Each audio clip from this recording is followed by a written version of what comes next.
আমি আজ আপনাদের সাথে যে ঘটনাটা শেয়ার করতে চলেছি সেটি আপনাদেরই একজন প্রিয় তান্ত্রিকের ঘটনা, আর তার নাম হলো রঘু তান্ত্রিক। আজ অনেক দিন পর, বেশ কিছুদিন বললে ভুল হবে, অনেক অনেক মাস পর রঘু তান্ত্রিকের ঘটনা আমি শেয়ার করতে চলেছি। আর আমি আজ এতটুকু বলতে পারি, আজকে রঘু তান্ত্রিকের ঘটনা শোনার পর আপনাদের ভয়ঙ্কর রকম ভালো লাগবে।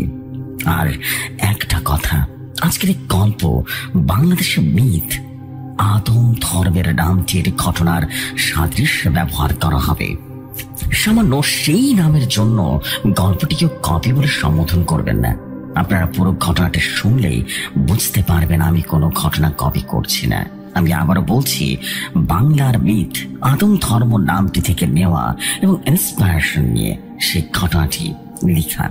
তাই সামান্য নামের এই গল্পটিকেও বলবেন না অন্যরকম কিছু, কেননা এই ঘটনার সাথে বাংলার মিথ আদম ধর্মের কোনো সাদৃশ্যতা নেই। আজকের ঘটনার নাম কালচক্র মাস্টার সিরিজের 4 নম্বর গল্প। ক্যারেক্টার নাম রঘু তান্ত্রিক। আর ঘটনাটা শুরু করবার আগে আপনাদের বরাবরের মতোই রিকোয়েস্ট করতে চাই, নিস্তব্ধ পরিবেশ সৃষ্টি করুন, কানে হেডফোন লাগিয়ে নিন এবং মনোযোগ সহকারী ঘটনাটি শুনতে থাকুন, যাতে সম্পূর্ণ ঘটনাটি শুনে ভয়ের এক অন্য দুনিয়ায় হারিয়ে যেতে পারেন। তাহলে আর কথা না বাড়িয়ে ঘটনা শুরু করা যায়। ভোরের সকাল, সূর্যোদয় হচ্ছে। সূর্য দেবতা তার অস্তিত্বের জাগান দিচ্ছে। রঘুতান্ত্রিক তার গুরুদেব সূর্য দেবতা বা সূর্যের মুখোমুখি হয়ে মন্ত্র পাঠ করে সূর্য দেবতার পুজো করছে। এমন সময় গ্রামের রাস্তা দিয়ে হিমেল হাওয়ায় এক গরম বাতাস আমার গা ঘেঁষে চলে যায়। আর একদল লোক রঘু রঘু বলে চিৎকার করতে করতে রঘুতান্ত্রিকের বাসার সীমানায় প্রবেশ করে। তাদের প্রতিটা মানুষের চোখে ভ্রুর ছাপ স্পষ্ট ভাবে ফুটে উঠেছে, যেন রঘুতান্ত্রিক তাদের বিশাল ক্ষতি করে ফেলেছে। রঘুতান্ত্রিক তাদের সামনে গিয়ে দাঁড়ালো।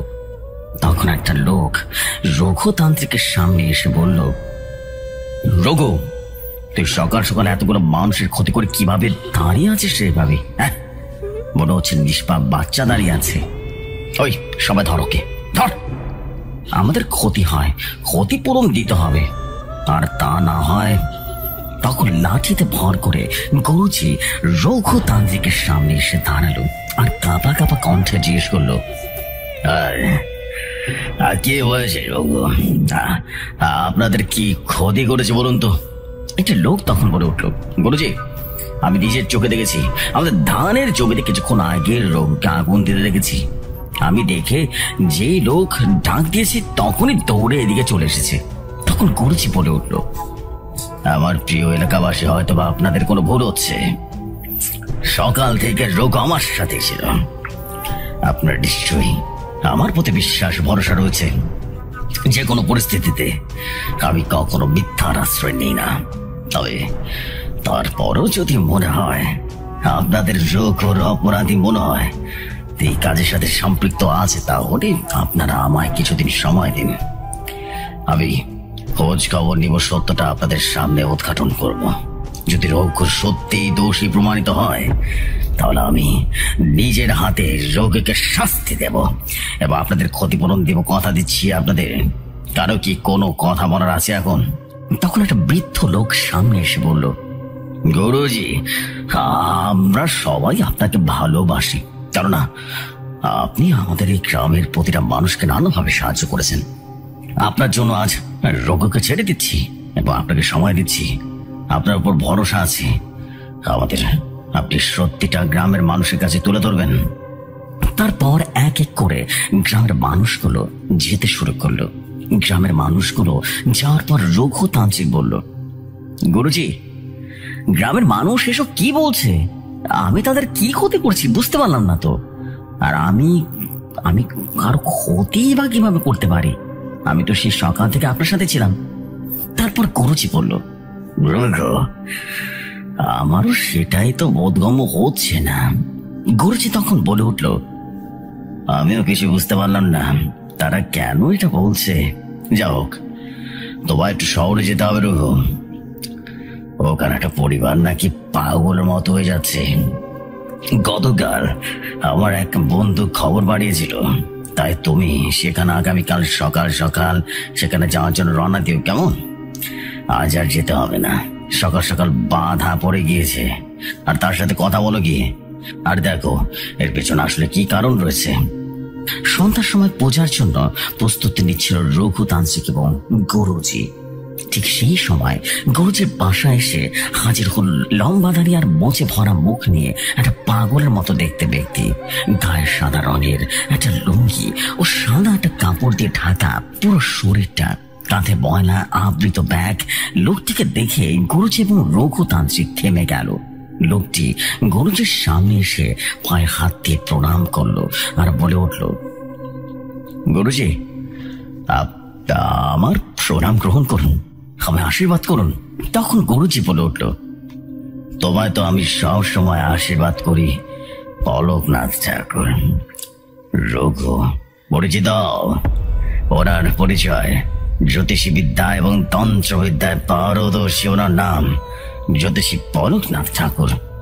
একসময় আমার প্রাণ প্রিয় শিষ্য ছিল, আর এখনো। তোমার বাবা মায়ের সাথে শিক্ষা অর্জন করেছিল। তোমার বাবার মতো পরে তারা বিয়ে করে সব ধীরে ধীরে বন্ধ করে দিচ্ছিল, কিন্তু উনি সব কিছু জ্ঞান অর্জন করেছে। খুবই ধৈর্যশীল এবং বুদ্ধিমান একজন মানুষ। আর পলক, ওর নাম রঘু। পলক চিনতে পেরেছ? ওকে, ও হচ্ছে আমার প্রাণ প্রিয় বন্ধুর ছেলে রঘু। এইটা শুনে সাথে সাথে জ্যোতিষ পলকনাথ ঠাকুর রঘুতান্ত্রিকের আলিঙ্গন করলো আর বলে উঠল, তোমার বাবা খুব ভালো একজন মানুষ ছিল। তোমাকে জড়ি ধরে মনে পড়ে গেল তোমার বাবার সাথে কাটানো সেই দিনগুলো। তুমি কিন্তু আবার তোমার বাবার মতো মাঝ রাস্তায় দূরে সরে যেও না। এই বলে রঘুতান্ত্রিককে ছেড়ে দেয় পলকনাথ ঠাকুর। তখন গুরুজি পলকনাথ ঠাকুরকে বলে উঠল, তা পলকনাথ, এতগুলো বছরে এই সময় আসলে সবকিছু ঠিক আছে তো? তখন পলকনাথ ঠাকুর বলল, গুরুজি, আপনাকে একটা সাবধানী বাণী প্রদান করতে এসেছি। এখানে কিছু ঠিক নেই। আপনার বাড়ির চারপাশে আমি একটা কালো অন্ধকার আচ্ছন্ন মৃত্যুর ছায়া দেখতে পাচ্ছি। গুরুজি, আপনার যে প্রাণ নাশের সম্ভাবনা রয়েছে, আপনার চারপাশে ঘুরে বেড়াচ্ছে মৃত্যুর ছায়া। আমি জানি না কে সে, তবে সে এসে গেছে, সব ধ্বংস করে দিবে। আপনি সাবধানে থাকবেন গুরুজি। গুরুজি এবং রোগকে একটা কথা বলে বিদায় নিব। নিজের ছায়া ছাড়া কাউকে বিশ্বাস করবেন না। যখনই দেখবেন কোনো পথ খুঁজে পাচ্ছেন না, মনে হাজারো প্রশ্ন এসে জমাট বেঁধেছে, তখন নিজের ছায়ার দিকে তাকাবা, উত্তর খুঁজে পাবা। রঘু, এই কাপড়টা রাখো তোমার কাছে। রঘু তখন বলল, এই কাপড়টা কেন? তখন পলকনাথ ঠাকুর বলল, সময় হলে সব বুঝতে পারবে। এটা কেন দিলাম আর কি করতে হবে এটা, কেননা সময় যেমন প্রশ্নবিদ্ধ করে, আবার সময় কিন্তু উত্তরের সন্ধান দিয়ে দেয়। গুরুজি, আমার এখন বিদায় নিতে হবে, আমায় আশীর্বাদ করুন। গুরুজি তখন বলে উঠল, আহা, মাত্রই তো আসলে। পলক এতগুলো বছর পর আসলে আর এসেই চলে যাবে। তখন পলকনাথ ঠাকুর বললেন, আমায় মাফ করবেন গুরুজি, আমি থাকতে পারলাম না, আমার যে অনেক কাজ রয়েছে, আমি বিদায় দিন আমায়।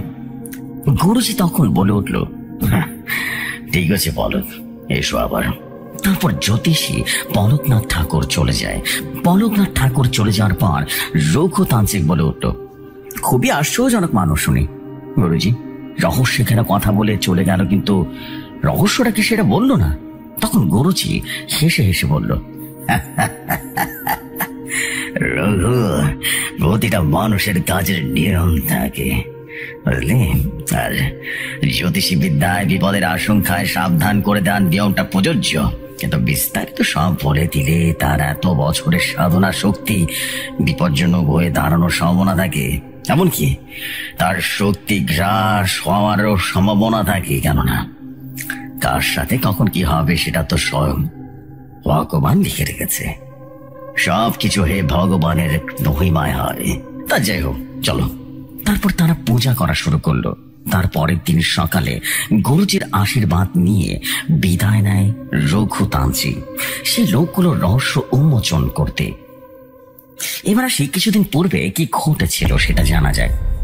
পদ্মা নদীর তীরে জেগে উঠেছে নতুন একটা বিশাল চর। সেখানে মানুষ এসে থাকতে শুরু করেছে মাত্র। মূলত অন্য দিক দিয়ে পদ্মা নদীর ভাঙনের পরে যাদের বাড়ি ধসে পড়েছে সেখান থেকে মানুষ এসে ঘর বানাচ্ছে এই নতুন চর বা নতুন গ্রামে। ধীরে ধীরে গ্রামটিতে জনবসতি গড়ে উঠেছে। সেই সময় এই গ্রামে থাকতে আসে একটা পরিবারের কর্তা একজন ইমাম। নদীর ধসে এই গ্রামের ধসের সাথে ধসে গিয়েছিল মসজিদটি, তাই সেইখানে এসে এখানকার মসজিদ ইমামতির দায়িত্ব নেন ইমাম সাহেবের স্ত্রী, 3টি কন্যা সন্তান নিয়ে তার পরিবার। মসজিদের ইমাম পাশাপাশি গ্রাম ঘুরে ঘুরে মানুষকে ইসলামের দাওয়াত দিয়ে বেড়াতেন। খুবই ফরহেজগান একজন ব্যক্তি ছিলেন। ঘরের 4 জন নারী বেশ ইমানদার এবং খুব আল্লাহ ভীরু মানুষ। ঘরের ভেতরে সারাক্ষণ পর্দায় আবরণ করে রাখে পুরোটা দেহ। তাদের জীবন খুবই সুন্দর সুশীল ভাবে চলছিল। একদিন দুপুরে ইমাম সাহেব মসজিদ থেকে নামাজ পড়িয়ে বাসায় আসছেন। ঠিক সেই সময় ওনার কাছে মনে হলো ওনার দিকে কেউ একজন তাকিয়ে আছে। ওনার কাছে আবারও মনে হয় ওনার পেছনে কেউ রয়েছে। উনি পেছন ফিরে তাকান কিন্তু কিছুই দেখতে পান না। উনি আবারও সামনের দিকে হাঁটা শুরু করলেন। ওনার কাছে আবারও মনে হলো ওনার পেছনে কেউ রয়েছে। উনি আবারও পেছনে তাকালেন, দেখতে পেলেন পেছনে একটা কুকুর তার পেছনে হেঁটে আসছে। কুকুরটি স্বাভাবিক কুকুরের উচ্চতার চেয়ে সামান্য একটু বেশি। তাদের মাংসপিণ্ড ঝুলে আছে। ইমাম সাহেব স্পষ্ট দেখতে পান সেখানে পোকা বাসা বেঁধে রেখেছে এবং কুকুরটি সেই জায়গা থেকে ভোটকা পচা দুর্গন্ধ বের হচ্ছে। ইমাম সাহেব মনে মনে বললেন, এই অবলা প্রাণীটার কাঁধে কে এমন একটা আঘাত করেছে? মানুষ কতটা নিষ্ঠুর হলে এমন অমরা প্রাণীকে আঘাত করতে পারে? ইমাম সাহেব মুখ চেপে ধরে হাঁটতে শুরু করলেন। আবারও কিছুটা হেঁটে ইমাম সাহেব আবারও পেছনে তাকালো আর দেখলো কুকুরটি নেই। কিন্তু কুকুরটির গা থেকে যে পচা দুর্গন্ধ এতক্ষণ বের হচ্ছিল সেটা এখনো বাতাসের সাথে মিশে রয়েছে। ইমাম সাহেব আর কিছু না ভেবে বাসায় চলে আসে। সেদিন রাত 10টা হবে। ইমাম সাহেবের স্ত্রী এবং মেয়ে ঘুমিয়ে পড়েছে। বড় মেয়ের নাম ফাতেমা, বেছো মেয়ের নাম মরিয়ম এবং ছোট মেয়ের নাম আয়েশা। ইমাম সাহেব ঘরের ভেতরে বসে ইসলামিক বই পাঠ করছিলেন। ঠিক সেই সময় দরজায় খট খট করে টোকার শব্দ শুনতে পায়। ইমাম সাহেব জিজ্ঞেস করলেন, কে? কোনো সারা শব্দ নেই। টোকা দেওয়াটা যেন থেমে গেল। ইমাম সাহেব মনে মনে ভাবলেন সে কি একবার উঠে গিয়ে দেখে আসবেন নাকি, কিন্তু আবারও তার মনে হলো না থাক। তিনি আবারও সেই বইটি পড়তে শুরু করে দিলেন। কিছুক্ষণ পর দরজায় আবারও খটখট করে আওয়াজ হলো, টোকা দেওয়ার শব্দ। ইমাম সাহেব আবারও জিজ্ঞেস করলেন, কে? কিন্তু এবারও কোনো উত্তর এলো না। তিনি এবার উঠে দাঁড়ালেন আর গিয়ে দরজার সিটকিনিটা খুলে দিলেন। দরজাটা খুলে দেখলেন বাইরে কেউ নেই। তাহলে টোকাটা কে দিচ্ছে? উনি ভালো করে বাইরে চারদিকটা দেখলেন আর দেখতে পান দুপুরে দেখা সেই কাঁধ কাটা দুর্গন্ধময় কুকুরটি এবং বাইরে একটা বাতাসও নেই। তার গা ঘেঁষে একটা গরম হাওয়া যেন প্রবেশ করলো। কুকুরের পক্ষে তো আর দরজায় টোকা দেওয়া সম্ভব নয়। তাহলে কে টোকা দিল? 2 বার করে এসব ভাবতে ভাবতে উনি যে দরজা লাগাতে যাবেন ঠিক সেই সময় তার চোখ আটকে যায় একটা বাক্সের উপরে। দেখে মনে হচ্ছে খুবই পুরনো একটা বাক্স। ইমাম সাহেব আরেকবার বাইরে তাকালেন। উনি দেখতে পেলেন সে কুকুর তার বাড়ির সীমানার একটু বাইরে একটু রাস্তায় একটা ভেতরে মানে রাস্তার একটু বাইরে মাঝামাঝি স্থানে পাথরের মতো যেন তাকিয়ে আছে। ইমাম সাহেব তারপর বাক্সটি হাতে নিয়ে দরজাটা লাগিয়ে দিল। তারপর এসে বাক্সটির চারপাশে দেখতে পায় কিছু মাটি লাগানো। বাক্সটি দেখে মনে হচ্ছে খুবই পুরনো। তারপর ইমাম সাহেব সে বাক্সটি খুলে ফেলে। বাক্সটি খোলার পর সে দেখতে পায় সেটার ভেতরে একটা বই রাখা আছে, নীল কভার দিয়ে আটকানো একটা বই। বইটির কভারে লাল বর্ণে লেখা আদম ধর্ম। ইমাম সাহেব বইটি হাতে নিল। বইটা হাতে নেওয়ার সাথে সাথে ইমাম সাহেবের মনে হলো তার শরীর দিয়ে যেন একটা বিদ্যুৎ এর স্রোত বয়ে গেল। ইমাম সাহেব লক্ষ্য করলেন তার বুকে একটা ঝাঁকি খেলো। ইমাম সাহেব মনে হলো তার ভেতরে কিছুটা প্রবেশ করলো। ইমাম সাহেবের সুরটা কেমন যেন ভারী লাগতে শুরু করলো। ইমাম সাহেব তারপর সে বইটার কভার উল্টাতে শুরু করলো। বইটার প্রথম পৃষ্ঠায় বড় বড় করে রক্তে লেখা, শুরু থেকে শেষ পর্যন্ত পড়ুন। তারপর সে আরেকটা পৃষ্ঠা উল্টালো। তারপর সে দেখতে পায় সম্পূর্ণ পৃষ্ঠা লাল বর্ণের লেখা। তারপর সে বইটি পড়তে শুরু করলো। বইটিতে লেখা প্রথমে আল্লাহ তাআলা আদম আলাইহিস সালামকে কিভাবে সৃষ্টি করেছেন, তাকে কিভাবে ধোঁকা দিয়েছেন, কিভাবে সে পৃথিবীতে এসেছেন, সম্পূর্ণ তার জীবনে লেখা আছে। সে প্রতিটা পৃষ্ঠায় যতই পড়ছিল ততই মনে হচ্ছিল সে অনেক বই পড়েছে, কিন্তু এরকম কখনো ফিল করেনি, বুঝতেই পারেনি বইটা তাকে আলাদা অনুভূতি দিচ্ছে। সে বইটির প্রতি অনেক বেশি আকর্ষণ বোধ করতে শুরু করলো, ভেতরে হারিয়ে যেতে শুরু করলো। যতই পড়ছিল তার কাছে ততই ভালো লাগতে শুরু করলো। বইটি বর্তমান দেশের একটা সময়ের শেষ পৃষ্ঠায় চলে আসে এবং শেষ পৃষ্ঠাটার নাম লেখা, ধর্মটি আদম আলাইহিস সালাম হওয়া উচিত। নানা রকম ধর্ম সৃষ্টিকারী মানুষকে আলাদা করে দিয়েছে ধর্ম, একটি হলো সেটা আদম ধর্ম। ধর্মটি আপনি তালিম দিন, বিশ্ব মানুষকে তালিম দিন। বইটি পড়তে পড়তে যে ফজরের আজানের সময় হয়ে গেছে, তখন সে মোবাইলটা হাতে নিয়ে মোবাইলের দিকে তাকালো। সে দেখতে পেল ফজরের আজানের সময় হয়ে গেছে। তারপর সে মসজিদে চলে যায় এবং ফজরের আজান দিয়ে নামাজ পড়িয়ে বাসায় এসে শুয়ে পড়ে। ইমাম সাহেব ঘুমিয়ে আছে। ইমাম সাহেব একটা স্বপ্ন দেখতে পান। সে দেখতে পায় চারদিকে অন্ধকারে আচ্ছন্ন, মাথার উপরে আকাশ গোলাপি আবরণে একদম যেন আবৃত। আকাশ থেকে গোলাপি একটু একটু করে আলোক রশ্মি বের হচ্ছে। আলোক রশ্মি একটু জ্যোৎস্না আলোর মতো একটু একটু করে আলো জমিনে এসেছে। ইমাম সাহেব দেখতে পান ঘূর্ণিঝড়ের মতো তার সামনে কালো ধোঁয়া আবৃত ধোঁয়াগুলো ঘুরতে শুরু করলো, আর সে কালো ধোঁয়া চাদরের মতো ঘিরে ধরেছে চারপাশকে। ইমাম সাহেব দেখতে পেল সেই কালো ধোঁয়া থেকে ধোঁয়ায় আবৃত একটা মানব দেহি তার দিকে রীতিমতো শূন্যে ভেসে ভেসে আসছে। তার শরীরের চারপাশে বাষ্পীয় আকারে ধোঁয়া শূন্যে হারিয়ে যাচ্ছে।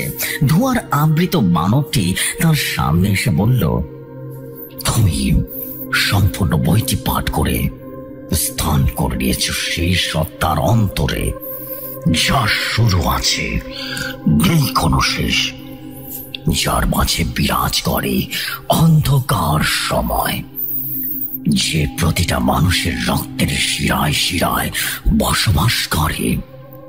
আর সে হলো আমি।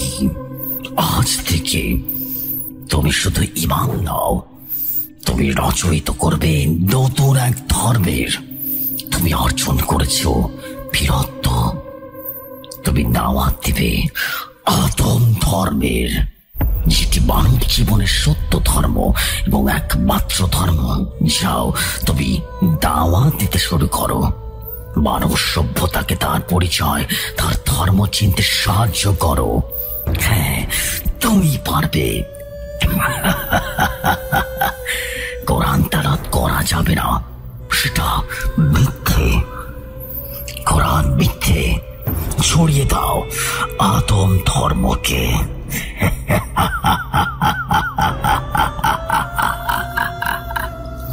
এভাবে করে ভয়ঙ্কর ভাবে হাসতে হাসতে ইমাম সাহেবের সামনে আসে সেই ধোঁয়া আবৃত মানবটি। ইমাম সাহেবের মাথায় হাত রাখে।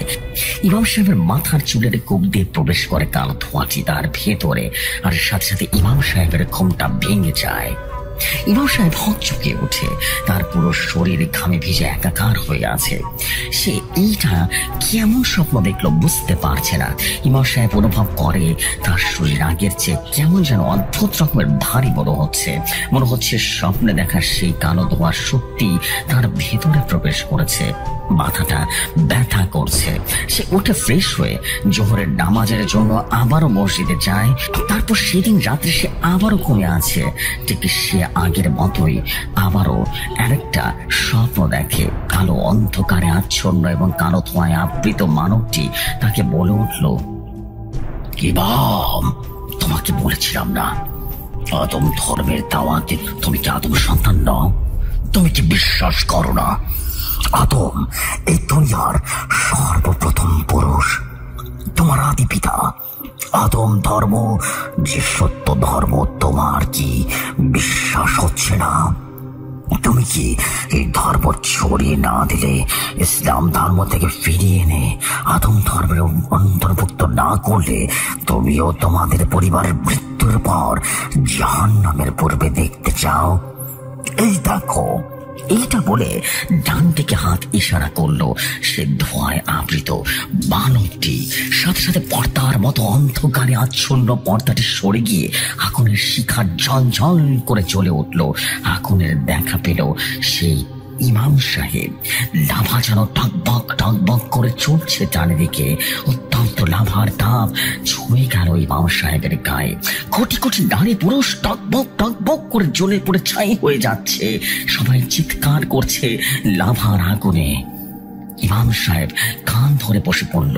সে অন্ধকারে আচ্ছন্ন বানরটি দু হাত দিয়ে রীতিমতো টানে দিল, আর হাতের তালিতেই চারদিকে আবার স্তব্ধ হয়ে গেল। চারদিকে আবারও অন্ধকারে আচ্ছন্ন হয়ে গেল।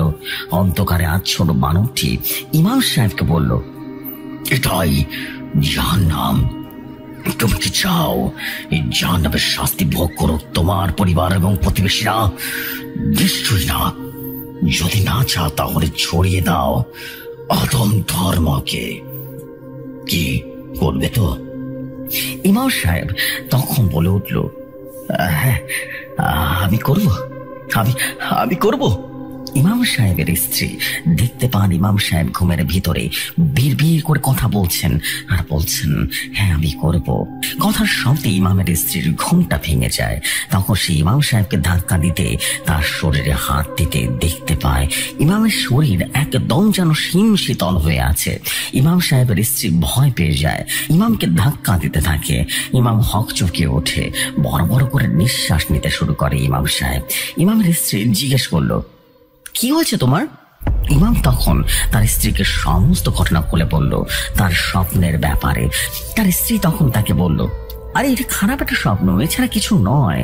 ইমাম তখন তার স্ত্রীর কথায় মাথা নাড়িয়ে সায় দিল। তার মনের ভিতরে একটা বিষ ঢুকে গিয়েছে, অন্ধকারের বিষ। তারপর ইমাম সাহেব ঘুমিয়ে পড়ে। ফজরের নামাজ পড়ে জোহরের নামাজে গিয়ে সে নামাজের শেষে সবাইকে বসতে বলে। ইমাম সাহেব নামাজ শেষে সবার সামনে ঘোষণা করে সেই বীরত্ব অর্জনের। ইমাম সাহেব নেককার মানুষ, সেটা শুনে কিছু মানুষ বিশ্বাস করে এবং কিছু মানুষ বিশ্বাস করে না। তার দুদিন পর আবারও জোহরের সময় সে ঘোষণা করে, ইসলাম এবং হিন্দু ও অন্যান্য ধর্মগুলো সব মিথ্যে ধর্ম। এই পৃথিবীর সর্বপ্রথম আদি পুরুষের নাম হলো আদম।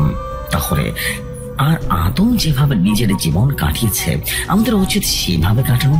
আর তাই এই পৃথিবীতে ধর্ম একটাই হওয়া উচিত, আর সেটা হচ্ছে আদম ধর্ম। আদম ধর্মের অন্তর্ভুক্ত না হওয়ার কারণে কোটি কোটি মানুষকে আমি জাহান্নামের শাস্তি দেখতে পেয়েছি। তাই আমি এইটা বেছে নিয়েছি। তাই আমাদের সবার উচিত এই ধর্মটি গ্রহণ করা। ইমাম সাহেবের কথা শুনে কিছু মানুষ বলে ফেলল, ইমাম সাহেব, আপনার কথা মাথা ঠিক আছে? হ্যাঁ, কি যাতা বলতেছেন? আল্লাহর কাছে মাফ চান, তাহলে ধ্বংস হয়ে যাবেন। তারপর থেকে ইমাম পুরো গ্রাম জুড়ে আদম ধর্মের ব্যাপারে বলতে শুরু করে। সবাই তাকে পাগল বলা শুরু করলো। সবাই বলল ইমামের মাথায় সমস্যা দেখা দিয়েছে। ইমাম তার স্ত্রী এবং মেয়েদের এই ব্যাপারে বোঝাতে শুরু করলো। একটা সময় স্ত্রী এবং মেয়েদের বোঝাতে সক্ষম হয় ইমাম সাহেব। রাত 2টা নাগাদ সবাই ঘুমিয়ে আছে। হঠাৎ করে ইমামের স্ত্রীর ঘুমটা ভেঙে যায়। ইমামের স্ত্রী ঘুম ভাঙতে দেখতে পায় ইমামের শরীরের ভেতর থেকে কালো ধোঁয়া যেন বাষ্পীয় আকার ধারণ করছে এবং সেটা বেরিয়ে আসছে। সে ভয় চিৎকার করে ওঠে। ইমামের স্ত্রী চিৎকার দিতেই ইমামের চোখ বোঝা অবস্থায় তার স্ত্রী গলায় চাপ দিয়ে ধরে আর ভয়ার্ত গলায় বলে উঠল, একদম চিৎকার করবি না, একদম না। চিৎকার করলে একদম মায়েরা ফেলামো, একদম গলা টরা ছাড়া দিমা একেবারে, বুঝতে পারছস? এটা বলে ইমাম তার স্ত্রীর গলাটা ছেড়ে দেয়, আবারও গভীর নিদ্রায় আচ্ছন্ন হয়ে যায়।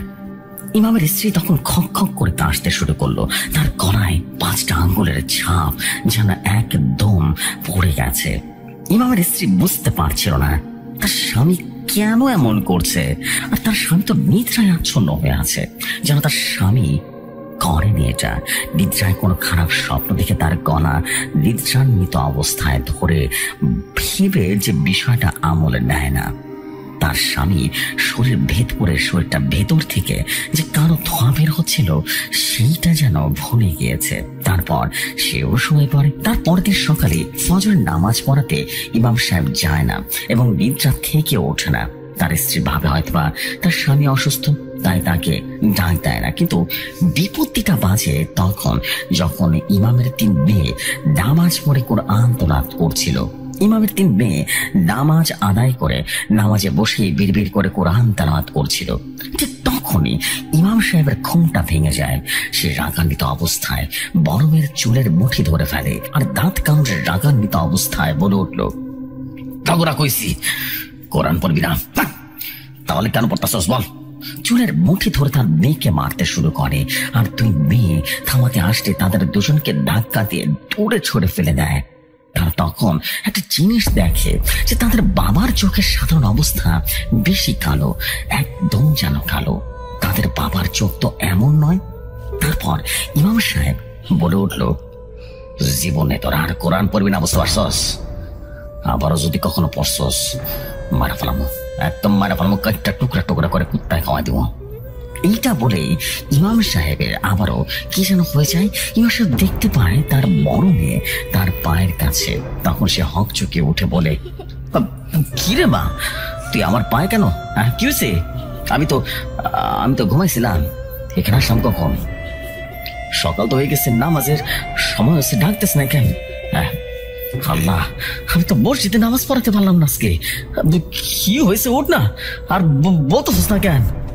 তার ছোট মেয়ে এসে বলতে যাবে ঠিক তখন তার মেয়ে বলে উঠলো, বাবা কিছু না, তোমার পা ছুঁয়ে তোমার দোয়া নিচ্ছিলাম আর কি। তখন ইমাম সাহেব বলে উঠলো, তোরা 3 জন তো আমার মা, তোদের পা ছুঁয়ে আবার দোয়া চাইতে হবে কেন? আমি তো সবসময় তোদের জন্য দোয়া করি।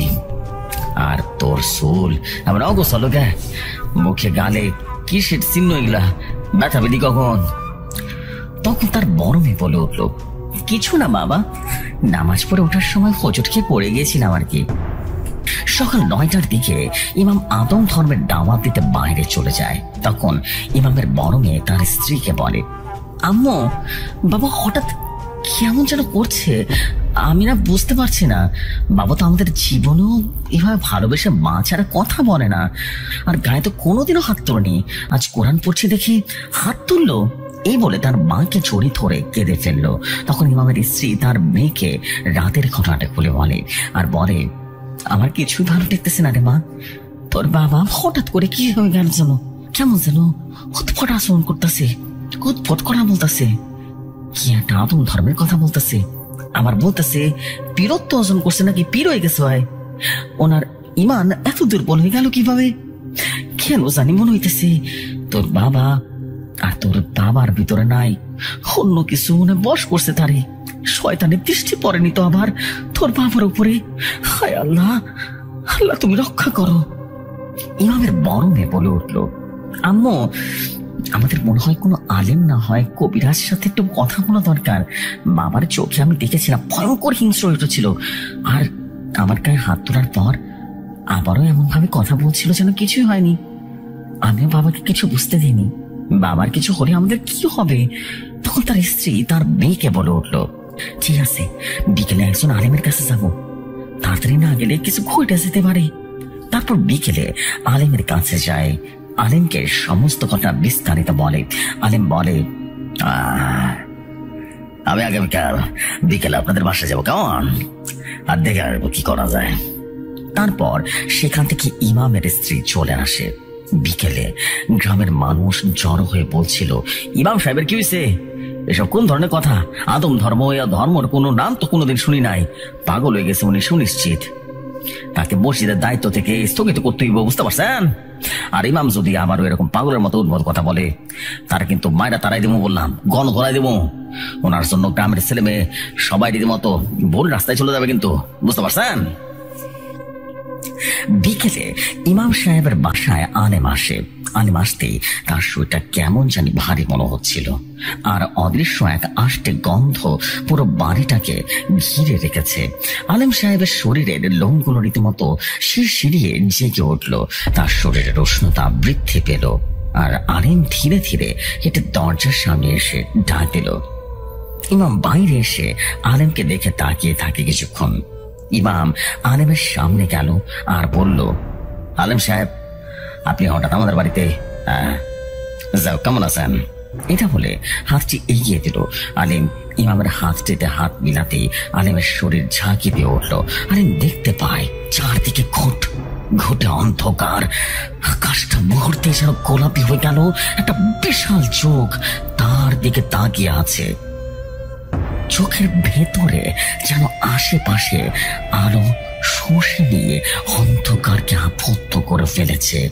আলেম সাথে সাথে ইমামের হাতটি ছেড়ে দেয় আর বড় বড় করে নিঃশ্বাস নিতে শুরু করলো। ইমাম সাহেব দেখতে পায় তার হাতের কবজি চামড়া ঝলসে গিয়েছে। আলেম ভয়ের তো দৃষ্টিতে ইমামের দিকে তাকালো, আর অমনি ইমামের চোখে মুখে মুচকি হাসিতে শয়তানের মিশ্রিত হাসি দেখতে পায় আলেম। ইমামের মুখে ফুটে ওঠে শয়তানি এক মুচকি হাসি। আলেম সূরা পড়তে যাবে, এমন সময় ইমাম হঠাৎ করে তার মুখের একদম কাছে চলে আসে আর তার কানের কাছে মুখ নিয়ে ফিস ফিস করে বলে, আলেম, অন্ধকারে হারাতে না চাইলে চলে যা, জীবিত ছেড়ে দিলাম তোকে, নইলে তোর সাথে সাথে ইমামের পুরো পরিবার মরবে, আলেম, মাথায় রাখিস। আলেম প্রচন্ড ভয় পেয়ে সেখান থেকে বাসায় চলে যায়। মূলত আলেম ভয় পেয়েছে ইমামের কথায় নয়, সে ভয় পেয়েছে ইমামের হাত ছোঁয়ার পর থেকে যেটা দেখেছে সেইটা দেখে। সে তার গরুর মুখে এই অন্ধকার আর এই চোখ সম্পর্কে শুনেছিল। এনাকে তখনই মানুষের একদম কাছে আসার চেষ্টা করে যখন নাকি তার মনে মানব সভ্যতাকে ধ্বংস করার প্রবণতা বৃদ্ধি পায়। ও নাকি ধ্বংস, ও নাকি মৃত্যু, ও নাকি অন্ধকার। সেই অন্ধকার হারালে কখনো ফিরে আসা যায় না। ইমাম তাহলে বশ করেছে। ইমামকে নিয়ে তাহলে ও আদম ধর্ম নামে একটা শয়তানের ধর্ম বা শয়তানের স্থাপনা করতে চাচ্ছে। আমার কিছু একটা করতে হবে। তখনই আলমের মনে আসে গুরুজির কথা, আর গুরুজিকে খবর দেয়। ইমারসি বর্তমান সময় রঘুতান্ত্রিক আলেমের কাছে পৌঁছায় আর সালাম দেয় আর বলে, আমার নাম রঘু, আমাকে গুরুজি পাঠিয়েছিল। আসলে গুরুজি এখন একটু বয়স বেড়েছে তো, তাই গুরুজি তেমন চলাচল করতে পারে না, তাই উনি আমাকে পাঠিয়েছেন। আমি গুরুজির শিষ্য, আর বর্তমানে আমি গুরুজির সমস্ত কাজগুলো দেখেশোনা করছি। আলেম রঘুতান্ত্রিকের কথা শুনে কিছুক্ষণ তাকিয়ে মনে মনে ভাবে, এই কিশোর ছেলে কি করে পারবে, আদৌ কি করতে পারবে? তারপর বলে উঠল, আচ্ছা তাহলে ভেতরে আসো। তারপর রঘুতান্ত্রিক এবং আলেম ভেতরে যায়। তারপর রঘু বলে উঠল, আলেম সাহেব, গুরুজি বলেছিল এখানে নাকি একটা পরিবার পাগলামো করছে, কিসের জন্য? আলেম তখন বলল, আসলে পরিবার নয়, পরিবারের কর্তা, মসজিদের ইমাম। তারপর ইমামের সম্পর্কে সমস্ত ঘটনা বলল। তার হাত ছোঁয়ার পর কি হয়েছে তাকে সমস্ত ঘটনা বলল এবং তার হাতের কবজি দেখালো। হাতের তালু একদম লাল হয়ে আছে, যেন শরীরের সব রক্ত জমাট বেঁধেছে। সব শুনে রঘু বলে উঠল, এমন কিছুর কথা অথবা গুরুজির মুখে একবার শুনেছিলাম, সঠিক মনে পড়ছে না। যাই হোক, শুনুন, আগামীকাল তার বাসায় যাওয়া দরকার, তাহলে দেখে আসা দরকার, আর দেখাও করে আসবো। আমারও দেখা করা দরকার অন্ধকারের সাথে। গভীর রাত। ইমাম সাহেব হাতে কলম নিয়ে আর কাগজ নিয়ে কিছুটা লিখছেন। ইমামের শরীর থেকে কালো ধোঁয়ার মতো বের হচ্ছে, চোখ একদম কুচকুচে কালো। তার হাতে একটা দা। স্ত্রীর পাশে গিয়ে বসলো। স্ত্রীর গলায় দা দিয়ে পোঁচাতে শুরু করলো। হাত পা রীতিমতো দাপিয়ে ঘুমের ঘরে মারা গেল সে। রক্তে নদীর স্রোতের ধারার মতো বইতে শুরু করলো পুরো খাট জুড়ে। তার মেয়ের রুমে ঢুকলো, একটা একটা করে 3টা ফুলের মতো মেয়ের কণা কেটে হত্যা করলো ইমাম সাহেব। তারপর ইমাম নিজেও নিজের কণাটা কেটে ফেললো। সকালে রঘু তান্ত্রিক এবং আলেম আসে ইমামের বাসায়, আর এসে দেখতে পায় উঠোন ভরা মানুষ, 5টা খাটিয়ায় 5টা লাশ। রঘু তান্ত্রিক জিজ্ঞেস করলো একজনকে, দাদা, এতগুলো লাশ কাদের? হ্যাঁ? লোকটি তার দিকে তাকিয়ে চোখ বলিয়ে দিল রঘুর শরীরে, তারপর বলল, দাদা, এ বাড়িতে আমাদের মসজিদের ইমাম সাহেব থাকতেন।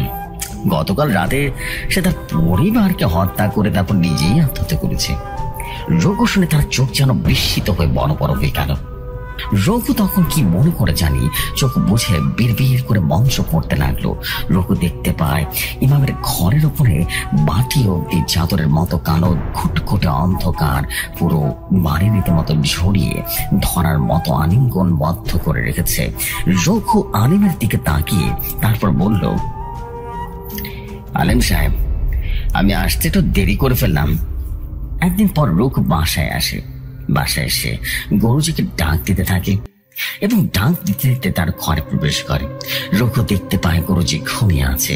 রঘু মনে মনে বলে, গুরুজি তো এই সময় কখনো ঘুমায় না, তাহলে আজ গুরুজির সময় কেন ঘুমাচ্ছে? ওনার শরীরকে একটু বেশি অসুস্থ হয়ে গেল নাকি? এটা ভাবতেই রঘুর বুকের ভেতরে ছ্যাট করে উঠল। গুরুজির কাঁধের পাশে গিয়ে বসলো রঘু। গুরুজির কপালে হাত দিল, দেখলো গুরুজির শরীরটা শীতল হয়ে গেছে। রঘু ভয় পেয়ে গেল। রঘু গুরুজির কাঁধে হাত দিয়ে ডাকতে লাগলো, গুরুজি, কি হয়েছে আপনার? আপনার শরীর এরকম ঠান্ডা কেন? গুরুজি রঘুর ধাক্কায় বিনবিন করে চোখ খুললো আর একটা হাম দিয়ে বলল, রঘু আসছ?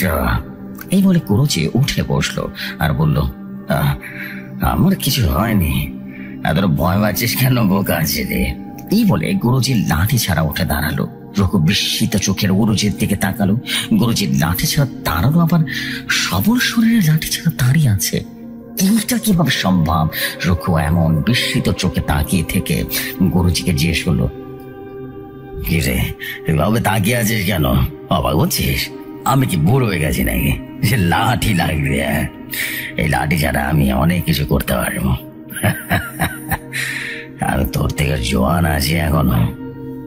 রঘু তখন বলল, সেটা তো মনে হচ্ছে গুরুজি। যাও, বল সেখানে যাওয়ার পর কি হলো? তখন রঘু বলল, গুরুজি, কাজটা শুরু করার আগে তো শেষ হয়ে গেছে। আমি যেদিন ওখানে যাই আপনার মিত্রর কাছে, সেদিন আপনার মিত্রের মুখে সমস্ত ঘটনা শুনলাম। তারপর দিন সকালে যাওয়ার চিন্তা করি, কেননা তখন ছিল অমাবস্যা, আর অমাবস্যার রাতে সে শয়তান হাতের নাগালে আনা যেত। কিন্তু শয়তান সেদিন রাতের বেলা পুরো পরিবারকে ইমামের হাতে মেরে ইমাম নিজেই আত্মহত্যা করতে বাধ্য করে। কোন শয়তান ছিল জানেন গুরুজি? আপনি একবার আমাকে শয়তান বা অন্ধকারের শয়তানের কথা বলেছিলেন না, সেই শয়তান। এই কথা শুনে গুরুজি একটু কেমন যেন অদ্ভুত দৃষ্টিতে রঘুর দিকে তাকালো। তখন গুরুজি বলল, তোমার কি মনে হয় রঘু এই পরিবারকে ধ্বংস করে সে থেমে থাকবে? কখনো না। সে ধ্বংসকারী, রক্ত পিপাসু ছলনাময় বহুরূপী। আমার মনে হয় না সে নিজে ছিল, কেননা সে কখনো নিজে আসে না। বাদ দাও রঘু, তো বিশ্রাম করো, ক্লান্ত শরীর তোমার, কত দূর থেকে এসেছ। তারপর রঘু হাত মুখ ধুয়ে ক্লান্ত শরীরটা যেন বিছিয়ে দিল।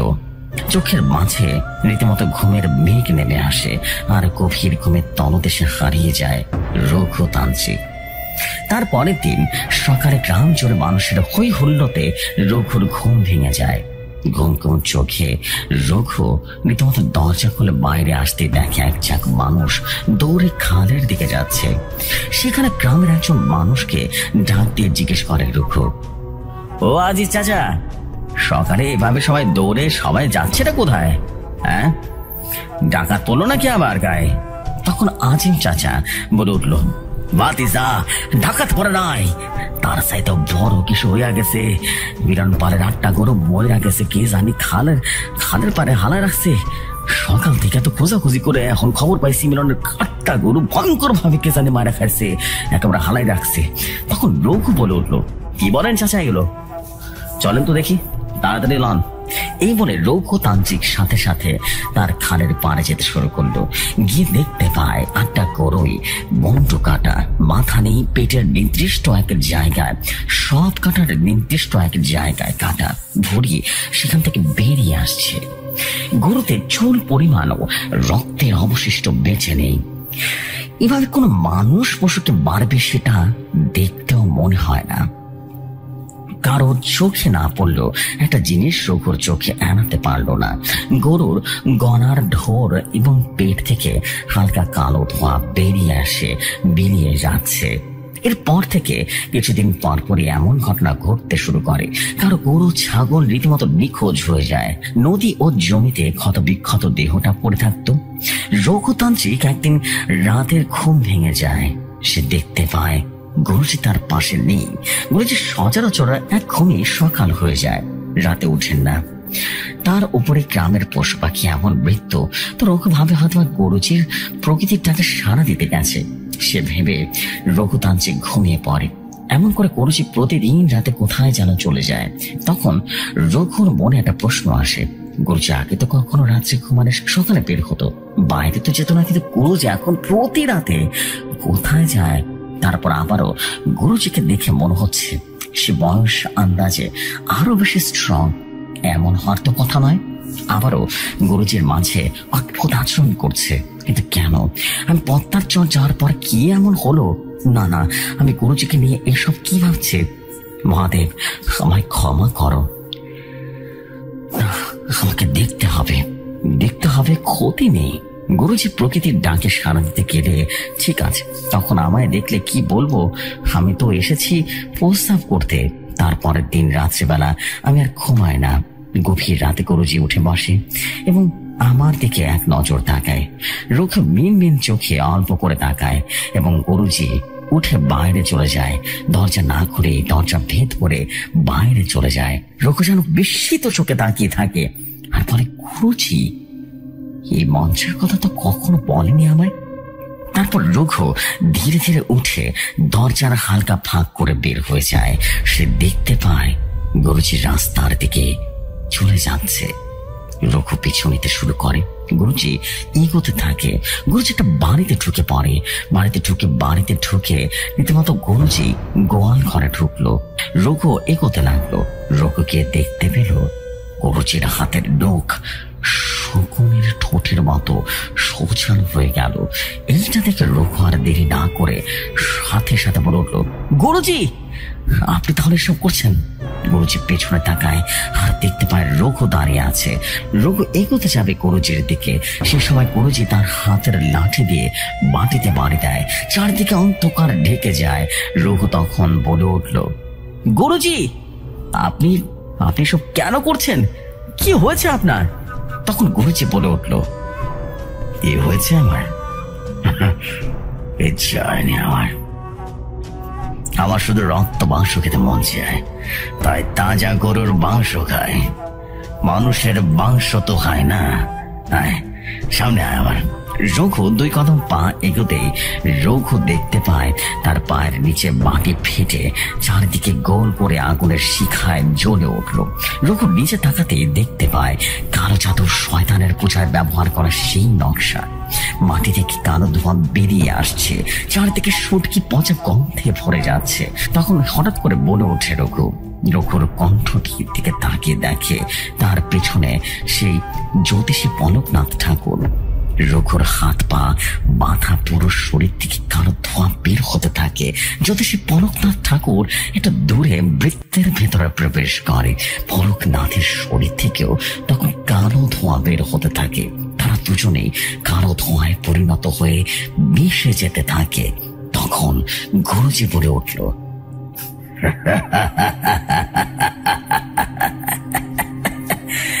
এটাই কাল চক্র, এখান থেকে বের হতে পারে না কেউ না, কেউ রক্ষা পায় না। দেখতে দেখতে রঘু আর জ্যোতিষী পলকনাথ ঠাকুর বিলীন হয়ে যায় শূন্যে। আর গুরুজি চিৎকার করে বলতে থাকে, আমি পেরেছি, অন্ধকারের রক্ষক আমি পেরেছি।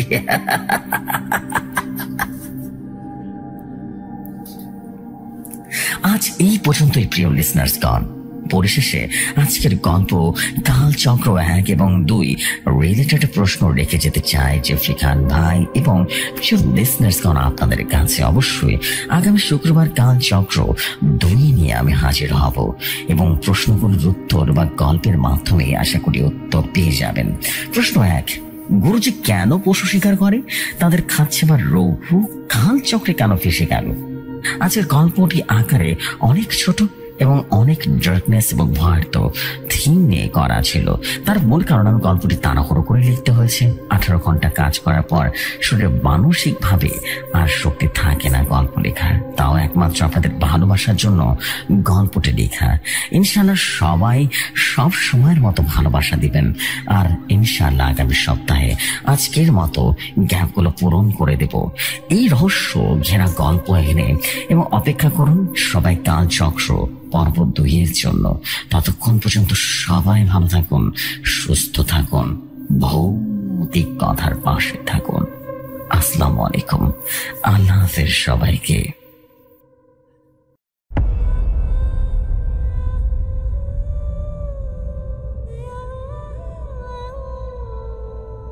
ওয়ালাইকুম আসসালাম, নাইম শেখ। ও মাই গুডনেস ভাই, আমি তো মনে হচ্ছে প্রতিটা শুক্রবার আমার জন্য ভাই ঈদের মতো হয়ে গেল। সত্যি বিশ্বাস করুন, আপনার যারা নতুন পুরানো যারাই আছেন না কেন ভৌতিক কথায়,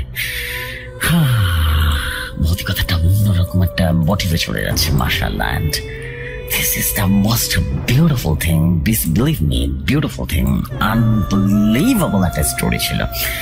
এন্ড আমরা কিন্তু কালচক্রের প্রথম পর্বটা শুনলাম, মানে আমি আসলে কি বলবো, আমার বলার ভাষা আমি হারিয়ে ফেলেছি, বিকজ এত সুন্দর হবে ঘটনাটা আমি ভাবতেও পারিনি। ভাবছিলাম যে অ্যাভেলেবল কোন একটা স্টোরি হয়তো পাও, but oh my god, what was that, মানে জাস্ট ও মাই গড একটা স্টোরি পেয়ে গেলাম আমরা। মনে হচ্ছে ও ম্যান, অনেকদিন পর মানে এটা অনিমেষ চ্যাটার্জির একটা ফিল পেলাম স্টোরির ভেতরে। এরকম ডার্কনেস থাকে, আমার যে ঘটনাগুলো যেগুলো শুনি অনিমেষ চ্যাটার্জির এই ধরনের, মানে ওইটা তো অ্যানাদার লেভেলের মাস্টারপিস, বাট আমরা বলবো যে ওই ধাঁচের ওই ডার্কনেসটা, ওই ধরনের ধাঁচের একটা ডার্কনেসের স্টোরি পেলাম। ওয়াও ম্যান, একটা আলাদা রকমের থ্রিল, আলাদা রকমের ভয়, মনে হচ্ছিল চোখের সামনে ঘটনা ঘটছে, এত সুন্দর। মাশাআল্লাহ ভাই, আসলে আমার বলার কোনো ভাষা নাই, শুধু এতটুকু বলবো মাশাআল্লাহ। আমরা one of the most horrified story রঘুতান্ত্রিকের ঘটনা কিন্তু আজকে শুনে ফেললাম। মাস্টার সিরিজ নিশ্চয়ই বুঝতেই পারছেন, এক চোখ আলা মাস্টার কে হতে পারে, মানে সত্যি this is most terrified story ছিল, অসম্ভব রকম সুন্দর। Thank you very much mister Naim Sheikh and for this beautiful story, and I hope সবার কাছে অসম্ভব রকম ঘটনাটা ভালো লেগেছে, আর ভালো লাগার মতোই একটা স্টোরি দিয়েছো। Thank you very much. I believe সবাই যেভাবে পছন্দ করেছে এবং সবাই যেভাবে ঘটনাগুলো পছন্দ করছে, সামনেও এভাবে পছন্দ করবে। আমরা কিন্তু মাস্টার সিরিজ নিয়ে অনেক দৌড় এগিয়ে যাব, ধীরে ধীরে জিনিসগুলো এগিয়ে যাবে, দারুণ এক কথায়। এবং আলাদা একটা হাইপ আছে না গল্পের ভিতরে, আলাদা একটা মানে একটা আলাদা একটা সাসপেন্স আছে। হু ইজ দিস গাই বা হু ইজ দিস এক চোখওয়ালা শয়তান? লাইক আমরা অনিমেষ চ্যাটার্জির কিন্তু অনেক স্টোরিতে শুনেছি তার সাথে একটা জিন থাকে বা একটা কোন একটা খারাপ প্রেত তাকে তাড়া করে বেড়ায় সবসময়, এবং সে তার পরিবারের সবাইকে ধীরে ধীরে শেষ করছে এবং তাকেও মারার জন্য ওয়েট করতেছে। ঠিক এরকম একটা ফিল পাইতেছি, তাই না? প্রতিটা স্টোরি অ্যান্থোলজি সিরিজ হয়, অ্যান্থোলজি স্টোরি আলাদা আলাদা স্টোরি, কিন্তু শয়তানটা কিন্তু একই। Wow, just believe me, wow feeling পেয়েছে। Thank you very much. Anyways, অনেক কথা বলে ফেললাম, এখন আমরা চলে যাই পরবর্তী ঘটনায়। আশা করি পরবর্তী ঘটনা অনেক বেশি ভালো লাগবে, কিন্তু আজকে কিন্তু বলে রাখছি mega episode. Exactly, mega episode মানে একদমই mega episode, super duper special episode. এবং আমরা কিন্তু এখন মিরাজ ভাইয়ের ঘটনায় চলে যাবো। এক্স্যাক্টলি তাই, এবং আই বিলিভ আপনাদের কাছে অনেক বেশি ভালো লাগবে। এন্ড আপনাদের কাছে ভালো লাগলেই মূলত আমার কষ্ট সার্থক হয়ে যাবে। আমি এখন চলে যাব সরাসরি মিরাজ ভাইয়ের ঘটনায়, এবং মিরাজ ভাইয়ের ঘটনা পরে আরিয়ান রয়ের ঘটনা আছে, জুনায়েদের স্টোরি আছে, রুহুল আমিনের ঘটনা আছে। মানে আজকে ফাটাফাটি কিছু আছে, এতটুকু বলতে পারি। তো সবাই সাথে থাকেন, আমি চলে যাই পরবর্তী ঘটনায়, এক এক করে বাকি ঘটনাগুলো পড়ে শোনায়। চলে যাই ঘটনায়।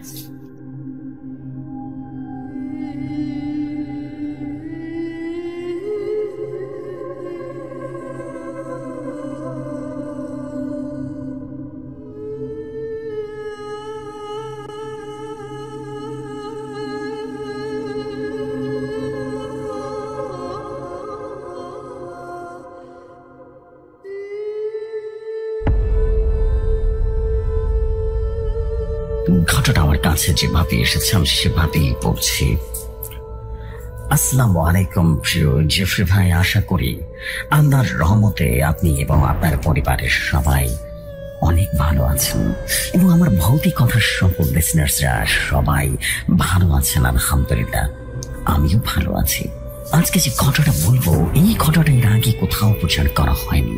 জেফরি ভাই, যদি ঘটনাটি আপনার কাছে ভালো লাগে তাহলে জেফরি ভাই আপনি ঘটনাটি আপনার মতো করে গোছিয়ে পড়ে শোনাবেন সবাইকে। এখন আমার পরিচয়টা দিয়ে নেই। আমার নাম মোহাম্মদ মিরাজ ইসলাম, দেশের বাড়ি বরিশাল জেলা, থানা করুণতী, পোস্ট অফিস টর্কি, গ্রামের নাম নন্দনপট্টি, দুবাই প্রবাসী। আমি যেভাবে ঘটনাটি পেয়েছি ঠিক তার ভাষায় লিখে পাঠালাম। এখন মূল ঘটনাতে আসি। বলছেন মবিন হুজুর। আজকে আমি যে ঘটনাটি শেয়ার করব, এই ঘটনাটি ঘটেছিল আমাদের গ্রামেরই। কিছু যুবক ছেলে মিলে গ্রামের উপর ভয়াবহ বিপদ নিয়ে আসে। আজকের ঘটনাটা একটা প্ল্যান চ্যাট নিয়ে। আজকের ঘটনাটা একটু ভিন্ন ভাবেই বলতে চাই। তাহলে শুরু করছি সেই ভয়াবহ মুহূর্তের ঘটনা। লোকে আমাকে মবিন হুজুর বলে ডাকে। আমার বয়স 27 বছর। এই বয়সে আমি যা দেখেছি, যা জেনেছি, তা নিয়ে হয়তো বা শতবর্ষী মানুষের জীবনও ম্লান করে দেওয়া সম্ভব। আমি একজন কবিরাজ, তবে সাধারণ কোনো কবিরাজের নই। আমার বিচরণ মানুষের জগতের পাশাপাশি অন্য এক জগতে, যে জগৎ অদৃশ্য, রহস্যময় এবং ভয়ঙ্কর। জিন পরি আত্মা প্রেত সব নিয়ে তো আমার কারবার। আল্লাহর রহমতে পবিত্র কোরআনের শক্তিতে আমি সবসময় মানুষের উপকার করার চেষ্টা করি, তাদের এসব অদৃশ্য শক্তির হাত থেকে রক্ষা করে থাকি। তবে এই পথে আমি একা নই, আমার একজন বন্ধু আছে। বন্ধু বললে বোঝানো যাবে না, সে আমার ভাইয়ের চেয়েও বেশি, আমার আত্মার অংশ। তার নাম আবাবিল। সে কোনো মানুষ নয়, সে একজন শক্তিশালী জিন। তার ক্ষমতা, তার শক্তি সাধারণ মানুষের বাইরে বা কল্পনারও বাইরে। আবাবিল কোন সাধারণ জিন নয়, সে জিনদের এক বিশেষ গোত্রের নেতা। তার গর্জনে আসমান কেঁপে ওঠে, তার আগমনে বাতাসের গতিপথ যেন বদলে যায়। সে আমার ডাকে সাড়া দেয়, কারণ আমাদের বন্ধুত্ব কোনো শর্তের উপরে ভিত্তি করে নয়, বরং বিশ্বাস এবং পবিত্রতার উপরে। আমাদের গ্রামের শেষ মাথায় বিশাল এক কবরস্থান রয়েছে, তার পাশে রয়েছে পুরনো শ্মশান ঘাট। এই দুই জায়গা নিয়ে গ্রামের হাজারো গল্প প্রচলিত। দিনের বেলাতেও ওদিকটাতে কেউ যাওয়ার সাহস পায় না। লোকে বলে অমাবস্যার রাতে নাকি কবরস্থান থেকে কান্নার আওয়াজ আসে, আর শ্মশান ঘাটের পুরনো পডকাস্টটায় নাকি অবসরের রাত তারা ঝুলে থাকে। আমি জানি এর অনেকটাই সত্য। ওই জায়গাগুলো কোনো সাধারণ নয়, মানুষের শেষকৃত্যের স্থান হওয়ার কারণে ওগুলো দুই জগতের মাঝে একটা পর্দা হিসেবেই কাজ করে থাকে, যা মাঝে মাঝে খুব পাতলা হয়ে যায়। সেদিন ছিল শুক্রবার। জুমার নামাজ পড়ে বাড়ি ফিরছি। মনে একটা খচখচানি বিরাজ করছিল, কারণ আশেপাশের মানুষের বা অন্য কিছু হোক না কেন, আমি তার দিকে তাকাতে বুঝে যায় কারো বিপদ আসলে আমি অনুভব করতে পারি। আমার একটা সিক্স সেন্স আছে। আসলে রাজানের পর থেকে পশ্চিম আকাশে মেঘ জমতে শুরু করলো, কিন্তু এইটা কোনো সাধারণ মেঘ নয়। মেঘের রং ছিল গাঢ় শীষের মতো, যেন কোনো বিশাল দৈত্য তার কালো চাদর দিয়ে আকাশটাকে ঢেকে দিচ্ছে। বাতাসও কেমন যেন ভারী হয়ে উঠেছিল। প্রকৃতিতে যখন এমন অস্বাভাবিক পরিবর্তন আসে, তখন আমি বুঝে যাই অদৃশ্য জগতে কোনো বড় ধরনের ওলট পালট ঘটছে। আমার ষষ্ঠ ইন্দ্রিয় জানান দিচ্ছিল খুব খারাপ কিছু একটা ঘটতে চলেছে, এমন কিছু যা আমার গ্রামের শান্ত পরিবেশকে ছিন্ন ভিন্ন করে দেবে। আমি আমার ঘরের নির্দিষ্ট কোণায় জায়নামাজ পেতে বসলাম। কিছু দোয়া কালাম পড়ে নিজের চারিদিকে একটা অদৃশ্য সুরক্ষা বনায় তৈরি করে নিলাম। আমার বোন বলছিল আজ রাতে কোনো এক অন্ধকার শক্তি এই গ্রামে হানা দেবে, কিন্তু কিভাবে বা কাদের মাধ্যমে তা তখন আমার অজানা ছিল। আমি শুধু অপেক্ষায় করছিলাম সে অনিবার্য ভয়ঙ্কর মুহূর্তের জন্য। গ্রামের পশ্চিম পাড়ায় কয়েকটা উঠতি বয়সের ছেলে থাকতো, আসিফ, রাশেদ, সুমন আর ফরহাদ। বয়স 16 থেকে 19-এর মধ্যেই হবে। এই বয়সে রক্ত গরম থাকে, ভৌতিক ব্যাপারগুলোকে জয় করার একটা উদ্যম বা নেশা তাদের পেয়ে বসে। তারা ভয়কে জয় করতে চায়, অজানাকে জানতে চায়, আর এই অজানাকে জানার আগ্রহের মাঝে মাঝে সর্বনাশের কারণ হয়ে দাঁড়িয়ে যায়। কয়েকদিন ধরে ওরা প্ল্যানচেট নিয়ে আলোচনা করছিল। শহর থেকে সুমন একটা পুরনো প্ল্যানচেটের বোর্ড জোগাড় করে এনেছিল। ওরা ঠিক করলো এই অমাবস্যার রাতে তারা আত্মা ডাকবে, আর জায়গা হিসেবে বেছে নিল সে অভিশপ্ত স্থান, কবরস্থান আর শ্মশান ঘাটের ঠিক মাঝখানে ফাঁকা জায়গাটা। ওদের মধ্যে হাসিব ছিল সবচাইতে বেশি সাহসী, কিংবা বলা ভালো সবচেয়ে বেশি বোকা। সেই বাকিদের উস্কে দিয়েছিল সে ভয়ঙ্কর খেলার জন্য। রাত তখন প্রায় 12টা। চারিদিকে নিঝুম ঘোর অন্ধকার। আকাশে এক ফালি চাঁদও নেই।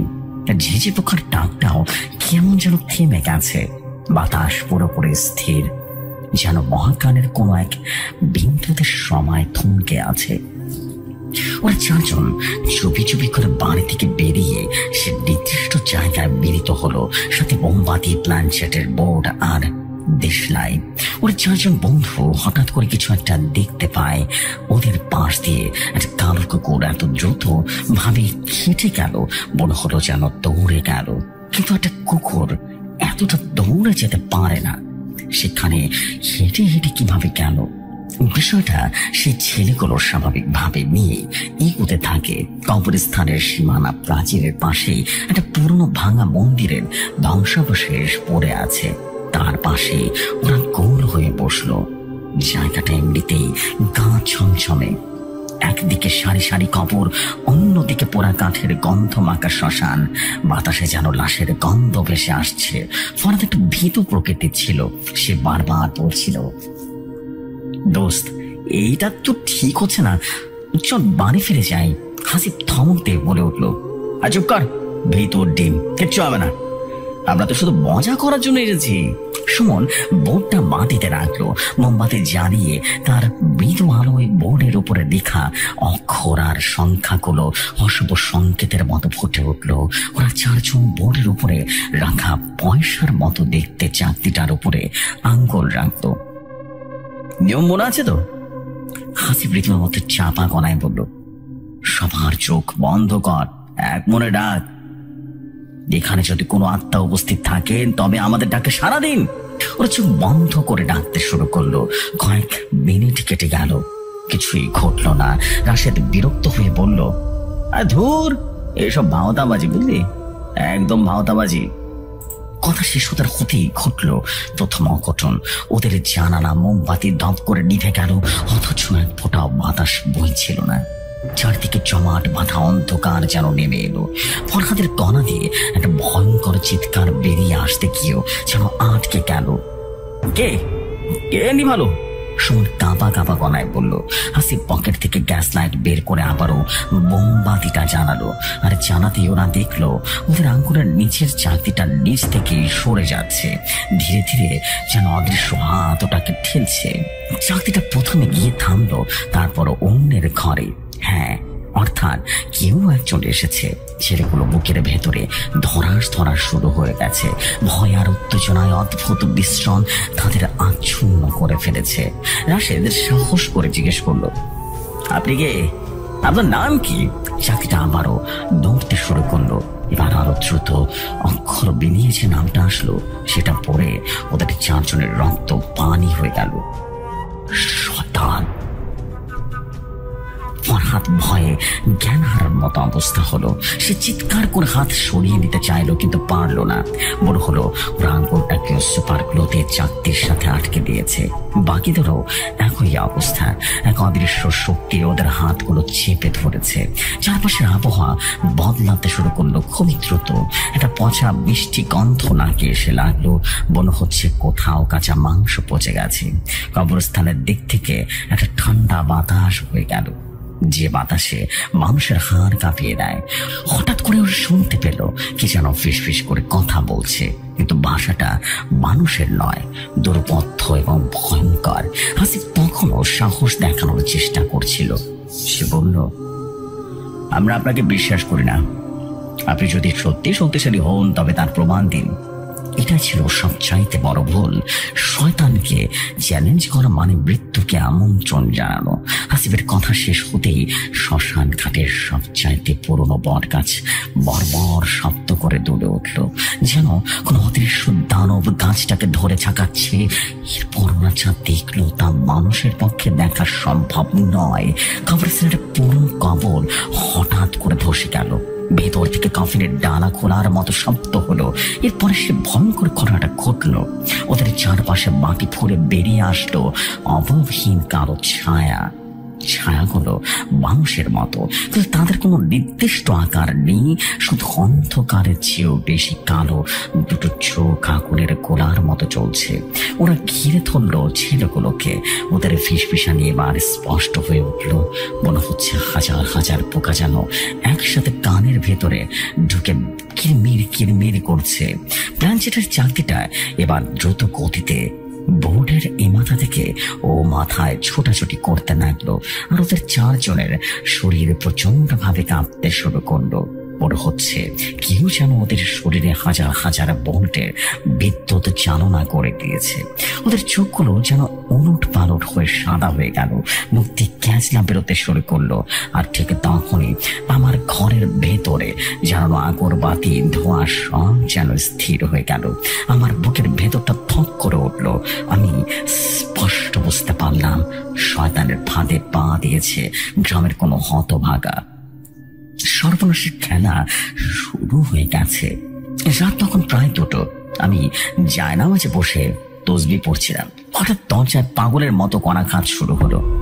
এত রাতে কে আসতে পারে? আমি দরজা খুলতেই দেখলাম গ্রামের বুলবুল চাচা দাঁড়িয়ে আছেন।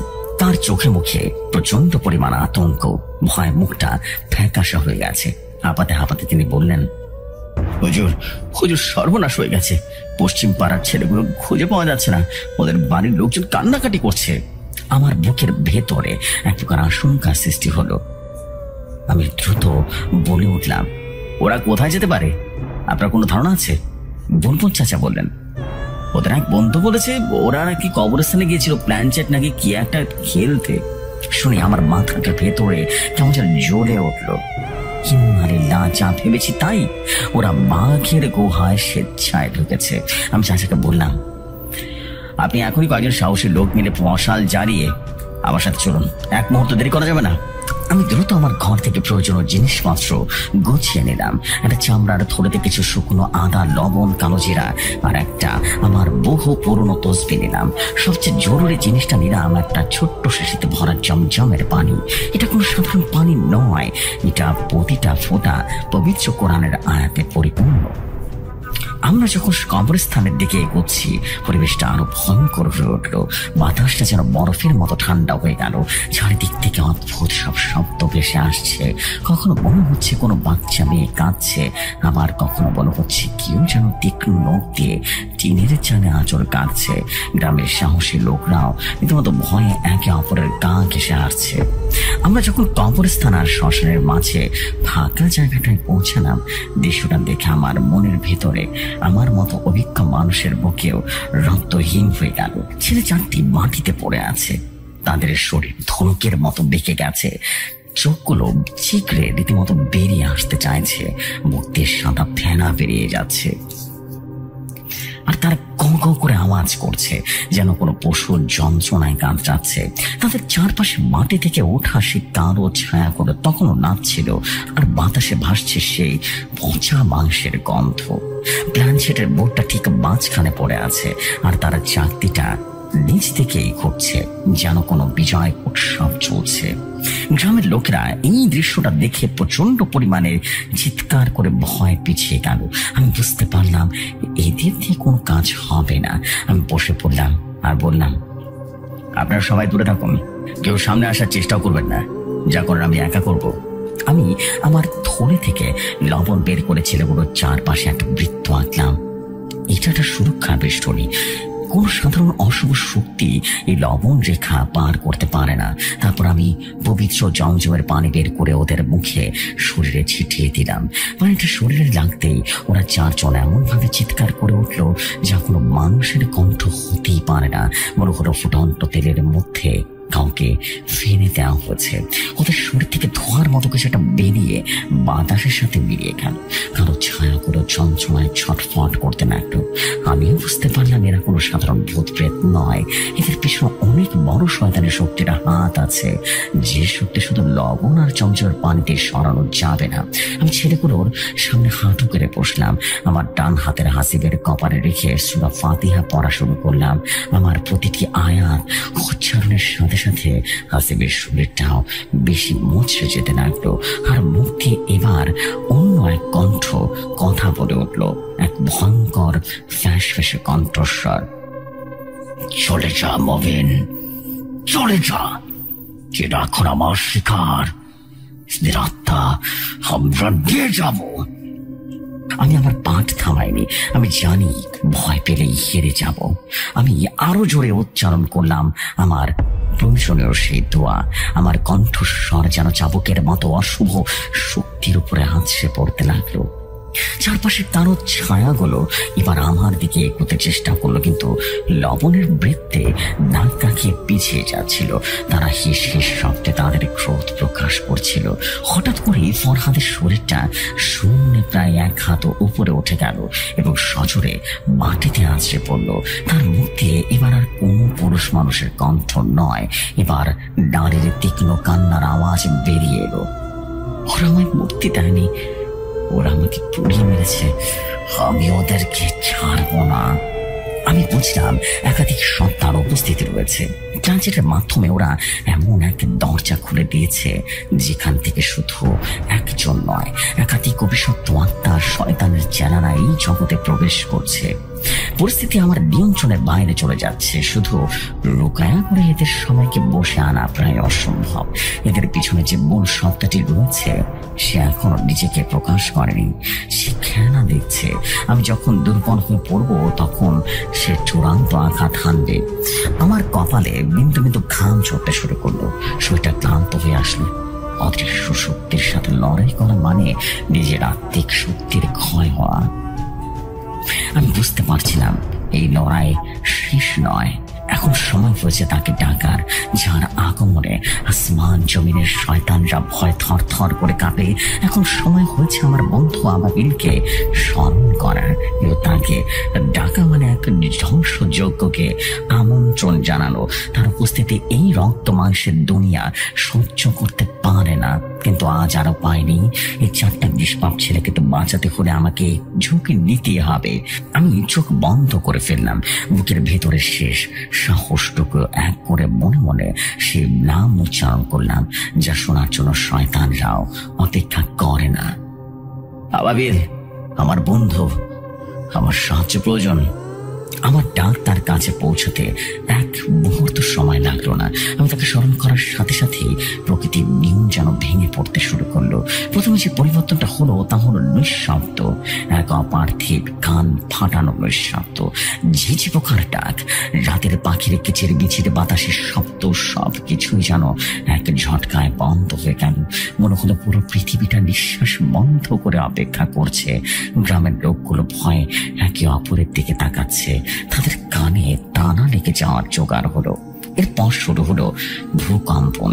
মৃদু নয়, বেশ শক্তিশালী কাঁপনি। মাটি এমন ভাবে কাঁপতে শুরু করলো যেন ধরিত্রী নিজেই কোনো এক অজানা ভয় থর থর করছে। কবরস্থানের পুরনো প্রাচীরের কয়েকটা ইট খসে পড়লো।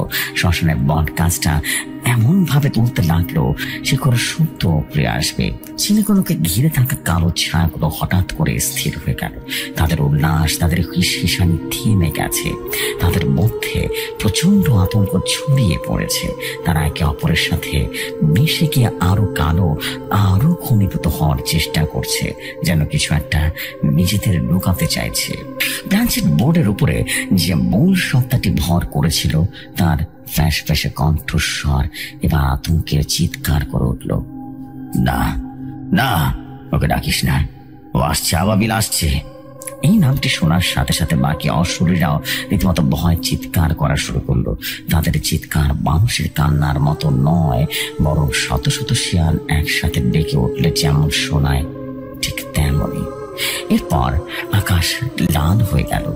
যে আকাশে একটু আগেও সীসা রং ধারণ করেছিল, সেই আকাশে হঠাৎ করে রক্ত লাল বর্ণ ধারণ করলো, যেন সূর্যাস্তের সমস্ত রক্তিম আভা কেউ একসাথে আকাশে মেখে দিয়েছে। সেই লাল আকাশের বুক চিরে ঠিক আমাদের মাথার উপরের অংশ একটা ফাটল দেখা গেল। ফাটলটা কোনো সাধারণ ফাটল নয়, মনে হলো কেউ যেন আকাশের কালো চাদরটাকে একটু হলেও ছুরি দিয়ে ছিঁড়ে ফেলেছে, এবং সেই ছিঁড়া অংশ দিয়ে কোনো অন্য জগতের আলো বেরিয়ে আসছে না, বরং বেরিয়ে আসছে জমাট বাঁধা অন্ধকারের চেয়েও গভীর এক শূন্যতা। বাতাসের রোজনের তীব্র গন্ধ ছড়িয়ে পড়ল। পরিবেশের তাপমাত্রা দ্রুত কমতে লাগলো। হাড় কাঁপানো শীত নেমে এলো। আমার চোখের সামনে সবকিছুই রং যেন ফ্যাকাশে হয়ে যেতে লাগলো। আর ঠিক তখনই সেই শূন্যতার ভেতর থেকে সে নেমে এলো আবাবিল। তার কোন নির্দিষ্ট মানবিক রূপ নেই, তাকে বর্ণনা করার ভাষা আমার জানা নেই।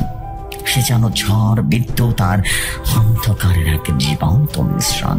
তার অবয়বটা একটা মানুষের মতো, কিন্তু আকারে বিশাল। প্রায় 10 ফুট লম্বা শরীরটা ধোঁয়া এবং ছাই দিয়ে করা, যা অনবরত আকার পরিবর্তন করছে। তার শরীরের ভেতর দিয়ে লাল বিদ্যুতের শিখা বয়ে যাচ্ছে। তার চোখ দুটো সবচাইতে ভয়ঙ্কর, যেখানে কোনো মণি বা সাদা অংশ নেই। সে যখন মাটিতে পা রাখলো তখন চারিদিকটা কেঁপে কেঁপে উঠলো। একটা শব্দ তরঙ্গ চারিদিকে ছড়িয়ে পড়লো, যা গাছের গাছগুলোর পাতা ছড়িয়ে দিল। আবাবিল আমার দিকে একবার তাকালো। তার জ্বলন্ত চোখে এক মুহূর্তের জন্য বন্ধুত্বের স্নিগ্ধতা ফুটে ওঠে, বিলিয়ে গেল। তারপর সে তার দৃষ্টি ফেরালো সেই কালো ছায়া আর ছেলেগুলোর দিকে। তার কণ্ঠস্বর আমি শুনিনি, কারণ সে যখন কথা বলে তা বাতাসে ভেসে আসে, সরাসরি মস্তিষ্কে আঘাত হানে। আর তার কণ্ঠে বজ্রের মতো কণ্ঠ আমার মাথায় প্রতিধ্বনিত হলো, বন্ধু, তুমি এদের জন্য আমাকে ডেকেছ, এই কীটদের জন্য। তার কণ্ঠস্বর ভারে আমার মাথা ছিঁড়ে যাওয়ার মতো অবস্থা হলো। আমি কোনো মতে বললাম, এরা শয়তানের ফাঁদে পড়েছে বন্ধু, এদের রক্ষা করো। আবাবিল হাসলো, আর তার হাসিও ভয়ঙ্কর। মনে হলো হাজার হাজার মানুষের শব্দ একসাথে পড়ছে। সে প্ল্যানচেটের বোর্ডের দিকে পা এগোলো, এক পা এগোলো। তার প্রতিটি পদক্ষেপে মাটি থেকে ধুলো উড়ে পড়েছে, যেন কোনো ভারী বস্তু সেখানে আছড়ে পড়েছে। কালো ছায়াগুলো ভয়ে চিৎকার করে পালাতে চেষ্টা করলো, কিন্তু আবাবিলের উপস্থিতিতে পালানোর কোনো পথ নেই। সে শুধু তার ডান হাতটা তুললো। তার হাতের আঙ্গুলগুলো লম্বা হয়ে সাপের মতো হয়ে গেল। সে একটা তুড়ি বাজালো। সাথে সাথে সে শব্দটা ছিল তা বর্ণনা করার মতো নয়। মনে হলো মহাবিশ্বের সব থেকে বড় বোমাটা আমার কানের পাশে ফাটানো হয়েছে। সেই শব্দের আঘাতে কালো ছায়াগুলো এক মুহূর্তের জন্য নেমে গেল। তারপরে কাচের মতো শত শত টুকরো ভেঙে গেল, বাতাসে বিলিয়ে গেল।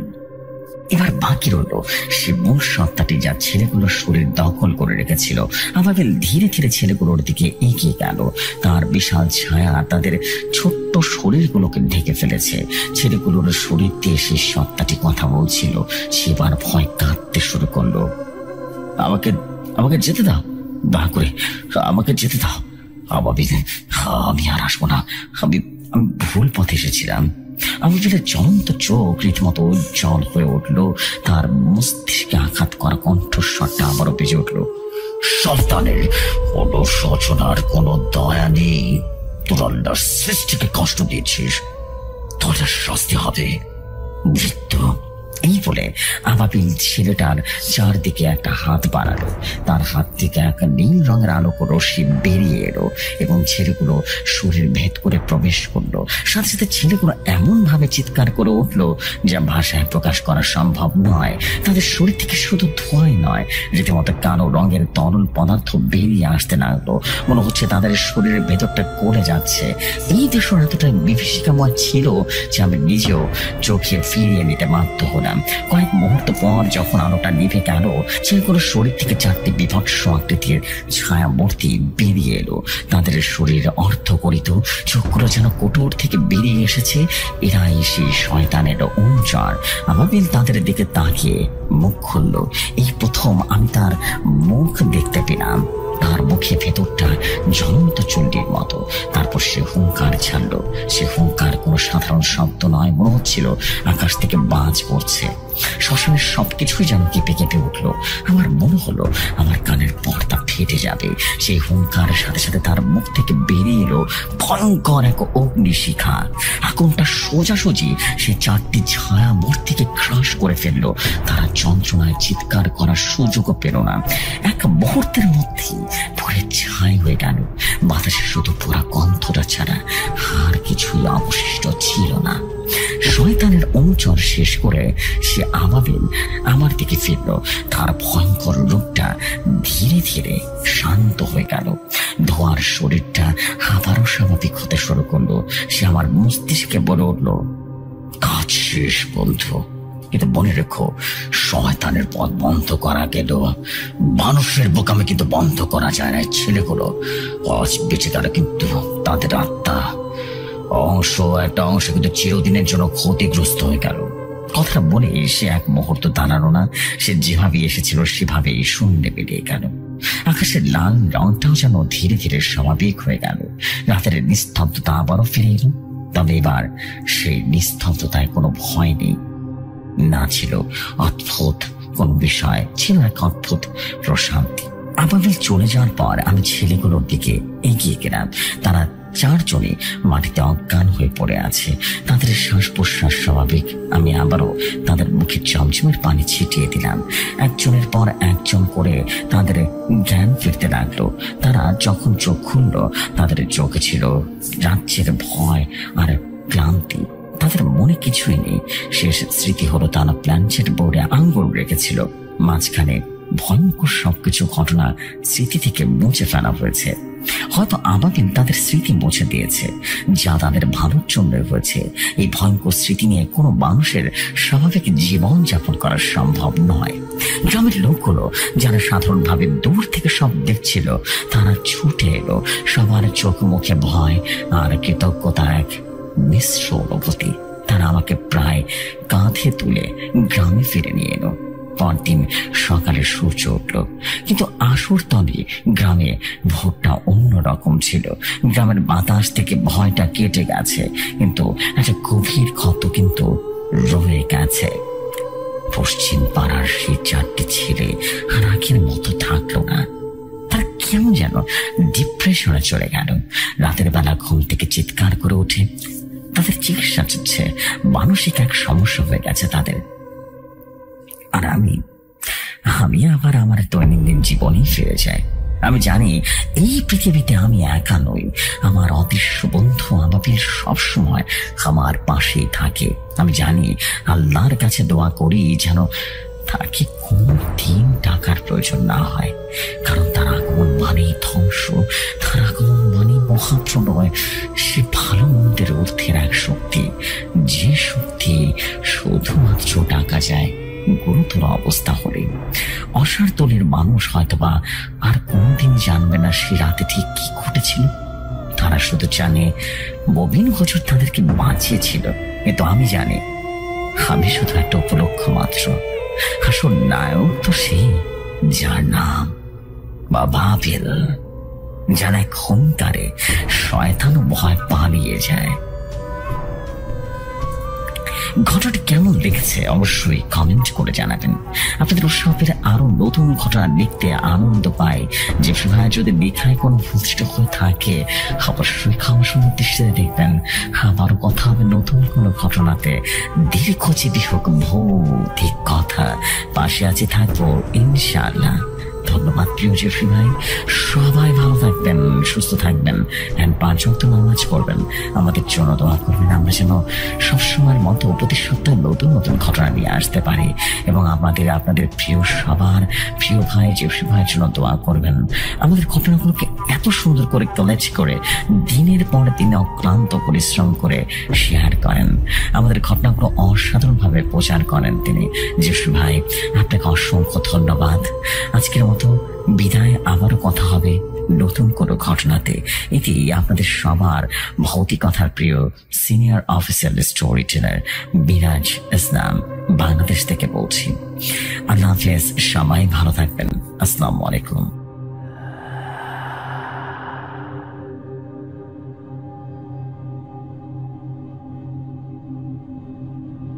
ওয়ালাইকুম আসসালাম প্রিয় বিরাজ ভাই।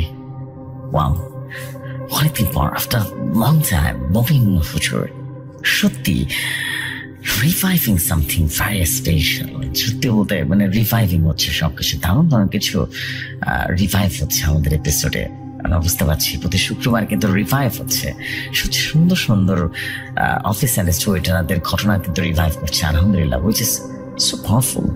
আজকের স্টোরিটা অসম্ভব সুন্দর ছিল, যেটা আমরা কিন্তু ববিন হুজুরের ঘটনা অনেক দিন পর শুনলাম, অ্যান্ড লিটারালি অনেক বেশি জোস। আমি এটাই বলবো যে আপনারা সবসময়ের মতোই দারুণ দারুণ সব ঘটনা কিন্তু আজকে উপভোগ করছেন এবং আপনাদেরকে উপভোগ করানোর জন্যই কিন্তু এই চেষ্টা বা এই যে প্ল্যানটা। সো আপনাদেরকে বলবো আপনারা সবসময়ের মতো অনেক বেশি সাপোর্ট করবেন এবং অনেক বেশি চেষ্টা করবেন আপনাদের তরফ থেকে ঘটনাগুলো মানুষের কাছে পৌঁছে দিতে, বিকজ আই নো আপনারা কি চান। সো এই হচ্ছে বিষয়। আমি আসলে তেমন কথা আর বাড়াবো না, বিকজ কথা বাড়ানোর কোনো প্রশ্নই আসে না।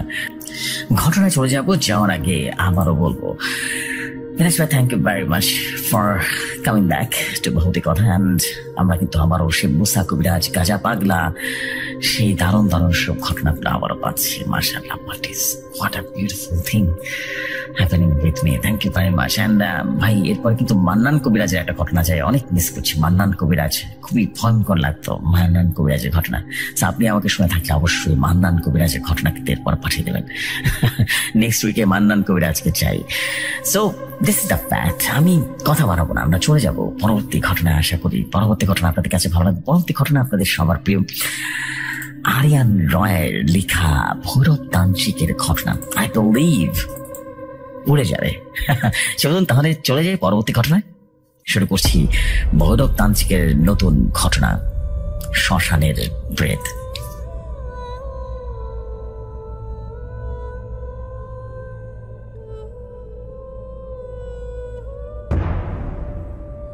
ঘটনা আমার কাছে যেভাবে এসেছে আমি সেভাবেই পড়ছি। ভৈরব তান্ত্রিকের শ্মশানের প্রেত। আসসালামু আলাইকুম জেফরি খান ভাই এবং সকল লিসনার্সগণ, আপনারা সবাই কেমন আছেন? আশা করি আপনারা সকলেই আল্লাহর অশেষ রহমতে অনেক ভালো আছেন, আর আমিও আল্লাহর অশেষ রহমতে অনেক ভালো আছি। আজ আপনাদের মাঝে আবারও চলে আসলাম ভৈরব তান্ত্রিকের নতুন এক গল্প নিয়ে। আশা করি আজকের গল্পটা আপনাদের কাছে অসম্ভব ভালো লাগবে, আর ভালো লাগলে আমার ঘটনা লিখতে অনেক বেশি উৎসাহ পাই। তাই আপনারা বেশি বেশি করে কমেন্ট করে জানাবেন আজকের ঘটনাটি আপনাদের কাছে কেমন লেগেছে। আর তার আগের ঘটনাগুলো শুনে যারা যারা কমেন্ট করেছিলেন আমি তাদের নামগুলো এই পর্বে উল্লেখ করে দিতে চাই। যেমন আগের পর্বে বা আগের ঘটনা যেটা দিয়েছিলাম সেখানে কমেন্ট করেছিলেন আর্স এফ কে ভাই, মামুন বিবি ভাই, শাহাবুদ্দিন মোল্লা ভাই, ইসহাক ভাই, এম বি সাকিব ভাই, শারবন সাইদ ভাই, হোসেন ভাই, সাব্বির ভাই, রাজন ভাই, রিফাত ভাই। আপনাদের সকলকে মন থেকে অনেক অনেক ধন্যবাদ এবং ভালোবাসা। আর আপনার সকলে আমার জন্য আর জেফরি খান ভাইয়ের জন্য দোয়া করবেন, যাতে আমরা আপনাদের সাথে সবসময় এরকম সুন্দর সুন্দর ঘটনা লিখে আপনাদেরকে উপস্থাপন করতে পারি। তাহলে আজকের কথা না বাড়িয়ে সরাসরি চলে যায় ঘটনায়। ঘটনাটি ঘটে মায়ান রাজ্যের এক পূর্বাঞ্চল গ্রামে। গ্রামের নাম শিবপুর। গ্রামটি ছিল বেশ বড়। আনুমানিক গ্রামের মধ্যে প্রায় 2 থেকে 300 মানুষের বা 300টি ঘর বাড়ি ছিল। তাহলে বুঝতেই পারছেন গ্রামটি কতটা বড় ছিল। ঘটনায় আসা যাক। ভৈরব তার আস্তানা থেকে বের হয়ে মায়াং রাজ্যের এক প্রদেশের দিকে এক অজানা পথে হাঁটা শুরু করে। কারণ ভৈরব বিশ্বাস করে ভৈরব যত বেশি এদিক ওদিক ঘুরবে ততই বেশি মহাশক্তি সে আয়ত্ত করতে পারবে। এই বিশ্বাস নিয়ে ভৈরব এদিক ওদিক ঘুরে বেড়ায়। এরকম করে ভৈরব এবার অজানা গন্তব্যে হাঁটা শুরু করে। হাঁটতে হাঁটতে ভৈরব এক গ্রাম ছেড়ে আরেক গ্রামের দিকে এগিয়ে পড়ে। এইভাবে হাঁটতে হাঁটতে ভৈরব খুব ক্লান্ত হয়ে পড়ে। ভৈরব ভাবে সে কোনো এক জায়গায় বসে একটু বিশ্রাম নেবে। তাই ভৈরব একটা নির্দিষ্ট জায়গা খুঁজতে শুরু করে। ভৈরব একটা জায়গা দিয়ে হাঁটছিল। সেই জায়গা দিয়ে শুরু করে রাস্তা চলে গেছে, আর রাস্তার পাশে বিভিন্ন গাছপালা ছড়িয়ে আছে। গাছপালার পিছনে চারিপাশে খাল বিলে পরিপূর্ণ হয়ে গেছে। সেই জায়গাটা দেখবে তার মন প্রাণ জুড়িয়ে যাবে, এমন এক অবস্থা। তখন আনুমানিক সন্ধ্যাবেলা ভৈরব একটা অপরিচিত গ্রামের মধ্যে প্রবেশ করলো। গ্রামের কাউকে চিনে না যে বলবে তাকে রাত্রি যাপন করার জন্য একটু আশ্রয় দেবে। তাই ভৈরব আবারও হাঁটতে শুরু করলো। ভৈরব হাঁটতে হাঁটতে গ্রামের শেষ প্রান্তে চলে আসে। সেখানে এসে ভৈরব সে দেখে একটা পরিত্যক্ত শ্মশান ঘাট। সেই ঘাটের আশেপাশে কোনো লোকালয় নেই। লোকালয় থেকে শ্মশান ঘাটটা বেশ কিছুটা দূরের গ্রাম, আর এই শ্মশান ঘাটের আশেপাশে কোনো মানুষের বসবাস নেই। তাই ভৈরব শ্মশান দেখে আর চিন্তা না করে সেই শ্মশানের মধ্যেই প্রবেশ করে ফেলে। ভৈরব সেই শ্মশানের মধ্যে প্রবেশ করে দেখে রাতের অন্ধকারে আশেপাশে এক নীরবতা নিস্তব্ধতা ছড়িয়ে আছে। ভৈরব শ্মশানে আরো গভীরে প্রবেশ করে দেখে সামনে শুধু অন্ধকার আর অন্ধকার বিরাজ করছে। অন্ধকারের জন্য এক পাও সামনে ঠিক করে এগোতে পারছে না। তাই ভৈরব সেইখানে বসে এক মশাল জ্বালিয়ে আবারও শ্মশান ঘাটের আশেপাশে দেখে নেয়। হঠাৎ করে ভৈরব লক্ষ্য করে সে যেখানে দাঁড়িয়ে আছে তার থেকে বেশ কিছুটা দূরে বিধ্বস্ত এক ঘর দেখা যাচ্ছে। আর সেই ঘরটা দেখে মনে হচ্ছে কয়েক বছর ধরে এই ঘরটা এইভাবে পড়ে থাকার কারণে বা এইখানে বহু বছর কেউ আসার কারণে এরকম হয়ে আছে। তাই ভৈরব বুঝলো এইখানে তেমন কেউ আসে না। তাই আর দেরি না করে বিধ্বংসী ঘরের ভিতরে যেতে থাকে। ভৈরব যতই সেই ঘরটার দিকে এগোচ্ছে ততই যেন তার শরীর বারবার ভার হয়ে আসছে। আর তখন ভৈরবের মনে হচ্ছে কেউ তাকে তাড়া করছে, ফলো করছে। ভৈরব ভাবলো এটা তার মনের ভুল। তাই ভৈরব সেই দিকে আর তোয়াক্কা না করে তার হাতে সে মশালটা তার হাত থেকে ভৈরব যাতে করে সে পরিত্যক্ত শ্মশান ঘাটের ঘরটার দিকে যাচ্ছে অদ্ভুত তার লাগা শুরু করলো। একসময় ভৈরব সেই বাড়িটার কাছে চলে আসে আর বাড়িটার চারপাশে ভালো করে দেখতে শুরু করে। কারণ শ্মশান ঘাটের আশেপাশে তেমন কোনো জনবহুল ঘর বাড়ি নেই। তাহলে তার কেন এরকম অনুভব হচ্ছে কেউ বা কারা যেন তার উপরে নজর রাখছে? এ সকল বিষয় চিন্তা করে সে আস্তে আস্তে পরিত্যক্ত ঘরটিতে প্রবেশ করে এবং দিনে সেই অন্ধকার ঘরটি ভৈরব মশালের আলো উজ্জ্বল এবং আলোকৃত হয়ে পড়ে। ভৈরব দেখে বাহির থেকে ঘরটাকে দেখতে যতটা ভয়ঙ্কর ভেতর থেকে তার চেয়েও বেশি ভয়ঙ্কর। ঘরটা দেখে পুরোপুরি হন্টেড হাউসের মতো দেখা যাচ্ছিল। ভৈরব দেখে পুরো ঘরের ভেতরে ইঁদুরের বাসায় ভরপুর। একেবারেই যেন দেখে মনে হচ্ছে এই গ্রামের সকল ইঁদুরগুলি ওখানে এসে বাসা বেঁধেছে। আর ঘরের চারিপাশে মাকড়সার জাল তার মাথার উপরে বিছিয়ে আছে। কালো কালো চোখ ভৈরব মাথার পুরো রীতিমতো জ্বলে আছে। দেখে মনে হচ্ছে হাজার হাজার অবক তার দিকে ট্যাপ ট্যাপ করে তাকিয়ে আছে। কিন্তু সেগুলো কোনো অবক নয়, বরং সেগুলো বাদুর তাদের থেকে দেখতে প্রায় অবকগুলোর মতোই লাগছিল। আর ঘরের চারিপাশে টিনের ছোট ছোট ছিদ্র আছে, আর সেই ছিদ্র দিয়ে তার মশালের আলোগুলিতে বাহির থেকে প্রবাহিত হচ্ছে, যেটা দেখে দূর থেকে মনে হচ্ছে প্রদীপের আলোয় নিবিড় আলোয় প্রতিফলিত হচ্ছে। যেমনটা দিনের বেলায় টিনের ছোট ছোট পুট দিয়ে সূর্যের আলোক রশ্মি চিকন রেখা আলোটার ঘরের ভিতরে প্রবেশ করে না, ঠিক ওরকমই। এই সব দেখে ভৈরব সেখানে থাকা সকল কিছু তার গলায় থাকা লাল লাল গামছা দিয়ে যেতে যেতে রাস্তায় আস্তে আস্তে করে পরিষ্কার করতে শুরু করে। বেশ সময় ধরে পরিষ্কার করার পর ভৈরব প্রথমে তার ঝোলা থেকে কিছু খাবার বের করে খেতে শুরু করে। তারপর ভৈরব তার ধ্যান শক্তি বৃদ্ধির জন্য ঘরের মধ্যে যজ্ঞের আগুন জ্বালিয়ে বসে বসে ধ্যান করা শুরু করে। এভাবে বেশ কিছুক্ষণ ধরে ধ্যান করার পর ভৈরব সেই আগুনের পাশে মঞ্চ পড়ে তার শরীরে বেশ ক্লান্ত হয়ে পড়ে, কারণ ভৈরব বেশ কিছুদিন ধরে ভালো করে বিশ্রাম নিতে পারেনি এবং তাই সে অনেক বেশি ক্লান্ত। তাই তার ঘুম চলে আসে। রাতে তখন মধ্যপ্রহর, ভৈরব গভীর ঘুমে আচ্ছন্ন হয়ে গেছে। ভৈরব ঘুমে থাকলেও তার কান কিন্তু সজাগ, আর ভৈরব পাশে তার জ্বালানো যজ্ঞের আগুন শো শো করে জ্বলছে। হঠাৎ করে ভৈরব শুনতে পায় কেউ তার ঘরের দরজায় টোকা দিচ্ছে এবং টোকার শব্দ শুনে ভৈরবের ঘুমটা ভেঙে গেল। ভৈরব বলল, কে কে? এইটা বলে ভৈরব সোজা তার দরজাটা খুলে ঘর থেকে বেরিয়ে হয়ে যায়। এদিকে ওদিকে তাকাতে শুরু করলো। চারপাশে ভালো করে দেখার পর দেখলো কেউ নেই।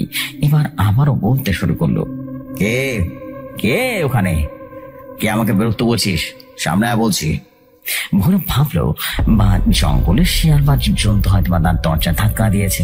এইটা ভেবে ভৈরব আবারও তার ঘরের ভেতরে প্রবেশ করে ঘরের দরজাটা বন্ধ করে দিয়ে আসে। এবার ভৈরব আর কোনো মতে ঘুমায় না। সে মাটিতে শুয়ে শুয়ে তার টিনের চালের দিকে তাকিয়ে থাকে।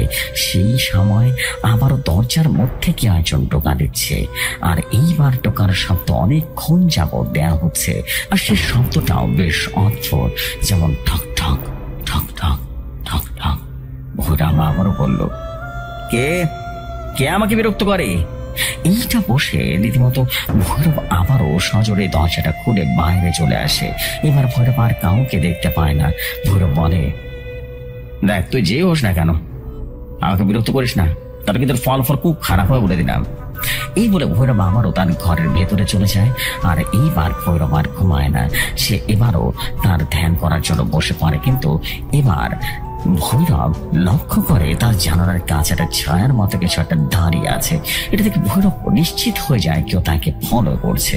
তাই ভৈরব এবারও তার ঘরের আশেপাশে একটা মন্ত্র শক্তি দ্বারা বন্ধ করে রাখে, যাতে করে কোনো অশুভ শক্তি তাকে কোনো রকম ক্ষতি করতে না পারে। এবার ভৈরব বেশ কিছুক্ষণ যজ্ঞ শেষ করে ঘুমিয়ে পড়ে। সেই রাতে আর ভৈরব সাথে তেমন কিছুই ঘটে না। তাই ভৈরব সেই রাতে সুন্দর একটা ঘুম দেয়। আর অনেকদিন পরে এত সুন্দর একটা ঘুম দিয়ে সকালবেলা ওঠার পর ভৈরবের শরীরে সকল ক্লান্তি সরে যায়।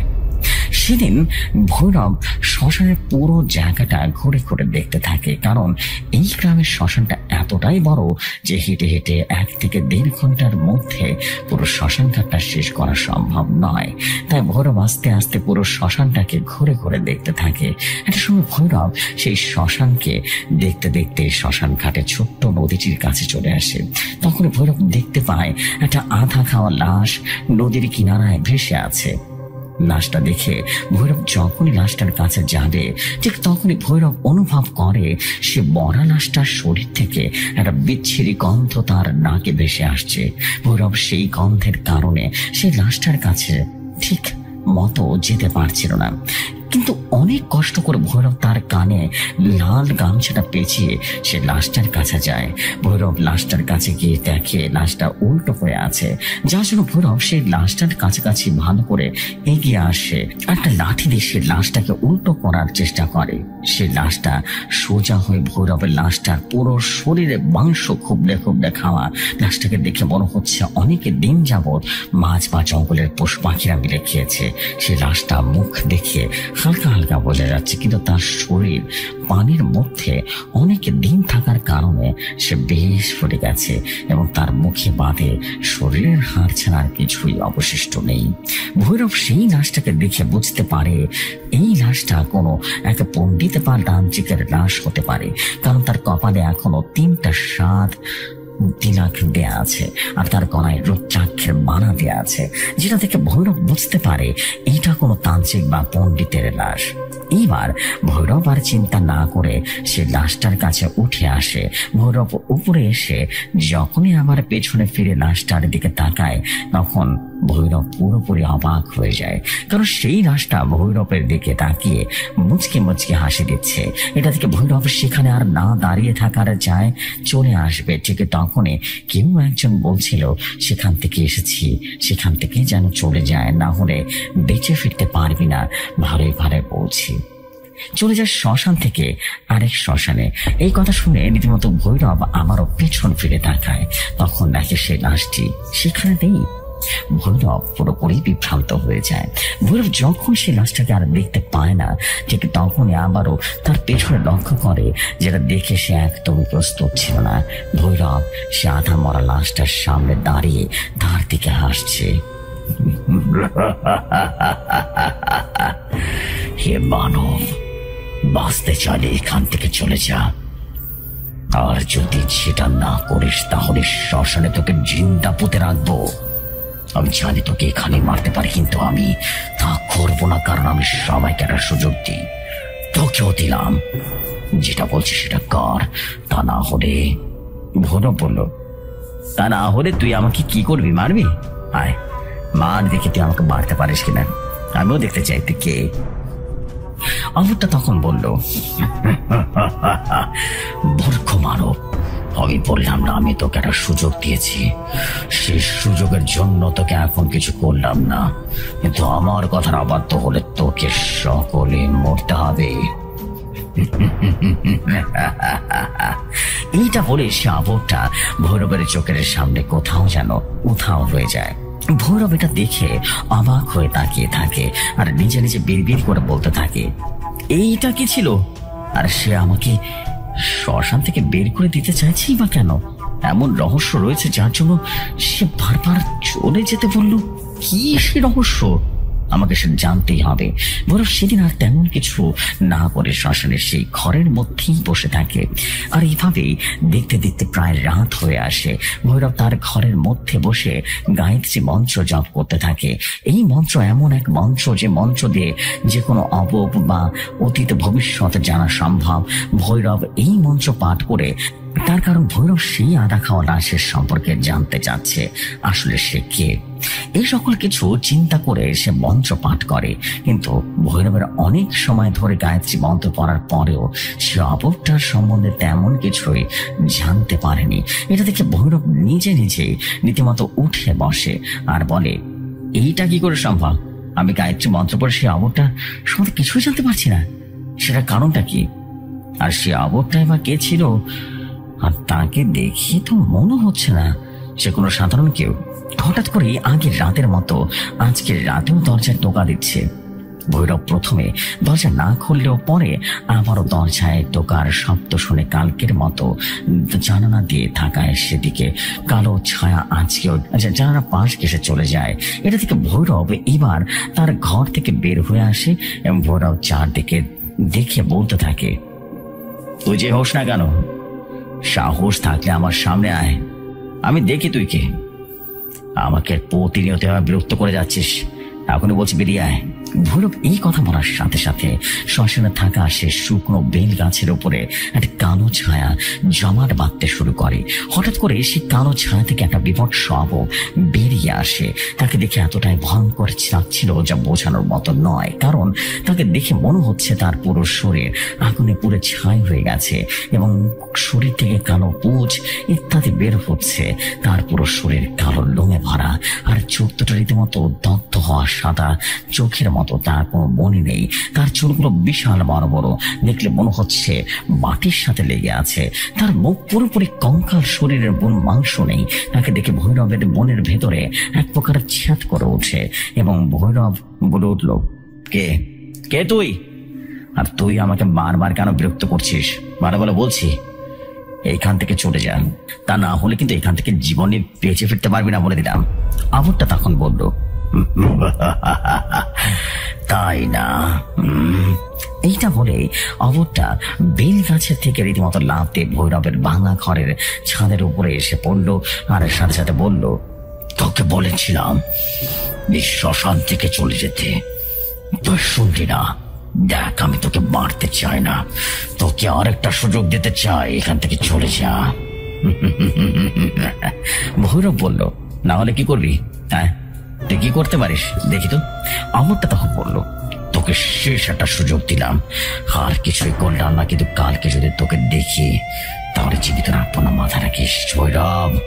ভৈরব বলল, তোর কত ক্ষমতা আছে আমি সেটাও দেখবো, তুই পারলে যা ইচ্ছা করিস, আমি দেখবো তুই আমার কি করতে পারিস। ভৈরবের কথা শুনে সে অমরটা একটা বিটকোটা হাসি দিয়ে আবারও একটা কালো ছায়ার রূপ নিয়ে কোথায় যেন চলে গেল। সে অমরটা যাওয়ার পর ভৈরব আবারও নিজে চিন্তা করলো, সে ওটা আসলে কি, আর সে কি চায়, আর আমাকে শ্মশান থেকে বের কেনই বা হতে বলছে, কিছুই তো বুঝতে পারছি না। সেদিন যোগ্য করে তার সম্বন্ধে জানার চেষ্টা করলাম, কিন্তু কিছুই জানতে পারলাম না। তার ব্যাপারে আগে ভালো করে জানতে হবে, তারপর না হয় কিছু একটা করা যাবে। আচ্ছা, এই বিষয়টা কালকে ভালো করে ভাবতে হবে। সে রাতে ভৈরবের সাথে তেমন কিছুই ঘটেনি। পরের দিন খুব ভোরবেলায় ভৈরব তার ঘরের আঙিনায় চোখ বন্ধ করে বসে বসে ধ্যান করছে। হঠাৎ করে ভৈরব কয়েকজন মানুষের শব্দ শুনতে পায়, আর তারা নিজেদের মধ্যে কথা বলে করতে থাকে। শোনা দেখি বাবা কিছু করতে পারে কিনা। আরেকজন বলল, আরে হয়তো অনেক ছোট বয়স, মানুষ 30 বা 35 বছর হবে, আমাদের কাজটা কি পারবে কি মনে হয়? তার কথা শুনে আরেকজন বলল, আরে চলো গিয়ে দেখি, সে পারে না কি পারে না 2 থেকে 3 দিনের ভিতরে তো বোঝা যাবে, না না? কিন্তু এছাড়া তো কিছু করারও নেই, দেখি না উনি যদি আসলেই আমাদের কাজটা করতে পারে। আরেকজন বলল, ঠিক আছে চলো গিয়ে দেখি তাহলে উনি কিছু করতে পারে কিনা।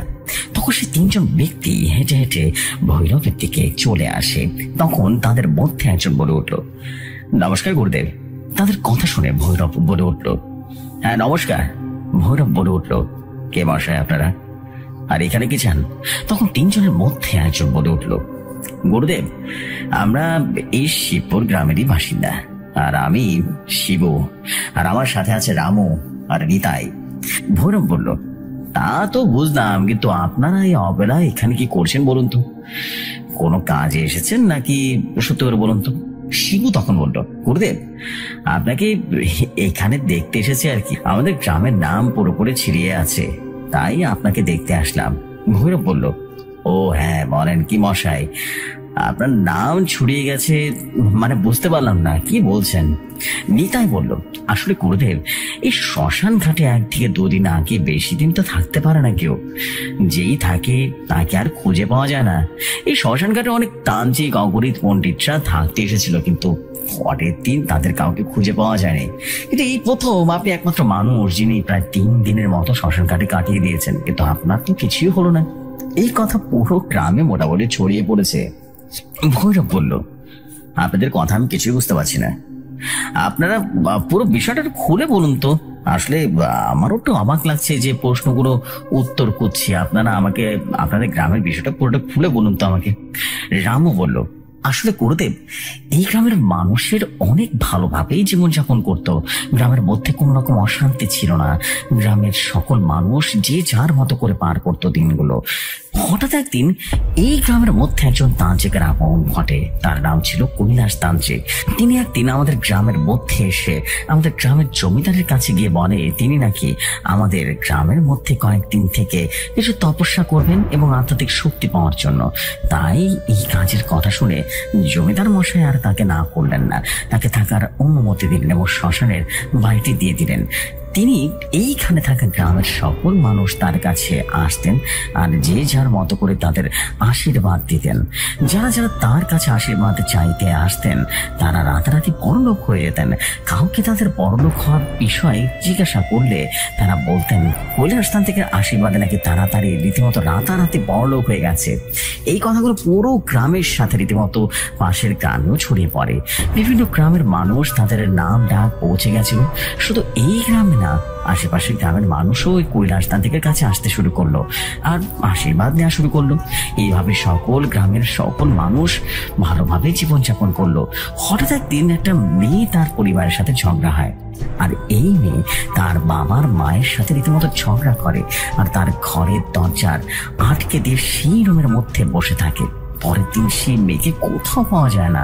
না তারা তন্ন তন্ন করে খুঁজে কোথাও একঘেয়ে কোনোভাবে খুঁজে পাওয়া যায় না। তার মা বাবা গ্রামের সকলের কাছে গিয়ে তার মেয়ের কথা জিজ্ঞেস করে, কিন্তু সবাই একটাই কথা বলে, তারা বলে তাদের মেয়েকে নাকি কোথাও কোথাও দেখেনি। পরে সেই মেয়েটার পরিবার অনেকভাবে মেয়েটাকে খোঁজে, কিন্তু কোথাও পাওয়া যায়নি। এভাবে অনেকটা দিন পেরিয়ে যায়, কিন্তু সেই মেয়েটাকে আর খুঁজে পাওয়া যায়নি। তার বাবা মা সহ গ্রামের সকল মানুষ ভাবলো তাদের মেয়ের মনে হয় তাদের রাগ করে বাড়ি ছেড়ে চলে গেছে বা কারোর সাথে পালিয়ে গেছে। এইভাবে গ্রামের মানুষ সেই মেয়েটার কথা ভুলে যায়, সকলে এটাকে স্বাভাবিকভাবেই নেয়। কিন্তু সেই মেয়ের কোন রকম খোঁজ পাওয়া যায় না। এই ঘটনার পর কেটে যায় প্রায় একটা মাস। হঠাৎ একদিন 3 বছরের এক শিশুকে আর গ্রামের মধ্যে খুঁজে পাওয়া যায় না। তখন গ্রামের কিছু মানুষ মিলে সেই বাচ্চাটাকে 2 দিন 2 রাত ধরে খোঁজ করে, কিন্তু সেই বাচ্চাটার লাশটা আর কোথাও খুঁজে পাওয়া যায় না। সবাই ভাবে হয়তো বা পাহারা থেকে কোন রকম নদীতে পড়ে মৃত্যু হয়েছে, যার জন্য তাকে খুঁজে পাওয়া যাচ্ছে না। এভাবে করে প্রতি পূর্ণিমার রাতে গ্রামের একজন না একজন হারাতে শুরু করে। আর যারাই হারাচ্ছিল তখন ওদের সকলের বাচ্চার বয়স 1 থেকে 17 বছর ছিল এবং ছেলে মেয়ে হারাচ্ছিল। সবাই যখন দেখে গ্রামের মধ্যে বাচ্চা শিশু সবাই রীতিমতো পূর্ণিমার রাতে হারিয়ে যাচ্ছে, তখন গ্রামের কিছু মানুষ এটা একটা বিহিত করবে বলে সিদ্ধান্ত নেয় এবং পূর্ণিমার রাতে সকলে মিলে বাচ্চাদেরকে টপ হিসেবে ব্যবহার করে এবং এগুলো কারা করেছে তাকে ধরবে বলে চিন্তা করে। যেভাবে সেই কাজ একদিন গ্রামের এক লোক মিলে একটা ছেলেকে তাদের উঠোনে রেখে যায় এবং সবাই যে যার মতো উঠতে বসে থাকে তাকে ধরার জন্য। এইভাবে তারা অনেক সময় বসে থাকার পর যখন কেউ আসছে না, সকলে সিদ্ধান্ত নেয় তারা ঘরে চলে যাবে। ঠিক তখনই সবাই দেখে একজন আলখাল্লা পরা কালো জুব্বা পরা লোক সেই বাচ্চাটাকে জঙ্গলের মধ্যে নিয়ে যাচ্ছে। এটা থেকে গ্রামের সকলে চুপি চুপি করতে থাকে এবং বেশ কিছুক্ষণ পর তাকে ফলো করার পর কিছু মানুষ দেখে সেই বাচ্চাটাকে শ্মশানের মধ্যে নিয়ে যাওয়া হলো। তখন গ্রামের সকলে ভাবলো গ্রামের সকল বাচ্চাদেরকে হয়তো বা কৈলাস তান্ত্রিক নিয়ে বলি দিয়ে সেই আধ্যাত্মিক শক্তি লাভ করতে চায়। তখন তারা আবারও সেই লেখাটার পেছনে নিতে শুরু করলো, কিন্তু তারা কোনোভাবেই সন্ধান পায় না। তাই তারা সকলে মিলে চলে যায় গ্রামের জমিদার মশাইয়ের কাছে। তারা কি জমিদার মশাইকে সকল কিছু খুলে বলে। জমিদার মশাই সকল কিছু শুনে কৈলাস তান্ত্রিকের ঘন ধলাই দিয়ে মারার চিন্তা করে। যেভাবে সেই কাজ, তারপর গ্রামের সকল মানুষরা মিলে কৈলাস তান্ত্রিকের কাছে যায় এবং কৈলাস তান্ত্রিকের কাছে এসে তার সাথে কোনো রকম কথা না বলে তাকে যে যার মতো করে মারা শুরু করে এবং কেউ লাঠি দিয়ে মারে, কেউ রীতিমতো দা দিয়ে মারছে এবং কেউ লাঠি গুঁতা মারা শুরু করে এবং মারতে মারতে পুরোপুরি জখম করে ফেলে। এইভাবে তাকে অনেক সময় ধরে মারার পর একটা সময় কৈলাস তান্ত্রিক সেই শ্মশানের মধ্যে মৃত্যুবরণ করে। তাকে মারার পর সকলেই ভাবে এখন হয়তো বা গ্রামের মধ্যে থাকা সকল সমস্যা তারা সমাধান করে ফেলেছে, কিন্তু গ্রামের সকলে সেদিন ভুল ভেবেছিল। কৈলাস তান্ত্রিক মারা যাওয়ার বেশ কিছুদিন পরে গ্রামের মধ্যে আগের মতোই সবকিছুই স্বাভাবিক চলতে শুরু করে। তখন আর গ্রামের মধ্যে কোনো সমস্যা দেখা দেয় না। গ্রামের সকল মানুষ আবারও যে যার মতো কাজে ব্যস্ত হয়ে পড়ে। একদিন হঠাৎ করে শুনে গ্রামের একজন ব্যক্তির লাশ নাকি শ্মশান ঘাটে বিভৎস অবস্থায় পাওয়া গেছে। এটা শুনে গ্রামের সকল মানুষকে তাকে দেখতে চলে যায়। সেখানে কি গ্রামের সকলে দেখে গ্রামের একজন দোকানি এসে শ্মশানে মরে পড়ে আছে। তার লাশ দেখতে এতটাই বিভৎস ছিল যে গ্রামের সকল মানুষ থর থর করে কাঁপাকাঁপি শুরু করে দেয়। আর কিছু মানুষ তো সেখানেই অজ্ঞান হয়ে যায়, কারণ তারা এত ভয়াবহ মৃত্যু এর আগে কখনো দেখেনি। তারপর সকলে তাকে সেই শ্মশানের দোকানের লাশটা পুড়িয়ে দিয়ে তাদের বাড়িতে চলে আসে। তার কিছুদিন পর আবারও সকলে শুনতে পায় গ্রামের জমিদার মশাই নাকি মারা গেছে, আর তার লাশও নাকি এই আগের বাড়ির দোকানের মতো ছিল। সকলে আবার জমিদার মশাইয়ের লাশ দেখতে চলে যায় এবং সকলে জমিদার বাড়িতে গিয়ে দেখে জমিদারের চোখ পুরোপুরি উপরে ফেলা হয়েছে, তার কলিজাটাও নাকি একেবারে বের করে ফেলেছে। আর তার থেকে বড় কথা হলো তার শরীরের প্রতিটা অংশই এক টুকরো করে বিভিন্ন জায়গায় ছড়িয়ে ছিটিয়ে রেখেছে। আর তার পাশে পড়ে আছে জমিদার গিন্নি সীমা, তার একই অবস্থা। হঠাৎ করে সকলে একটা জিনিস লক্ষ্য করে, জমিদার মশাই আর তার গিন্নি কপালে লেখা আছে 2 আর 3 গ্রামের মানুষের মধ্যে প্রথম এই ব্যাপারটাই বুঝতে পারেনি। কিন্তু পরের বার যখন পণ্ডিত মশাই সহকারে তার 2 সহকারী মারা যায়, তখন সবাই বুঝতে পারে, কারণ তাদের একই অবস্থা আর তাদের কপালে 2টা লেখা ছিল 4, 5, 6। এটা থেকে সকলেই বোঝা যায় এদেরকে কে মারছে, আর যে মারছে সে কোণে কোণে মারছে, আর তাদের মৃত্যু এমন ভাবে হচ্ছে কেউ তার মৃত্যুর বদলা নিচ্ছে, এমনটাই মনে হচ্ছে। আর তাদের দেখে মনে হচ্ছে এটা মৃত্যু নয়, এটা একটা মর্মান্তিক হত্যা। তাই গ্রামের সকলে বিষয়টা ভালো করে জানার জন্য দূর গ্রাম থেকে বিভিন্ন শক্তিশালী তান্ত্রিককে নিয়ে আসা শুরু করে। তাদের বিশ্বাস এইভাবে কোনো মানুষ মারতে পারে না।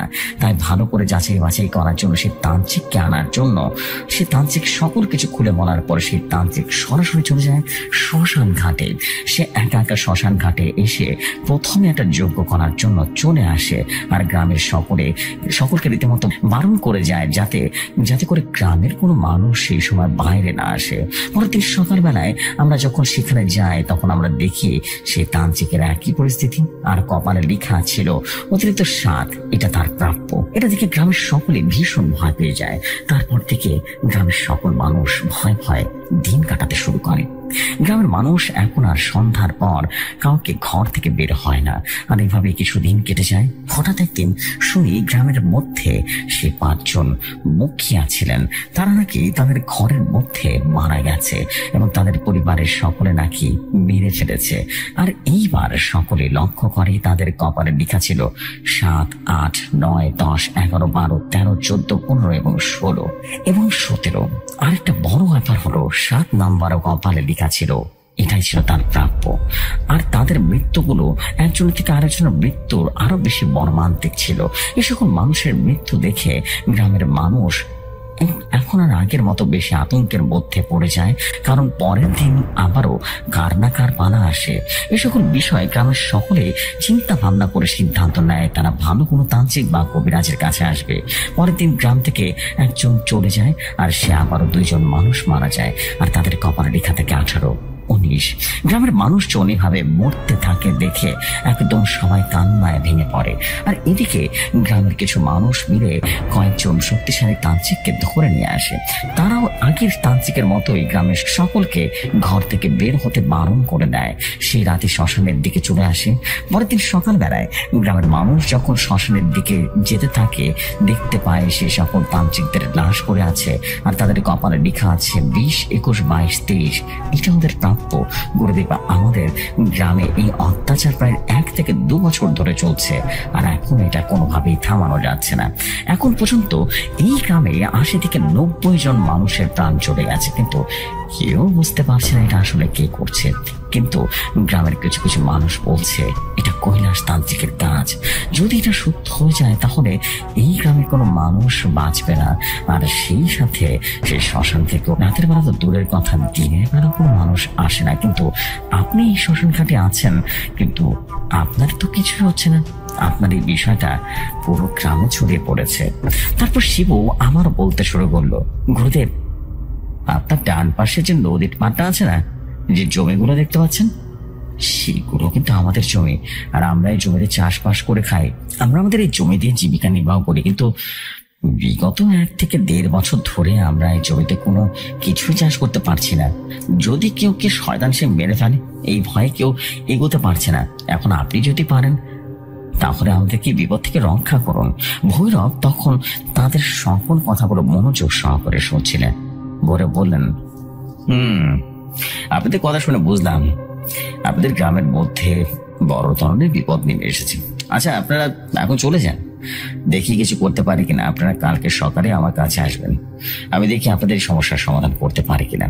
ভৈরব তান্ত্রিকের কথা শুনে শিবনিতাই রামু তারা সেখান থেকে চলে যায়। তারা চলে যাবার পর ভৈরব তান্ত্রিক মাথায় অনেক কিছু ঘুরপাক করছিল, কিন্তু ভৈরব এখন তার প্রশ্নের অনেক কথা আস্তে আস্তে জানতে পারেনি। এই সকল বিষয় নিয়ে চিন্তা করতে করতে প্রায় রাত নেমে আসে। ভৈরব বিকালবেলায় স্নান করে পবিত্র হয়ে বসে। ভৈরব শুকনো কাঠ সাজিয়ে তার মধ্যে চন্দনের লাল গোটা টেনে নিয়ে রীতিমতো জবা ফুলের রস দিয়ে আগুন ধরিয়ে বসে বসে যজ্ঞী মন্ত্র পড়তে শুরু করে। অনেক সময় ধরে মন্ত্র পড়ার পরেও ভৈরব কোনোভাবেই কৈলাস তান্ত্রিকের সম্বন্ধে কিছুই জানতে পারে না। তখন ভৈরব তার বন্ধু কানাজিনকে সম্বোধন করে এবং কিছুক্ষণের মধ্যে সে কানাজিন সেখানে চলে আসে। কানাজিন বলে উঠল, নমস্কার গুরুদেব, আজ এতদিন পর আমাকে স্মরণ করলেন। আপনি বলুন, কেন স্মরণ করেছেন? বিশেষ কোনো কাজ আছে নাকি গুরুদেব? কালা, আপনাকে ডেকেছি কারণ তো আছে বটে। শুনুন, আপনাকে একটা কাজ দিচ্ছি, আপনি খুঁজে নিয়ে আর দেখুন তো এই গ্রামে এমন কোনো প্রেত পিশাচ আক্রমণ করেছে কিনা, আর আক্রমণ করেছে সেটার কারণই বা কি, এসব আমাকে একটু জানান। কানাজিন বলল, ঠিক আছে গুরুদেব, আপনি এখানে বসে থাকুন, আমি কিছুক্ষণ মধ্যে আসছি। এই বলে কানাজিন সেখান থেকে চলে যায়। বেশ কিছুক্ষণ পর কানাজিন আবারও আসে আর ভৈরবকে বলে ওঠে, গুরুদেব, আপনি কাজটা ছেড়ে দিন। ভৈরব তখন বলল, কি বলছো তুমি? কারণ তোমার মাথা ঠিক আছে? তুমি আমাকে কাজ ছেড়ে দিতে বলছো? কানা, আমি এই কাজটা করেই তারপর ছাড়বো।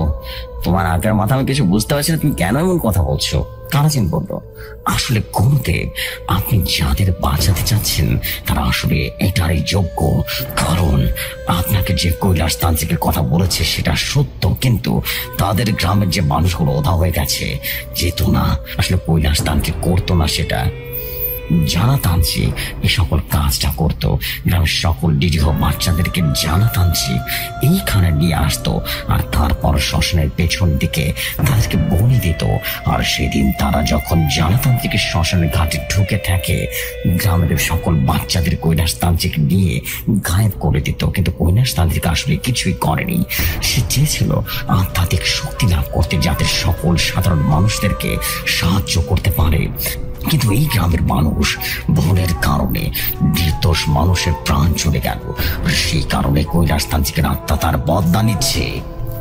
আরেকটা কথা করতে, এই কৈলাস তান্ত্রিক আর জানা তান্ত্রিক একই গুরুর শিষ্য, মাথায় রাখবেন। এবং তার গুরুর এক বিশেষ শক্তি ছিল, যে শক্তি জানা নিতে চেয়েছিল, কিন্তু তাদের গুরুদেব জানাকে শক্তি না দেওয়ার কারণে শক্তিটা কৈলাস তান্ত্রিক তার গুরু থেকে উপহার হিসেবে পেয়েছে।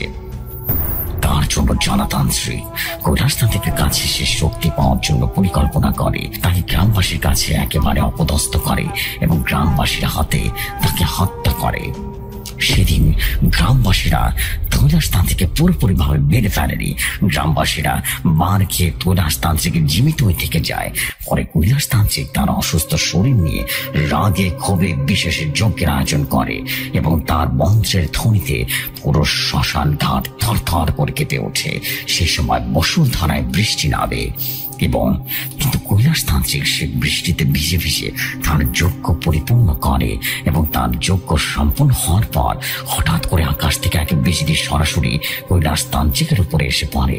আর সেই বিজলি পড়ার সাথে সাথে কৈলাস তান্ত্রিক নিমিষেই গলে ছারখার হয়ে যায়। কিন্তু কৈলাস তান্ত্রিকের শরীর ছারখার হয়ে গেল, তার আত্মা পরিপূর্ণভাবে ধ্বংস হয়ে যায় না। এই ঘটনার পর কৈলাস তান্ত্রিকের আত্মা তার মৃত্যুর প্রতিশোধ নেওয়ার জন্য ছটফট করতে থাকে। আর কিছুদিন পর কৈলাস তান্ত্রিকের আত্মা এই গ্রামের উপর আক্রমণ করার জন্য শুরু করে। গুরুদেব, আর কৈলাস তান্ত্রিক সেই আত্মা জানা তান্ত্রিককে মেরে ফেলে। ভৈরব তখন বলল, আচ্ছা, এখন পুরো বিষয়টা বুঝলাম, কিন্তু সেই তান্ত্রিকের মৃত্যুই বা কিভাবে হলো সেটা তো বুঝতে পারছি না। যারা এই গ্রামকে রক্ষা করার জন্য আসতো তারা কোথায় গায়েব হয়ে যেত? কানাজিন তখন বলল, আসলে গুরুদেব, সে সকল তান্ত্রিকরা শ্মশান ঘাটে এসে কৈলাস তান্ত্রিকের আত্মাকে স্মরণ করত, তাদেরকে কৈলাস তান্ত্রিকের আত্মা নির্মমভাবে হত্যা করত। তার শক্তির সামনে সকল তান্ত্রিকরা দুর্বল হয়ে যেত। তারপর তার ব্যাপারে যারা জানতো, চেষ্টা করতো, তাদের নাক মুখ দিয়ে নিচে থেকে রক্ত বের হয়ে মারা যেত। পরে কৈলাস তান্ত্রিক সেই তান্ত্রিকের শরীর থেকে পোষা পিশাচগুলোকে দিয়ে খাইয়ে দিত। ভৈরব বলল, আচ্ছা, তা না হয় বুঝলাম, কিন্তু এইটাই যদি হয় তাহলে সে কৈলাস তান্ত্রিকের আত্মা আমাকে কেন ক্ষতি করেনি? আর আমিও তো কৈলাস তান্ত্রিকের সম্বন্ধে জানতে চেয়েছিলাম, কিন্তু সেটা আমার কোনো ক্ষতি করতে পারেনি। কানাজিন তখন বলল, গুরুদেব, আপনি যেদিন এইখানে এসেছিলেন সেদিন প্রথমে আপনার বাসস্থান পুরোপুরি বন্ধ করে দিয়েছিলেন, যার কারণে কৈলাস তান্ত্রিকের আত্মা চেয়েও আপনার কাছে কোনোভাবে আসতে পারেনি, ক্ষতি করতে পারেনি। এখন আমি সবকিছু ভালো করে বুঝছি। কানাজিন তখন বলল, আর একটা কথা গুরুদেব, কৈলাসকে কোনো সাধারণ কিন্তু কোনো তান্ত্রিক নয়, সে ছিল 10 মহাবিদ্যার 5ম ডাকিনী ভুবনেশ্বরের সাধক। তাকে হারানো কিন্তু চারটিখানি কথা নয়। আপনি নিজেই জানেন এই গ্রামকে রক্ষা করার জন্য এই পর্যন্ত 7 থেকে 8 তান্ত্রিক এসেছিল, আর তারা এই গ্রামকে রক্ষা করতে গিয়ে নিজেদের প্রাণ দিয়েছিল, নিজেদের প্রাণ নিয়েছিল। তারা অনেক শক্তিধর তান্ত্রিক ছিল, কিন্তু তারা জানতো না আসলে কৈলাস তান্ত্রিকের আত্মা কিন্তু সিদ্ধিপ্রাপ্ত। কৈলাস তান্ত্রিকের আত্মার মৃত্যুর পরেও আগের থেকে বেশি শক্তিশালী হয়ে গেছে, যার কারণে আপনার করা সকল তন্ত্র মন্ত্র তার কাছে বারবার ব্যাহত হচ্ছে, ব্যর্থ হয়ে পড়ছিল। ভৈরব তখন বলল, বুঝলাম, এই জন্যই আমার করা গায়ত্রী মন্ত্র যক্ষী মন্ত্র দিয়ে তাদের সন্ধান করতে পারেনি। কালাজিন তখন বলল, গুরুদেব, বিষয়টা একটু ভেবে দেখবেন, কারণ এই জায়গাটা করাটা আপনার জন্য ঝুঁকিপূর্ণ হতে পারে। তাই বলছি আপনি দাউদকে স্মরণ করুন আর তাকে পুরো বিষয়টা করে বলুন, তাহলে আপনার জন্য ভালো হবে, কারণ দাউদ থাকলে এই সমস্যার সমাধান করতে পারবে। ভৈরব তখন বলল, কালা, সেটা আমি জানি, কিন্তু এই মুহূর্তে দাউদকে ডাকতে পারবো না, কারণ এই জায়গাটা অপবিত্র, আর দাউদ এই জায়গায় কোনোভাবে আসতেও পারবে না। ওনাকে ডাকার প্রয়োজন নেই, আমি নিজে সে সমাধান করে ফেলবো, চিন্তা করবেন না। কালা, আপনি আমার জন্য একটা চন্ডালের হার এনে দিতে পারবেন? কালাজিন তখন বলল, জি গুরুদেব, আপনি আমাকে সময় দিন, আমি আপনার কিছুক্ষণের মধ্যে নিয়ে আসছি। এটা বলে কালাজিন সেখান থেকে চলে যায়। কালাজিন চলে গেলে ভৈরব সেখানে বসে 2 চোখ বন্ধ করে কিছু মন্ত্র পড়ে। অনেক সময় পর কালাজিন আবারও ফিরে আসে আর ভৈরবকে বলল, গুরুদেব, এই যে আপনার গরু চন্ডালের হার। ভৈরব বলল, ঠিক আছে কালা, আপনাকে অনেক ধন্যবাদ, আপনি এখন আসেন, আর আমি আপনাকে প্রয়োজন হলে আবারও ডাকবো, তখন না হয় আবারও চলে আসেন। কালাজিন তখন বলল, ঠিক আছে গুরুদেব, আপনার যখনই প্রয়োজন পড়বে তখনই স্মরণ করবেন, আমি আপনার সাথে আছি। এখনকার মতো আসি, নমস্কার গুরুদেব। এটা বলেই চলে যায় সেই কালাজিন। আর ভৈরব সেই চন্ডালের হারটা নিয়ে সেখান থেকে অগ্নিকুণ্ডের আগুন জ্বালিয়ে গরু চন্ডালের হারকে আগুনে জ্বালিয়ে ছাই করে তার দিকে রেখে দেয়। তারপর ভৈরব তান্ত্রিক ধ্যান করা শুরু করে দেয়। ভৈরব ধ্যান করতে করতে প্রায় রাতের 2য় প্রহর চলে আসে। তাই ভৈরব এখনকার মতো যোগ শেষ করে ঘুমানোর জন্য চলে যায়। এভাবে কোনো রকম সেই রাতটা পার করে ফেলে। পরের দিন সকাল সকাল উঠে ভৈরব তার ঘরের বাইরে এসে দেখে শিবরাম ও নিতাই এসে হাজির হয়ে গেছে। ভৈরব বলে উঠল, কি ব্যাপার, আপনারা এত সকালে আমার কাছে? নিতাই তখন বললেন, গুরুদেব, আপনি তো কালকে আমাদেরকে আসতে বললেন আর বললেন আমাদেরকে সবকিছু একটু জানাবেন। বলেছিলাম, কিন্তু আপনারা যে কৈলাসের সাথে যেটা করেছেন, ভাবলে মনে করে আমার তো কাজটা আর করতে ইচ্ছে করছে না। একটা নির্দোষ মানুষকে মেরে ফেলেছেন আপনাদের জন্য কৈলাস অনেক কিছু করেছে, কিন্তু আপনারা মিথ্যা অপবাদ দিয়েছেন, যার ফল এখন সবাইকে ভোগ করতে হচ্ছে। তখন ভৈরব তাদের কালাজিনের কথা মতো যা যা হয়েছিল তা খুলে বলল। ভৈরবের কথা শুনে তারা রীতিমতো আকাশ থেকে বলল। তারা সবাই বলে উঠল, গুরুদেব, আমরা না জেনে ভুল বুঝে ফেলেছি, আপনি আমাদেরকে সে তান্ত্রিকের হাত থেকে রক্ষা করুন, আপনি আমাদের শেষ ভরসা গুরুদেব। ভৈরব তখন বলল, আচ্ছা ঠিক আছে, এখন আপনারা যান, দেখছি বিষয়টা, আর খবরদার আজকে রাতে কেউ নিজের ঘর থেকে বের হবেন না, কারণ আপনাদেরকে দেখলে কৈলাস তান্ত্রিক ক্ষতি করার চেষ্টা করতে পারে, তাই সাবধানে থাকবেন। রাতে কোনো প্রকার ঘর থেকে বের হবেন না বলে দিলাম। রামও তখন বলল, ঠিক আছে গুরুদেব, আপনি যেমনটা বলবেন তেমনটা হবে। এটা বলেই তারা তাদের গ্রাম থেকে সে ভৈরব এর বলা কথাগুলো বলে তাদের কথা সেগুলো গ্রামের সকলের মধ্যে ভালো খারাপ লাগা শুরু হলো। এবং সেদিন রাতের বেলায় ভৈরবের কথা মতো কেউ বের হয় না। তারা তাদের নিজের বাড়িতে অবসন্ন হয়ে বসে থাকে। আর এদিকে রাতের গভীরে চাঁদ ম্লান হয়ে গেছে, আকাশের কুয়াশাটা ধূসর চাদর সবকিছুই যেন ঢেকে রেখেছে। ভৈরব একা তার সামনে ছোট্ট আগুনের কুণ্ড, চারপাশে শুকনো হাড়ের ছায়া লাগানো শ্মশানের পুরনো স্তম্ভগুলো বাতাসে কাঁপলো, আর দূর থেকে ভেসে আসা রীতিমতো কের কের করে কাঁপছে এবং নীরবতা যেখানে শব্দ হয়ে ভেঙে আসছে। ভৈরব ধীরে ধীরে যজ্ঞের কুণ্ডের চারপাশে বৃত্ত খুলল এবং চিহ্ন আর রেখা আঁকছে মাটিতে।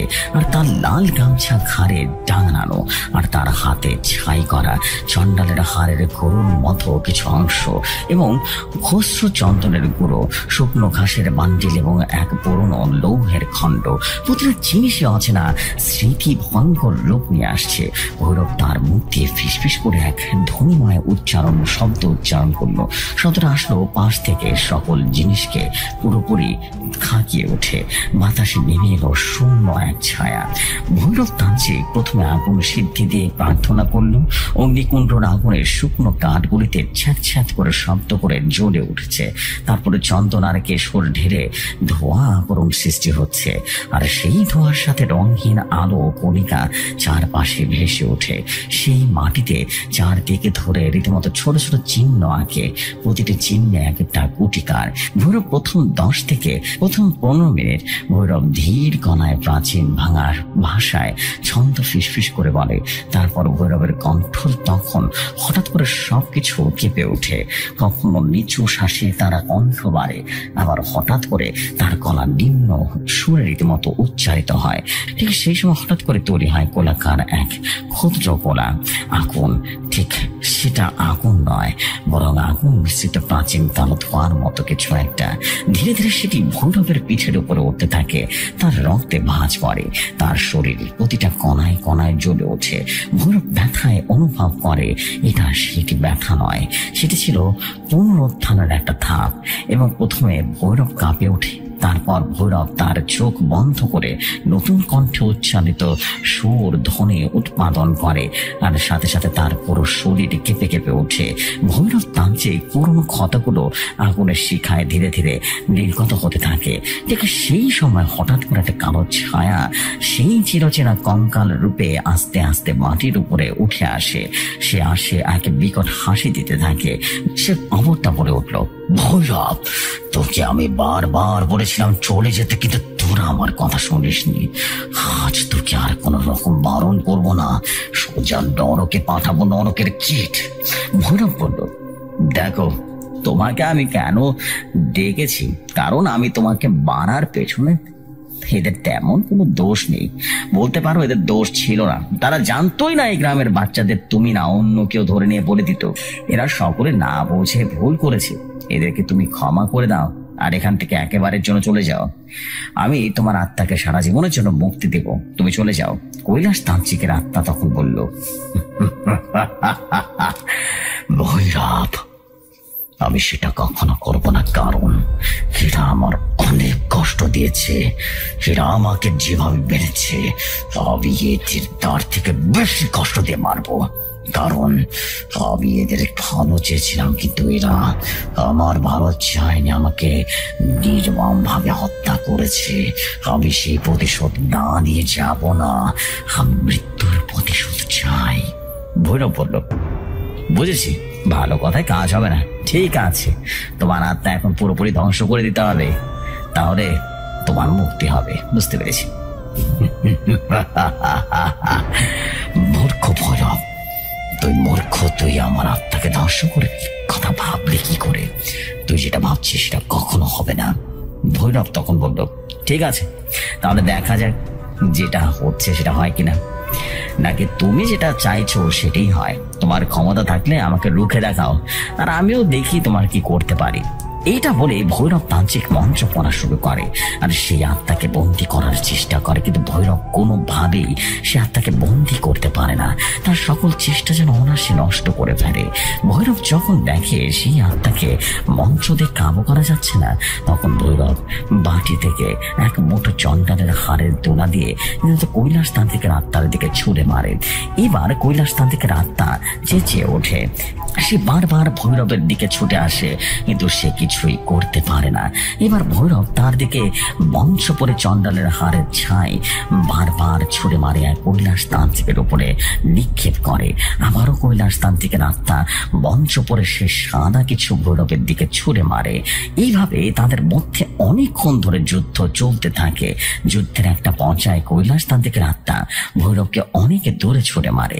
ভৈরব সে ব্যথা পেয়ে পিছিয়ে আসে আর অনেকটা দূরে গিয়ে পড়ে। ভৈরব আবারও তার মন্ত্র শক্তি দ্বারা কৈলাস তান্ত্রিকের আত্মাকে রীতিমতো ভৈরব কোনোভাবেই যেন কিছুই করতে পারে না। তখন কৈলাসের আত্মা সোজা ভৈরবের গলা চাপ দিয়ে ধরে। ভৈরব তার হাত থেকে বাঁচার অনেক চেষ্টা করে, কিন্তু ভৈরবের কোনোভাবে সে ছুটতে পারে না। কৈলাস তান্ত্রিকের আত্মা ভৈরবের করুণ অবস্থা দেখে হাসতে হাসতে বলতে থাকে, ভৈরব, এখনো সময় আছে, পথ থেকে সরে যা, না হলে মরতেই হবে তোকে। ভৈরব বলল, না কৈলাস তান্ত্রিক, আমি এই গ্রামের মানুষদের একা ছেড়ে কখন যাবো না, আর এদেরকে বাঁচাতে গিয়ে আমার মৃত্যু হলে আমি পিছু ছাড়বো না। কৈলাস তান্ত্রিক ভৈরবের কথা শুনে আবারও হাসতে থাকে, কারণ কৈলাস তান্ত্রিক মনে মনে ভাবছে ভৈরবকে অনায়াসে মেরে ফেলবে, তাই ভৈরবের গলা চাপ দিয়ে ধরে রেখেছে। পাগলের মতো হাসি দিচ্ছিল, কিন্তু কথায় আছে না, সুতরাং যতই দুর্বল হোক তাকে কখনো দুর্বল ভাবতে নেই। তার ছোট্ট সাপও কিন্তু বিশাল প্রাণীকে হত্যা করতে পারে। কৈলাস তান্ত্রিক যখন এ সকল বিষয়ে হাসাহাসি করছিল, সেই সময় ভৈরবের অবস্থান প্রায় শেষ হয়ে আসে। ঠিক তখনই ভৈরব শরীর থেকে একটা গরম আভা বেরিয়ে আসে এবং আস্তে আস্তে ভৈরবের শরীরটা গরম হতে থাকে, যে কৈলাস তান্ত্রিক ভৈরবের গলা ধরে রাখতে ভীষণ কষ্ট হচ্ছিল এবং কৈলাস তান্ত্রিক ভৈরবকে ছাড়ছিল না। তবুও ঠিক তখনই ভৈরবের শরীর থেকে আগুনের লাভার মতো গরম জাতীয় পদার্থ গড়ে বলে পড়া শুরু করে দেয়, আর তার সাথে সাথে রীতিমতো কৈলাস তান্ত্রিকের পুরো হাত ঝলসে যেতে শুরু করে। আর ভৈরব সেই আগুনটা এতটাই প্রখর ছিল যে কৈলাস তান্ত্রিক এবার ভৈরবকে ছাড়তে বাধ্য হয়। কৈলাস তান্ত্রিক এবার যতই চেষ্টা করে ততই যেন ভৈরবের সামনে ব্যর্থ হয়ে যায়। সে এখন ভৈরব তান্ত্রিকের সাথে কোনোভাবেই পেরে উঠতে পারে না। আর এদিকে ভৈরবের আগুনের তাপে পুরো শ্মশান ঘাট অধিপত্য বিস্তার করা শুরু করে। ভৈরবকে দেখে মনে হচ্ছে তার শরীরের অগ্নি তাপের সবকিছুই যেন জ্বলে পড়ে রূপান্তর হবে। এবার ভৈরব আর কোনো কিছু না চিন্তা করে সোজা গিয়ে কৈলাস তান্ত্রিকের দিকে ছুটে যায় এবং তার গলায় চাপ দিয়ে ধরে কৈলাস তান্ত্রিকের আত্মাকে চিৎকার করে বলতে শুরু করে। কিন্তু কৈলাস তান্ত্রিক এইবার আর ছাড়ে না, তাকে বিভিন্ন জায়গায় আছাড় মারা শুরু করে। ভৈরব এবার কৈলাস তান্ত্রিকের কপালের মধ্যে গরুচন্দ্রের হাড়ের গরুর চাপ দিয়ে ধরে, আর সেই গরুর চাপ খেয়ে কৈলাস তান্ত্রিক চিৎকার দিতে থাকে। তার চিৎকার এতটাই ভয়াবহ ছিল যে শিবপুর গ্রামের মানুষ সকলে কেঁপে কেঁপে ওঠে। তারপর একটা পর্যায়ে গিয়ে কৈলাস তান্ত্রিককে যখন ভৈরব পুরোপুরি মেরে ফেলবে, তখন কৈলাস তান্ত্রিক চিৎকার দিয়ে বলে ওঠে, ভৈরব, আমাকে ছেড়ে দে, আমি চলে যাচ্ছি, আমাকে ছেড়ে দে, আর কোনোদিনই গ্রামের মানুষের উপর অত্যাচার করবো না, দূরে চলে যাবো, আমাকে এবারের মতো ছেড়ে দে। ভৈরব তার কথা শুনে হঠাৎ থেমে গেল আর বলল, আমি তোকে ছেড়ে দেব? তুই এতগুলো মানুষের প্রাণ নিয়েছিস আর আমি তোকে ছেড়ে দেব না? আমি আজকে ছেড়ে দিলে কালকে তুই আবারও গ্রামের উপর আক্রমণ করবি না, তার কোনো গ্যারান্টি আছে? তখন সে বলল, ভৈরব, তোর কি মনে নেই এরা আমার সাথে কি করেছে? তুই তোর চোখে দেখিসনি এরা আমাকে কতটা কষ্ট দিয়ে মেরেছে? তাহলে তুই বল, তুই আমার জায়গায় থাকলে কি করতি? দেখো কৈলাস, এরা না জেনে ভুল করে ফেলেছে, এদের ক্ষমা করে দাও। কারণ গীতার মধ্যে লেখা আছে, অহিংসা, সত্যবাদিতা, ক্রোধ না করা, দয়া করা, শান্ত থাকা, দোষ না খোঁজে, ক্ষমতাশালিতা, এগুলো দেবতা সুলভ গুণ। আর শ্রীকৃষ্ণ বলেছেন যে আমাদের আশ্রয় নেই, আমি তার সব দোষ মুছে দিয়ে তাকে মুক্ত করে দিব। তাহলে ভগবান শ্রীকৃষ্ণ যদি আমাদের ক্ষমা করতে পারে, তুমি সে প্রভুর সৃষ্টি হয়ে এদেরকে কেন ক্ষমা করতে পারবে না বলো? ভৈরবের কথা শুনে কৈলাস তান্ত্রিক বেশ কিছুক্ষণ চুপ করে থাকে। দীর্ঘ একটা নিঃশ্বাস নিয়ে গভীর কণায় বলে উঠল, ঠিক আছে ভৈরব, আজকে আমি এদেরকে না হয় ভগবানের দয়ায় ক্ষমা করে দিলাম। আমি আজ তোকে কথা দিলাম, আজ থেকে আমি আর এই গ্রামের কোনো ক্ষতি করব না, কিন্তু এদেরকে বলবি আমার গ্রামের নামে সাহায্য করতে, আমার মুক্তির ব্যবস্থা করে দে, তাহলেই হবে। আমি চিরদিনের জন্য এই গ্রাম ছেড়ে চলে যাব। ভৈরব তখন বলল, ঠিক আছে, আমি সকলকে আপনার ইচ্ছা জানিয়ে দেব। কৈলাস তান্ত্রিক তখন বলল, ভৈরব, তুই যদি পারিস তাহলে আমাকে ক্ষমা করে দিস, কারণ আমি নিজের প্রতিশোধের আগুনে তোকেও কষ্ট দিয়ে ফেলেছি, পারলে আমাকে ক্ষমা করে দিস ভৈরব। তাহলে আমি এখন আসি। জানি না আর কখনো দেখা হবে কিনা, তুই যখনই বিপদে পড়বি আমাকে স্মরণ করিস, আমি তোর সাথে সাহায্য করব। কৈলাস তান্ত্রিকের কথা শুনে ভৈরব বলল, আমি চাই না আপনি চলে যান, আমি চাই আপনি আমার সাথে সবসময় থাকুন। আপনার শিষ্য হিসেবে আমি গ্রহণ করে নেই আমাকে, কারণ আপনি আমার গুরুদেব জগন্নাথের মতোই। তাই আমি চাই আপনি সব সময় আমার পাশে থেকে আমাকে বিভিন্ন বিষয়ে সহায়তা করবেন। কৈলাস তান্ত্রিক বললেন, দেখ ভৈরব, এখন কিন্তু জীবিত না, মৃত, সেটা তুই ভালো করে জানিস। তাই আমাকে এখন আর আগের মতো করে পাবি না। আমাকে ডাকতে হলে তোকে নির্দিষ্ট দিনেই ডাকতে হবে রে বাবা। ভৈরব তান্ত্রিক বলল, কোনো সমস্যা নেই গুরুদেব, আমি আপনাকে সময় মতো স্মরণ করব, তার আগে নয়। ভৈরবের কথা শুনে কৈলাস তান্ত্রিক একটা মুচকি হাসি দিয়ে হাওয়ার সাথে মিলিয়ে গেল। কৈলাস তান্ত্রিক যাবার পরে ভৈরব পরের দিন সকালবেলায় গ্রামের সকলকে ডেকে সবকিছু খুলে বলল। তাদের গ্রামের মধ্যে আর কোনো সমস্যা নেই, আর এটাও বলল যে গৌর কৈলাস তান্ত্রিকের আত্মাকে মুক্তির জন্য তাদের নামে শ্রাদ্ধ করতে হবে। গ্রামের সবকিছু বুঝিয়ে দিয়ে ভৈরব আবারও তার নিজের উদ্দেশ্যে, নিজের গন্তব্যে হাঁটতে শুরু করলো। তো প্রাণপ্রিয় লিসনার্সগণ, কেমন লেগেছে আজকের ঘটনাটি অবশ্যই জানাবেন, কারণ আপনাদের সুন্দর সুন্দর কমেন্ট দেখে সবচেয়ে বেশি উৎসাহিত হই নতুন কোনো ঘটনা দেখতে। তাই বেশি করে কমেন্টস দিবেন, শেয়ার করবেন এবং অবশ্যই লাইকস দেবেন, তাহলে আমরা নিজেদেরকে সার্থক মনে করব।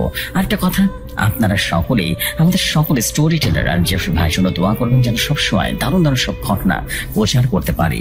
আজকে আর বেশি কথা বাড়াবো না, শুধু একটাই কথা বলবো, আপনাদের সূত্রই দেখা হচ্ছে জুব্বার তান্ত্রিকের সর্পরাজ 8 নম্বর পর্বতে। আর সেই পর্বটি জুব্বার তান্ত্রিকের এই সিরিজের সর্বশেষ পর্ব হতে চলেছে। ভালো থাকবেন, সুস্থ থাকবেন। আমি আরিয়ান রায়, জেলা চাঁদপুর, ভৌতিক কথার একজন সম্মানিত স্টোরি টেলার। আসসালামু আলাইকুম সবাইকে।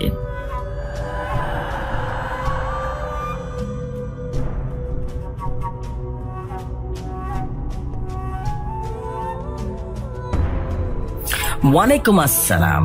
What a story. And this is basically it. আমরা কিন্তু শুনে ফেললাম আজকের আরেকটি অসাধারণ ঘটনা, আমাদের ভৈরব তান্ত্রিকের ঘটনা। What a beauty story. What a story of beauty. বলতেই হবে, the story of beauty. Wow. জোস, স্টোরিটা অনেক ভালো ছিল এবং সবচেয়ে ভালো লেগেছে যে লাস্টে ওই কৈলাস তান্ত্রিকের প্রেতাত্মা, তার সাথে একটা সুন্দর সম্পর্ক হয়ে গেল। আরে জোস একটা স্টোরি, ভালো লাগছে। মানে ওভার বলবো এ ক্লাস একটা স্টোরি ছিল, খুব সুন্দর খুব সুন্দর। এবং আশা করছি পরবর্তীতে আমরা জুব্বার তান্ত্রিকের সাথে হয়তো বা, জুব্বার বলছি, আমাদের ভৈরব তান্ত্রিকের সাথে হয়তো বা এই যাকে বলি যে আমরা কিন্তু কৈলাস তান্ত্রিকের ঘটনাও কিন্তু পাবো। মানে কৈলাস তান্ত্রিকের একটা আভা কিন্তু আমরা পেয়েই যাচ্ছি, বোঝাই যাচ্ছে, isn't it? So বলতে হবে that will be the most powerful story. Thank you very much Mr. Aryan Roy। এবং একসাথে বলতে চাই যে আরিয়ান রয় কিন্তু আমাদের দেখছেন এখন জুব্বার তান্ত্রিকের সর্বশেষ পার্ট, যেহেতু আমাদের ঘটনা কিন্তু আটকে গেছে আমাদের আরিফুল ভাইয়ের মিসিংনেসের জন্য। আমি জানি না আরিফুল ভাই এখন কোথায় আছে, কিভাবে আছে, আমার এখনো জানা নেই। বিকজ আমি তার সাথে কানেক্ট করতে পারিনি, না ফেসবুকে, না হোয়াটসঅ্যাপে, না কোনোভাবে, না ফোনে। মানে সে একেবারেই কানেকশনের বাইরে চলে গেছে। কেন গেছে সেটাও আমি জানি না, বাট আমাদের স্টোরি কিন্তু শেষ করতে হবে, এটা আমি বুঝে গেছি। কারণ এর আগে যখন আমাদের ঘটনা আটকে গেছিল তখন বুঝতে পেরেছিলাম যে কিভাবে ঘটনা ভয়ঙ্কর ভাবে আটকে গেছে। সো আমি এতটুকু বলবো যে আপনারা সবাই সাথে থাকুন। আমি আমাদের আরিফুল শেখ ভাইয়ের সাথে কমিউনিকেশন করার আমরাও চেষ্টা করছি, যতটুকু পারছি চেষ্টা করছি এবং সর্বোচ্চ চেষ্টা করছি। ভাই যদি আমাদের সাথে কমিউনিকেশন করে তাহলে ডেফিনেটলি লাস্ট পর্বটা হয়তো বা আমরা ভাইয়ার মাধ্যমে জানবো, আর যদি না পারি তাহলে তো ডেফিনেটলি আমরা আরিয়ান রয়ের মাধ্যমে আমাদের স্টোরি শেষ করব। সো দেখা যাক কি হয়, দোয়া করেন যেন সবকিছু ভালো হয়। আমরা সর্পরাজ 8 নিয়ে শেষ করবো ইনশাল্লাহ। এই উইকে সর্পরাজ 8 শেষ হয়ে যাবে, আর সর্পরাজ সিরিজটা শেষ করে দিতে চাই, আমি বেসিক্যালি শেষ করে দিতে চাই, বিকজ এরপরে কিন্তু আমাদের মায়াপুরী শুরু হবে। সো মায়াপুরীর আগে আমি চাচ্ছি না কোনো এমন কোনো স্টোরি থাকুক যেটা নিয়ে মানুষের হাইপ থাকবে বা যেটা শোনার জন্য অধীর আগ্রহী থাকবে। আমরা চাচ্ছি যে মায়াপুরী শুরু হবে, শুধু মায়াপুরী তখন শুনবে মানুষ, শুনতেই চাবে শুধু মায়াপুরী। সো আশা করি বুঝতে পেরেছেন বিষয়টা। So this the fact. আর দেরি করবো না, আমরা চলে যাচ্ছি আমাদের পরবর্তী স্টোরিতে। স্টোরিটা লিখে পাঠিয়েছেন আমাদেরকে জুনায়েদ, আমাদের কিয়ামতের জিনের সেই জুনায়েদ। চলুন শুনে আসি জুনায়েদের নতুন ঘটনা।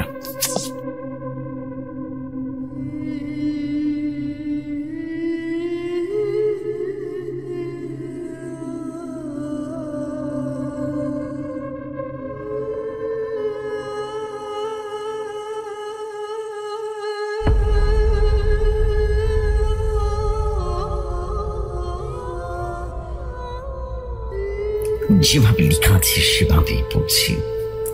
আসসালামু আলাইকুম প্রাণপ্রিয় জেফরি খান ভাই, আশা করি আমার রহমতে আপনি এবং আপনার পরিবারের সকলে ভীষণ রকমের ভালো আছেন। আপনাদের সকলের ভালোবাসা এবং দোয়ায় আমিও অনেক ভালো আছি। আজ অনেক দিন পর আবারও চলে আসলাম আপনাদের মাঝে আরো একটি নতুন ঘটনা নিয়ে। কিন্তু এই ঘটনাটি কোনো কবিরাজ বা কায়ামত জিনকে নিয়ে নয়। আজকের ঘটনাটি হতে যাচ্ছে একটি লাশবাহী অ্যাম্বুলেন্সের সত্য ঘটনাকে ঘিরে, যা আমি আমার এক মামার কাছ থেকে কালেক্ট করেছিলাম। তো চলুন ঘটনায় যাওয়ার আগে আমি আমার পরিচয়টা দিয়ে তারপরে ঘটনা শুরু করি। আমি মোহাম্মদ জুনাইদ, বাসা ডঙ্কা জেলার পরিরহাট ইউনিয়নের পায়না নামক এক গ্রামে। তো চলুন শুরু করা যাক আজকে সকলের পছন্দের মানুষের মায়াবী কণ্ঠে, আমাদের প্রিয় হোস্ট জেফরি খানের ভয়াবহ মায়াবী কণ্ঠে আজকের এই অসাধারণ ঘটনাটি। আসসালামু আলাইকুম, আমার নাম তারেক, আমি পেশায় একজন অ্যাম্বুলেন্স চালক। আজকে আমি আমার জীবনের সাথে ঘটে যাওয়া এমন এক অদ্ভুত ঘটনা শেয়ার করতে চলেছি, যা আপনারা বিশ্বাস করা বা না করাটা একেবারেই একান্তই আপনাদের ব্যাপার। তো চলুন ঘটনায় যাওয়া যাক। ঘটনাটি ঘটেছিল আজ থেকে প্রায় বছর 3 আগে, মানে 2022 কিংবা 23 সালের কোনো এক শনিবারের ঘটনা। তো বরাবরের মতোই সেদিন সন্ধ্যায় নওগাঁর এক হাসপাতাল থেকে আমি সান্তাহার রানীনগর নামক এক এলাকার দিকে রওনা দিই একটি লাশ নিয়ে। তো সেখানে লোকজনের সাথে একটা লাশ বুঝিয়ে দিয়ে সেখান থেকে রওনা দিতে বেশ দেরি হয়ে যায়। ঘড়িতে তখন বাজে রাত 10:30। আমি ট্রেসটা শেষ করে এসে সবে মাত্র এসে একটা হোটেলে এসে বসেছি রাত্রে খাবারের জন্য। এমন সময় হঠাৎ করে পকেটে ফোন থাকা ফোনটি বিকট আওয়াজে বেজে উঠল। আমি ফোনটা রিসিভ করতেই ফোনের ওই পার থেকে ভারী কণ্ঠে কেউ একজন বলে উঠল, তারেক, আমি তো ডোম চাচা, কেউ করে তুই? হ্যাঁ। তখন আমি উত্তরে পড়লাম, ইয়ে চাচা, এই তো হোটেলে খাবার খাচ্ছি। তখন ডোম চাচা বলেন, ও আচ্ছা আচ্ছা, তাহলে তুই খাওয়া দাওয়া শেষ করে জলদি চলে আয়, এই টিপটা আছে, বেশ মোটা টাকা ভাড়া, বুঝতে পেরেছিস? তখন আমি বললাম, আচ্ছা চাচা, আমি খাওয়া দাওয়া শেষ করে আসছি। মোটা ভাড়ার ব্যাপার তো, তাই হাত ছাড়া করা যায় না, তার উপরে কালে কিস্তিও আছে। এই বলে ফোনটা রেখে দিতে যতটা জলদি পারি খাবার খাওয়া শেষ করে গাড়ি নিয়ে চলে আসলাম হাসপাতালে। হাসপাতালে আসতেই আমি চলে গেলাম হাসপাতালের মর্গে। সেখানে গিয়ে দেখছি ডোম চাচার লাশ ঘরের বাইরে একটা চেয়ারে বসে রয়েছে, আর তার জ্বলন্ত সিগারেট, আর পাশে রয়েছে একটা বাংলা মদের বোতল আর চানাচুরের প্যাকেট। আমাকে দেখে ডোম চাচা বলল, ও তারেক, তুই এসেছিস, আয় আয় এখানে বস। এই বলে একটা আধ ভাঙা লোহার টুল এগিয়ে দিল আমার দিকে। আমি বসতে বসতে বললাম, ইয়ে চাচা, লাশ কই, আর নিয়ে যেতে হবে কোথায়? তখন ডোম চাচা নেশাগ্রস্ত অবস্থায় বললেন, লাশটা ওই ঘরের ভেতরে আছে, আর এই পরিবারের লোকজনরা ভেতরে গেছে কাগজপাতিগুলো ঠিকঠাক করতে। তো এখানে কিছু সময় অপেক্ষা কর, ওরা এসে বলবে লাশ নিয়ে কোথায় যেতে হবে। এমন সময় সেখান থেকে 20 থেকে 25 বছরের একটা ছেলে এসে আমার পাশে একটি চেয়ারে বসতে বসতে কাঁদো কাঁদো কণ্ঠে বলল, বোন রে, তুই কেন আমাদেরকে এইভাবে করে চলে গেলি? এখন আমি কার সাথে ঝগড়া করব, কার সাথে মারামারি করব, দুষ্টুমি করব? এই বলে সে অঝরে কান্নাকাটি শুরু করলো। তার কথাবার্তা কেমন যেন আমার কাছে খারাপ লাগছিল। আমি বুঝতে সমস্যা হচ্ছিল না যে মৃতদেহটি একটি মেয়ের, আর সেই মেয়েটির ভাই হলো এটি। তখন আমি ছেলেটিকে একটু সান্ত্বনা দিয়ে বললাম, দেখো ভাই, দুনিয়াতে তো কেউ চিরস্থায়ী নয়, জন্ম নিলে মরতে হবে। আপনি কান্না করা থামিয়ে বরং আপনার বোনের জন্য দোয়া করুন, মহান আল্লাহর নিকটে দোয়া করুন। এই বলে আমি সেখান থেকে উঠে বাইরে চলে আসলাম। কিছু সময় পর সেই ছেলেটা সহ হাসপাতালের ভেতর থেকে বেরিয়ে আসলো আরো 3 জন। তারা তাদের সাথে কথা বলে ভেতরে বেশ কিছুক্ষণ কথা বলে আমাকে এসে বলল, বাবা, লাস্ট নিয়ে তুমি ওই পতিতরা সাপাহার হয়ে পড়াশোনা নিয়মিত করো কেমন? আর তার ছদ্মনাম, সেই গ্রামে কিন্তু যেতে হবে। পোষা নিয়ামতপুর জায়গাটার নাম শুনলে কেমন যেন আমার শরীরের ভিতরে শিহরণ জেগে ওঠে। কারণটা ছিল ওই এলাকার পরিবেশ। চারদিকে শুধু ঝোপঝাড়, বিভিন্ন ফলের বাগান, মাইলের পর মাইল রাস্তা পার হলেও দেখা যায় না কোনো জনবসতি। এত রাতে একটা মৃতদেহ সাথে করে নিয়ে সেই পথ দিয়ে যাওয়াটা ভারী দুষ্কর। ভেতরে ভয় থাকা সত্ত্বেও নিজের মনকে যাবার জন্য রাজি হলাম, কারণ আবারও রয়েছে কিস্তি। সেখানে সময় মতো টাকা না জমা দিতে পারলে গুনতে হবে কিস্তির মাস্টারের এক কাঁদি কথা। কি আর করার, মনকে অনেকভাবে বুঝতে তখন আমি বললাম, আচ্ছা ঠিক আছে, সমস্যা নেই, আমি যাবো, কিন্তু লাশের সাথে আপনাদের ভেতর থেকে যে কোনো কাউকে যেতে হবে। কিন্তু আমার কথা সম্পূর্ণ শেষ হতে না হতেই সেখানে উপস্থিত থাকা মৃত মেয়েটির ভাই বলল, আমি যাব আমার বোনের সাথে। এরপরে আমার ভাড়া চুক্তি করে মৃতদেহটি গাড়িতে ওঠায়। তারপর আল্লাহর নাম নিয়ে মৃত মেয়েটাকে নিয়ে ভাই, যার নাম ছিল আলামিন ভাই, যেটা আমি পরবর্তীতে জানতে পেরেছিলাম, তাকে সামনের সিটে বসিয়ে গাড়ি স্ট্যান্ড দিয়ে রওনা হলাম নির্দিষ্ট গন্তব্যের উদ্দেশ্যে। ঘড়িতে বাজে তখন রাত আনুমানিক 12টা। নওগাঁর প্রধান সড়ক দিয়ে গাড়িটা নিয়ে বেরিয়ে আসলাম মহাসড়কে। রাস্তা তখন বেশ ফাঁকা, মাঝে মধ্যে বাতাসের সাথে যুদ্ধ করে শোষ শব্দের মাধ্যমে ছুটে যাচ্ছে বড় বড় সব ট্রাম ট্রাকগুলো। আমরাও সেখানে খুব ধীরে ধীরে যাচ্ছি তা কিন্তু নয়, আমাদের গাড়ির স্পিডও ছিল 60 কিংবা 65-র মতো। দেখতে দেখতে আমরা মহাদেবপুর থানা পার হয়ে পত্নীতলা থানায় প্রবেশ করলাম। গাড়িতে রয়েছে মোট আমরা 3 জন। তারপরও সেখানে বয়ে চলেছে নীরবতা। ও বুঝতে পেরেছি আপনারা হয়তো ভাবছেন আমরা 3 জন গাড়িতে ইনাম কিভাবে, তাই না? তাহলে শুনুন না, আমি আলামিন আর সেই মৃতদেহটি, এই তো 3 জন। আশা করি আপনারা বুঝতে পেরেছেন। তখন আমি প্রথমে নীরবতা ভেঙে আলামিনকে উদ্দেশ্য করে বললাম, কি ভাই, কিভাবে মারা গেল আপনার বোন? তখন আলামিন ভাই তার হাত দিয়ে মুছে নিল নীরবে মুখটা। তারপর তার চোখের পানিগুলো মুছল। তারপর ভাঙা ভাঙা কণ্ঠে বলতে লাগলো, ভাই, রোড অ্যাক্সিডেন্ট। আমার আতুরে ছোট্ট বোনটা রাস্তা পাড়ি দেবার সময় ট্রাকের তলায় চাপা পড়ে মারা যায়। এই বলে ছেলেটি অঝরে কান্না করতে থাকে। এতক্ষণে আমার পত্নীতলা থানা পেরিয়ে এসে প্রবেশ করেছি পারশা থানার সেই ফাঁকা রাস্তায়। আমি আলামিন ভাইকে একটা সান্ত্বনা দিয়ে তার দিকে গাড়িতে থাকা পানির বোতলটি দিয়ে এগিয়ে দিলাম। এক হাতে বোতলটি হাতে নেবার একটু আগেই সে চিৎকার দিয়ে বলে উঠল, গাড়ি ব্রেক করুন। তার কথা শুনে আমি সামনের দিকে তাকিয়ে দেখি আমার গাড়ি থেকে প্রায় 10 থেকে 15 হাত সামনে একটা মেয়ে রীতিমতো রাস্তা পার হচ্ছে। তা দেখে আমি রীতিমতো সমস্ত শক্তি দিয়ে ব্রেক চাপি, কিন্তু গাড়ির স্পিড বেশি থাকার কারণে কোনো লাভ হলো না। মুহূর্তের ভেতরে সে মেয়েটাকে চাপা দিয়ে বেরিয়ে চলে যায়। মেয়েটা গাড়ির নিচে পড়ার কারণে গাড়িতে অনেক বেশি পরিমাণে ঝাঁকুনির সৃষ্টি হয়, যার কারণে আমি গাড়ি কন্ট্রোল হারিয়ে সজোরে একটা গাছে আঘাত করি। এতে আমার শরীরের বেশ কয়েকটি জায়গায় একটু কেটে ছেড়ে গেলেও তেমন কোনো বড় ক্ষতি হয়নি। তখন আমি আলামিন জলদি করে গাড়ি থেকে নেমে বেরিয়ে আসি এবং দৌড়ে যাই যেখানে মেয়েটিকে চাপিয়ে দিয়েছিলাম সেখানে। কিন্তু সেখানে গিয়ে আমরা যা দেখি তা দেখে যেন আমরা দুজনেই স্তম্ভিত হয়ে যাই। এর কারণটা ছিল, যেখানে সবে মাত্র আমি একটা মেয়েকে গাড়ি চাপা দিয়েছিলাম সেই স্থানে কোনো মানুষই নেই।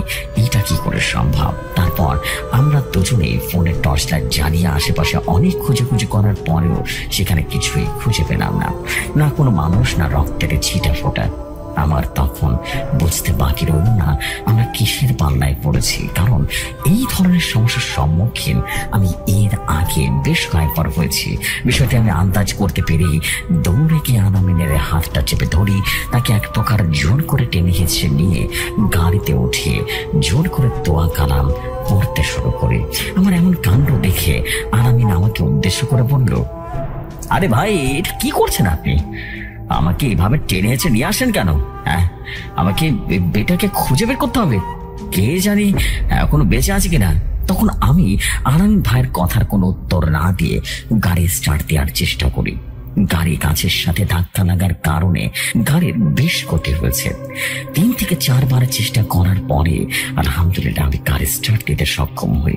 অপরদিকে আলামিন আমাকে ধমকে সরে বলে উঠল, ওই মিয়া, আপনি গাড়ি থামানো বলতেছি। আমাদের সেই মেয়েটাকে বাঁচাতে হবে। জানি না কি অবস্থা, আপনাদের মতো কিছু বেপরোয়া গাড়ির ড্রাইভিং এর জন্য আমার বোনটাকে হারাইছি আমি। তখন আমি আমার গাড়ির ব্লুটুথ স্পিকারে আয়তাল কুর্সিটা ছেড়ে দিয়ে বললাম, আরে মিয়া, আপনি পাগল হয়েছেন নাকি? বিষয়টা আপনি এখনো বুঝতে পারেন নাই, আমরা কিসের পাল্লায় পড়ছি? তখন আরামিন ভাই আমার দিকে তাকিয়ে কিছু বলতে যাবে, ঠিক তখনই সে কাঁপা কাঁপা কণ্ঠে আমাকে উদ্দেশ্য করে বলল, ভাই তারেক ভাই, আপনার ডান দিকে তাকায় দেখেন, দেখুন। সে থরথর করে কাঁপতে শুরু করলো। এই বলে সে থরথর করে কাঁপতে শুরু করলো। আমি তার কথা অনুযায়ী আমার ডান দিকের জানালা দিয়ে বাইরের দিকে তাকিয়ে যা দেখতে পাই তা দেখার জন্য মোটেই প্রস্তুত ছিলাম না। আমি জানালা দিয়ে বাইরের দিকে তাকিয়ে দেখতে পাই সে জানালার পাশে রাস্তায় একটা কালো ছায়া বাতাসের সাথে তার মিলিয়ে ছুটে চলেছে। আমার দ্রুত চলিত গাড়িটাও তাল মিলিয়ে যাচ্ছে। এইটা কিভাবে সম্ভব? কারণ আমার গাড়ির মিটার তখন স্পিড ছিল 45 থেকে 50। এত দূরত্ব কিভাবে ছুটতে পারে? এমন দৃশ্য দেখার পর যেন আমাদের দুজনেরই গলা শুকিয়ে কাঠ হয়ে গেল। এই দৃশ্য দেখার পর আমরা দুজনের মতো যে যার মতো করে দোয়া কালাম পাঠ করতে শুরু করি। এমন সময় আমি অনুভব করি কোনো এক অজানা কারণে হঠাৎ আমার গাড়ির স্পিড আপনি কমে আসতে শুরু করেছে। গাড়িটা যেন ক্রমশ অনেক ভারী হয়ে আসছে, আর আমার মনে হচ্ছিল কেউ বা কারা যেন আমার গাড়িটা ক্রমশ পেছনের দিকে টেনে নিয়ে যাওয়ার চেষ্টা করছে। এমন সময় আমি অনুভব করি যে আমাদের গাড়ির পেছনের অংশটা, অর্থাৎ লাশ রাখা হয়েছে, সেখানে কারোর সাথে দস্তাদস্তি মারামারি করছে। আগ্রহের বশে আমি গাড়ির ব্রেক সাইডে থাকা ছোট্ট জানালাটি দিয়ে পেছনের দিকে উকি দিই। যা দেখতে পাই আমি বিশ্বাস করতে পারছিলাম না। আমি যখনই পেছনের দিকে তাকাই তখনই আমি লক্ষ্য করি গাড়ির ভেতরে অদ্ভুত দেখতে দুটো ছায়ামূর্তি, তারা নিজেদের ভেতরে তুমুল ভাবে মারামারি করছে। আর এই মৃতদেহটি গাড়ির ভেতরে সিট থেকে নিচে পড়ে গাড়ির ঝাঁকুনির সাথে তাল মিলিয়ে এপার থেকে ওপারে ঘোরাঘুরি করছে। এভাবে যত সময় যাচ্ছিল আমাদের কাছে একেবারেই অচেনা লাগছিল। বুক ভরা ভয় আতঙ্ক নিয়ে আমি গাড়ি চালাচ্ছি আমার মতো করে। নিজের জানা সকল দোয়া দরুদ পাঠ করলাম। গাড়ির ভেতরে এমন কিছু দেখে আমি মনে মনে ভাবছিলাম, আজ হয়তো আর নিজের জীবনকে বাড়ি ফিরে নিয়ে যেতে পারবো না। মনে মনে আল্লাহর নিকট প্রার্থনা করতে লাগলাম, কি আমার মাবুদ, তুমি আমার বান্দা, তুমি তোমার বান্দাকে রক্ষা করো খোদা, সকল প্রকার বাঁধা মুসিবত থেকে হেফাজত করো। এভাবে বেশ কিছুক্ষণ রাস্তা যাবার পর হঠাৎ কোনো এক অজানা কারণে গাড়িটা 3 বার আপ ডাউন করতে করতে একটা নির্জন জায়গায় এসে বন্ধ হয়ে যায়, যা থেকে আমরা দুজনেই ভয়ে আতঙ্কিত হয়ে উঠি। আর মনে মনে ভাবি, যা এখনই বুঝি আমাদের জীবনে ইতি ঘটবে এই শুনশান নীরবতা ভরা গভীর রাতে এই রাস্তায়। তখন আমরা লক্ষ্য করি গাড়ি বন্ধ হবার সাথে সাথে যেন কোনো এক কারণে পেছনের সেই ভয়াবহ দস্তাদস্তির আওয়াজ বন্ধ হয়ে গিয়েছে। চারদিকে বয়ে চলেছে এক শীতল নীরবতা, যা দেখে মনে হচ্ছিল এ যেন কোন এক ভয়াবহ তুফান আসার অগ্রিম বার্তা দিচ্ছে।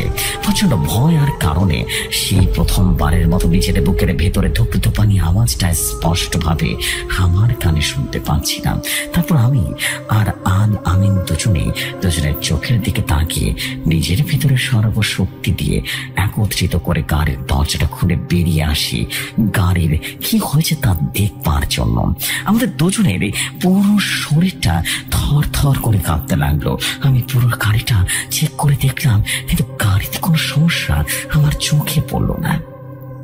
গাড়িটা তো ঠিকই আছে, তাহলে গাড়ি কেন হঠাৎ করে বন্ধ হলো? বিষয়টা আমাদের একেবারেই যেন অজানা। হঠাৎ করে আমি অনুভব করলাম আমাদের কে যেন অনুসরণ করছে। কেউ ধীর গতিতে এগিয়ে আসছে। আশেপাশে পড়ে থাকা শুকনো পাতার বড় বড় শব্দ যেন অদ্ভুত ভাবে শুনতে পাচ্ছিলাম।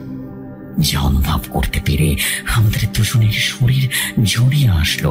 আমরা দুজনকে জড়িয়ে ধরে আল্লাহর নাম স্মরণ করতে শুরু করলাম।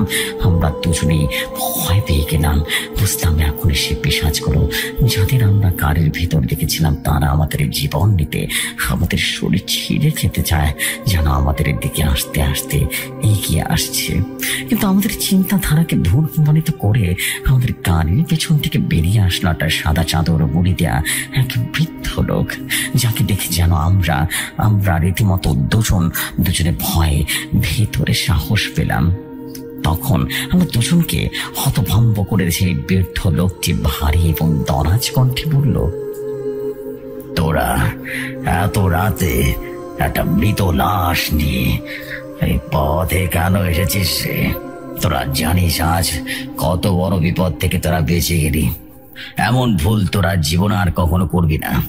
এই বলে লোকটি আমাদের দিকে একটা পানির বোতল এবং দুটি লাল সুতা এগিয়ে দিয়ে বলল, এই সুতা দুটো তোরা তোদের ডান হাতের কবজিতে শক্ত করে বেঁধে নে, আর এই পানিগুলো প্রথমে গাড়ির চারপাশে ভালো করে ছিটিয়ে দিবি। আর হ্যাঁ, পানি আর সুতো বাঁধার সময় আল্লাহর কালাম পাঠ করবি, মনে থাকে যেন।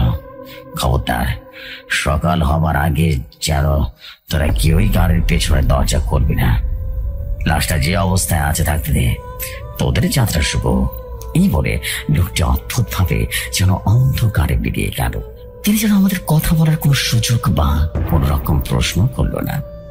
আমরা তখন যেন সেই লোকটির কথা এবং নিয়ম অনুযায়ী সে দুটি শুদ্ধ নিজেদের ডান হাতে পড়ে নিই এবং পানি গাড়িতে ছিটিয়ে দিয়ে আল্লাহর নাম নিয়ে গাড়ি স্টার্ট দিয়ে যেন স্বাভাবিকভাবে গাড়িটি স্টার্ট নিয়ে নিল। আর আমরাও আমাদের মতো করে দোয়া দরুদ পড়তে পড়তে গন্তব্যের উদ্দেশ্যে রওনা দিই। পথে আর আমাদের কোনো সমস্যা হলো না। আমরা সঠিকভাবে পৌঁছে গেলাম সেই ঠিকানা অনুযায়ী। সকালে গাড়ি থেকে লাশ নামানোর সময় আমরা অক্ষত অবস্থায় লাশটি পেয়েছিলাম, কিন্তু আজও সে একটি কথা আমাকে বারবার ভাবিয়ে তোলে। কে ছিল সে বৃদ্ধ লোকটি? সে বুঝলই বা কিভাবে আমাদের লাশটি নিচে পড়ে যাওয়া এবং গাড়ি আপনি বন্ধ হয়ে যাওয়ার বিষয়টি? সেদিন কি ঘটেছিল আমাদের সাথে? একাই বন্ধ হয়ে গেছিল নাকি অদ্ভুত কোনো শক্তি আমাদের আসন্ন বিপদ থেকে রক্ষার জন্য গাড়িটি বন্ধ করে দিয়েছিল? সত্যি সেদিন যে লোকটি আমাদের আল্লাহ পাকের দূত হিসেবে এসেছিল, তিনি আমাদেরকে বাঁচিয়ে নিয়েছিলেন, আমাদের জীবন রক্ষা করেছিল। আমি আমার সারা জীবনে সেই লোকটির কাছে কৃতজ্ঞ থাকিব। কিন্তু একটা প্রশ্ন আমাকে ভাবিয়ে তোলে, তাহলে সেদিন সেই লোকটি আসলে কি মানুষ ছিল নাকি অন্য জগতের কেউ? প্রশ্নটা আপনাদের কাছে রেখে দিলাম। প্রিয় লিসনার্সগণ, এটি একটা প্রশ্ন আপনাদের কাছে। আশা করি আপনারা আপনাদের মূল্যবান মতামত দিবেন। তো আজকের মতো এখানে শেষ করছি, বিদায় নিচ্ছি। ভালো থাকুন, সুস্থ থাকুন। আমাদের প্রিয় হোস্ট জিয়াসুমায়ের সুমধুর কণ্ঠে ভৌতিক কথা শুনতে থাকুন। আসসালামু আলাইকুম, ভালো থাকবেন। এবং 2 লক্ষ সাবস্ক্রাইবার উপলক্ষে এটাই আমার স্পেশাল স্টোরি। ভালো লাগলে শেয়ার করে দেবেন।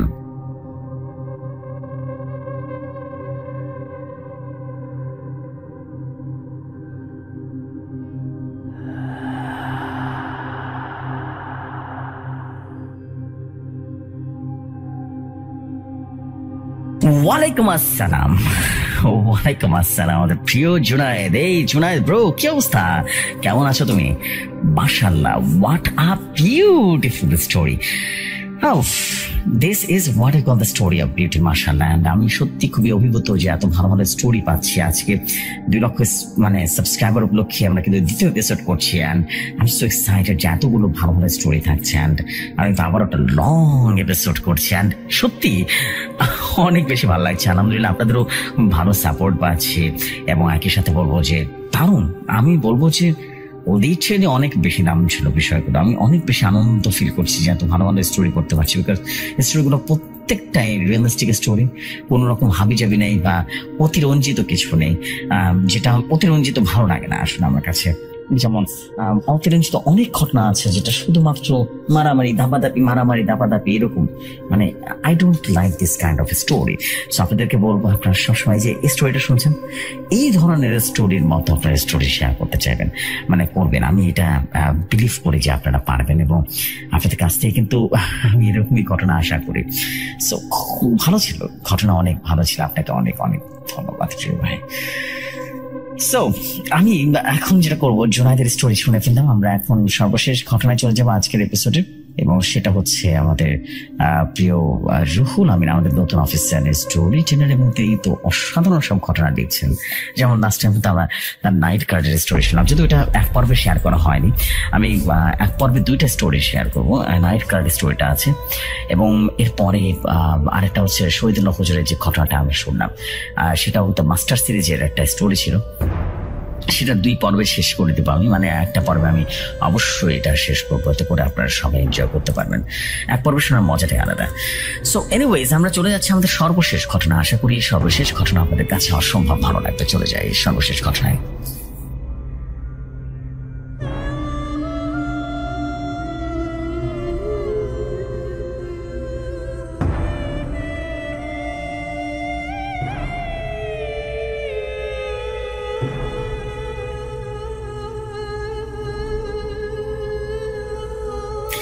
যেভাবে লেখা আছে সেভাবেই পড়ছি।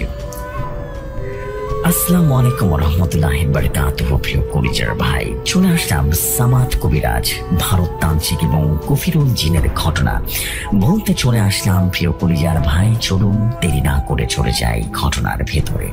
বরাবরের মতোই বলছেন সামাদ কবিরাজ। ঘটনা যাওয়ার আগে বলতে চাই আমি রুহুল আমিন। শুরু করছি আমার লেখা নতুন সামাদ কবিরাজের ঘটনা। বুঝলি দাদু ভাই, অন্ধবিশ্বাস মানুষকে গ্রাস করে ফেলে। বাস্তব তার কাছে কিন্তু অনেক বেশি ভয়ঙ্কর হয়ে ওঠে। যখন মানুষ মানুষকে অন্ধবিশ্বাস করে ফেলে, তার বিপরীতে যখন মানুষ জানতে পারে সে বিশ্বাসের যোগ্যই নয়, তারপর তার সাথে কি করা হয় আর সে কি বা করে, আজকে সেটাই তোকে বলবো। বলেছিলাম একটা গ্রামের কথা, গ্রামটার নাম প্রকাশ করলাম না। চলুন ঘটনায় চলে যায়। দিনের বেলা গ্রামটাকে সবাই এড়িয়ে চলে, কারণ সবাই জানে সেখানকার ভয়াবহতা। এই গ্রামকে রেখে অনেক রহস্য, অনেক মৃত্যুর খেলা চলেছে। সেই গ্রামে অভিশপ্ত সেই তান্ত্রিকের আগমন ঘটে। তারপর থেকে শুরু হয় গ্রামের হৃদয় বিদারক কিছু ঘটনা। ভারততান্ত্রিক। এই গ্রামটার পাশে ছিল বট গাছ, আর সেই বট গাছের নিচে সে সব সময় বসে বসে যজ্ঞ করত। বট গাছে কিছুটা দূরে ছিল একটা ছাউনি দেওয়া ঘর। সেই বট গাছের নিচে দিনের বেলা বসে বসে মন্ত্রপাঠ করত আর শিবের মুক্তিতে পূজা করত। গ্রামবাসীরা সবাই ছিল হিন্দু ধর্মের। ভারততান্ত্রিক প্রতিদিন সেখানে বসে বসে মন্ত্রপাঠ করতে থাকত। কফিরুল জিন তার সঙ্গে হিসেবে ছিল। কাফিরুল জিন ছিল এক ভয়ঙ্কর শক্তিশালী এবং অনেকটাই খারাপ একটা জিন। ভারততান্ত্রিক যখন সেখানে প্রতিদিন যজ্ঞ করত, তার এলাকার মানুষগুলো তাকে দেখে দেখে মনে মনে ভাবত সে হয়তোবা তাদেরকে বাঁচাতে এসেছে। গ্রামের মানুষগুলো সব সময় যদি কেউ কোনো জ্বর কিংবা কোনো ধরনের অশারীরিক শক্তি গ্রামের উপর নজর দিত, সে লোকে দাঁড়িয়ে যেত। আস্তে আস্তে গ্রামের মানুষের সবার মন জয় করে ফেলে। ওই গ্রামের একটা ছেলে ছিল, যেটার নাম ছিল আরিয়ান দাস। তার সবসময় মনে হতো সে এই তান্ত্রিক কখনো এলাকার ভালো করতে পারবে না।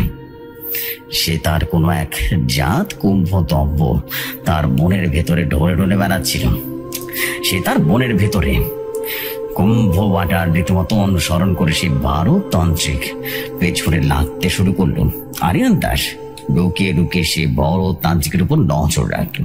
সে দেখতে বড় তান্ত্রিকের শাওনের নিচে যজ্ঞ করছে। সেই যুদ্ধের মধ্যে ছিল অনেক লাল সিঁদুর, একটা ছাগল, একটা মুরগি আর নবজাতক শিশু। তারপর তার সন্দেহটা ঠিক হয়ে যায়। সে যা মনে মনে ভাবছিল তাই সে ভেবেছিল ওই ভণ্ড কিংবা কালো জাদুকর কিংবা তান্ত্রিক হবে। কিন্তু আরিয়ান দাস সে আর দেরি না করে গ্রামের বয়স্ক মুরব্বীদেরকে সেখানে নিয়ে আসে। আর তখনই সবাই চোখ বড় বড় করে তাকিয়ে দেখছিল। তান্ত্রিক বিড়বিড় করে কি যেন পড়ছিল, আর একটা কালো ধোঁয়া তান্ত্রিকের রুমের ভেতরে প্রবেশ করলো। অলৌকিক ভাবে সে কালো ধোঁয়াটা একটা দানবীয় আকৃতি ধারণ করলো।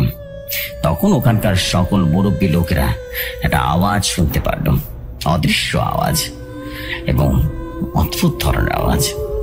এই ভারততান্ত্রিক, তুই আমাকে কেন ডেকেছিস? আমার ঘুম কেন ভাঙালি?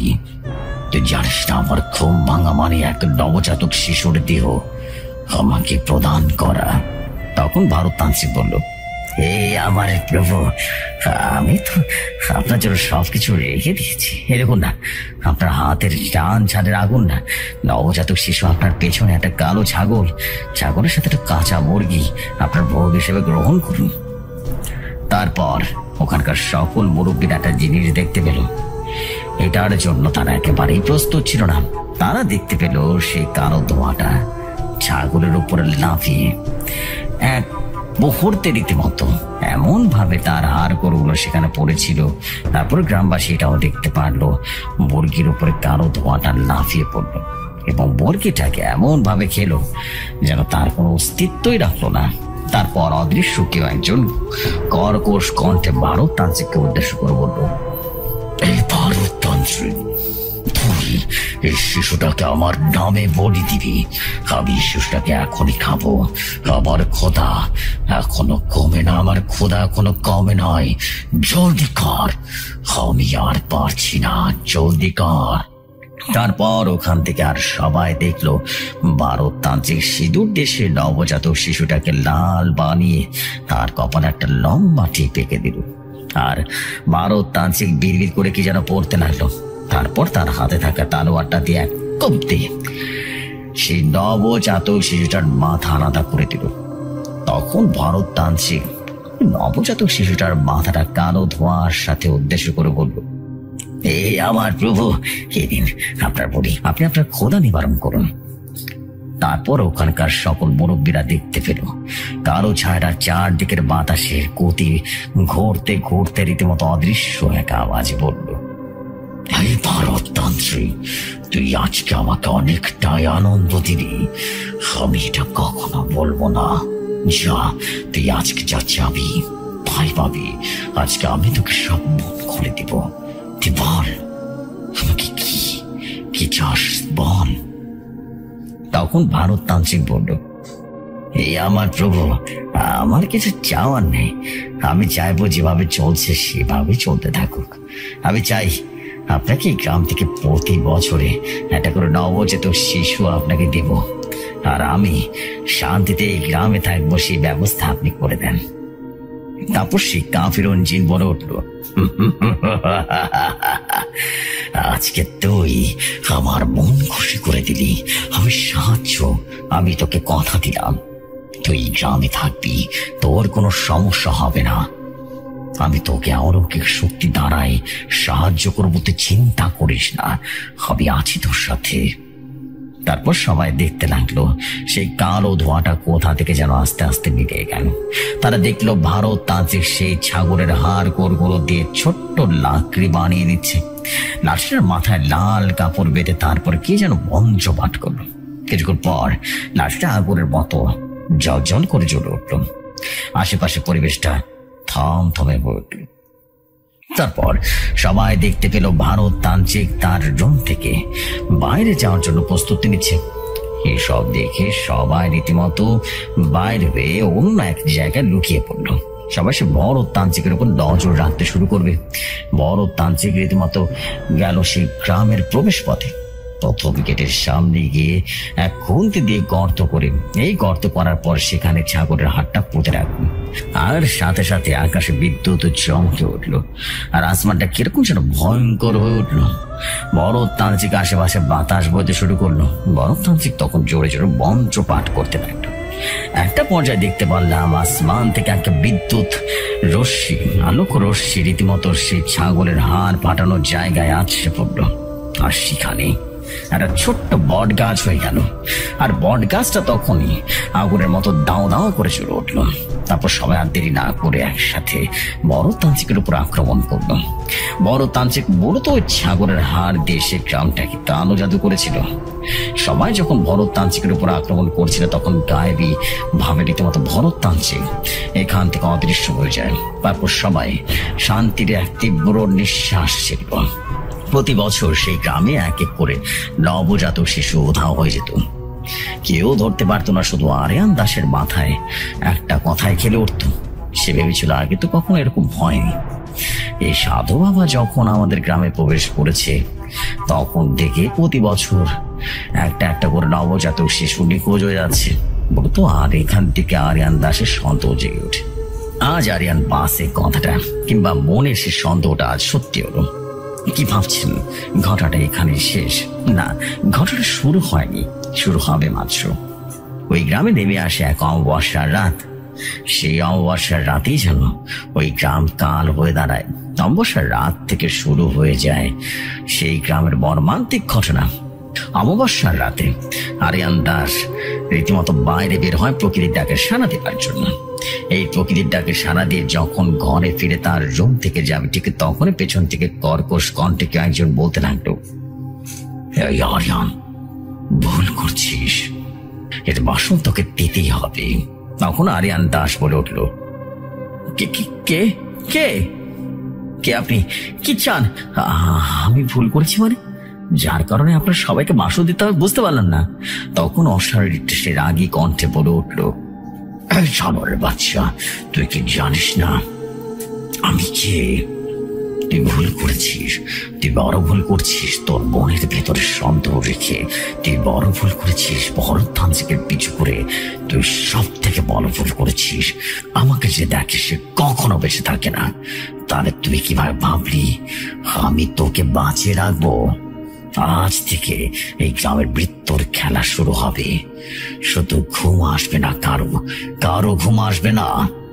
তারপর সবাই দেখতে পেল তার একটু নিথর হয়ে পড়ে রয়েছে। সবাই তার বাড়িতে ভালো করে চোখ ধরে তাকালো, আর তার চোখের জায়গা যেন আঙ্গুল দিয়ে চোখগুলো বাহির করে খেয়ে ফেলেছে। তার হাতকে যেন টান দিয়ে রীতিমতো ছিঁড়ে ফেলেছে। তার বুকের উপরে কে যেন হাত দিয়ে বুকের ছাতিটা রীতিমতো ছিঁড়ে ফেলেছে।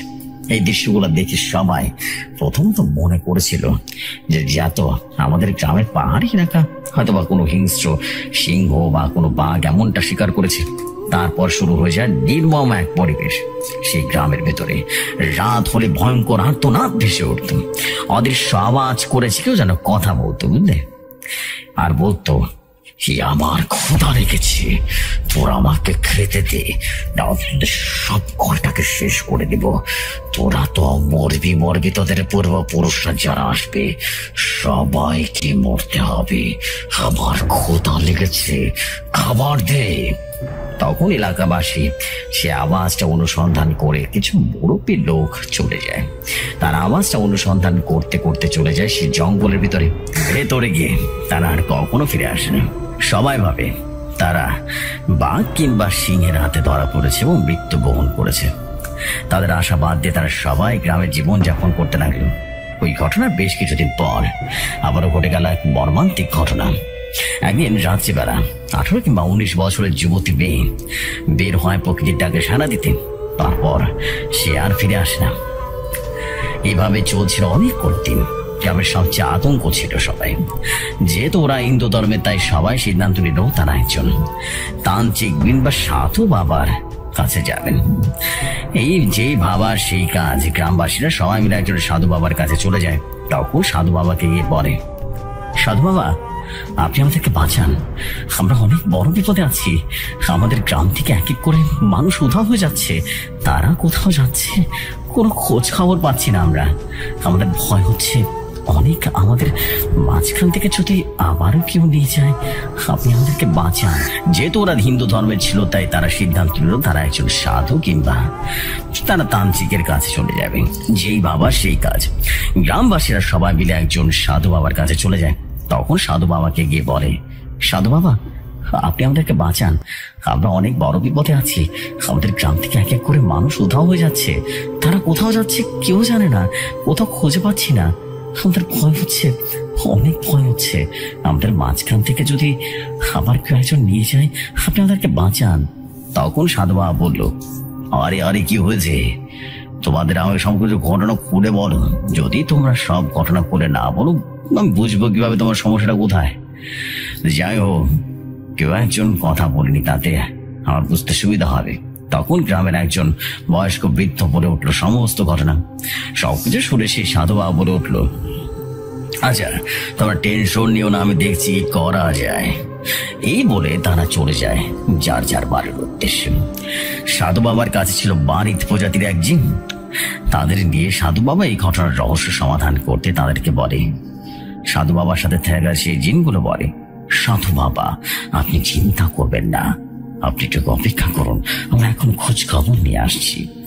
তখন সাধু বাবা অপেক্ষা করতে লাগলো।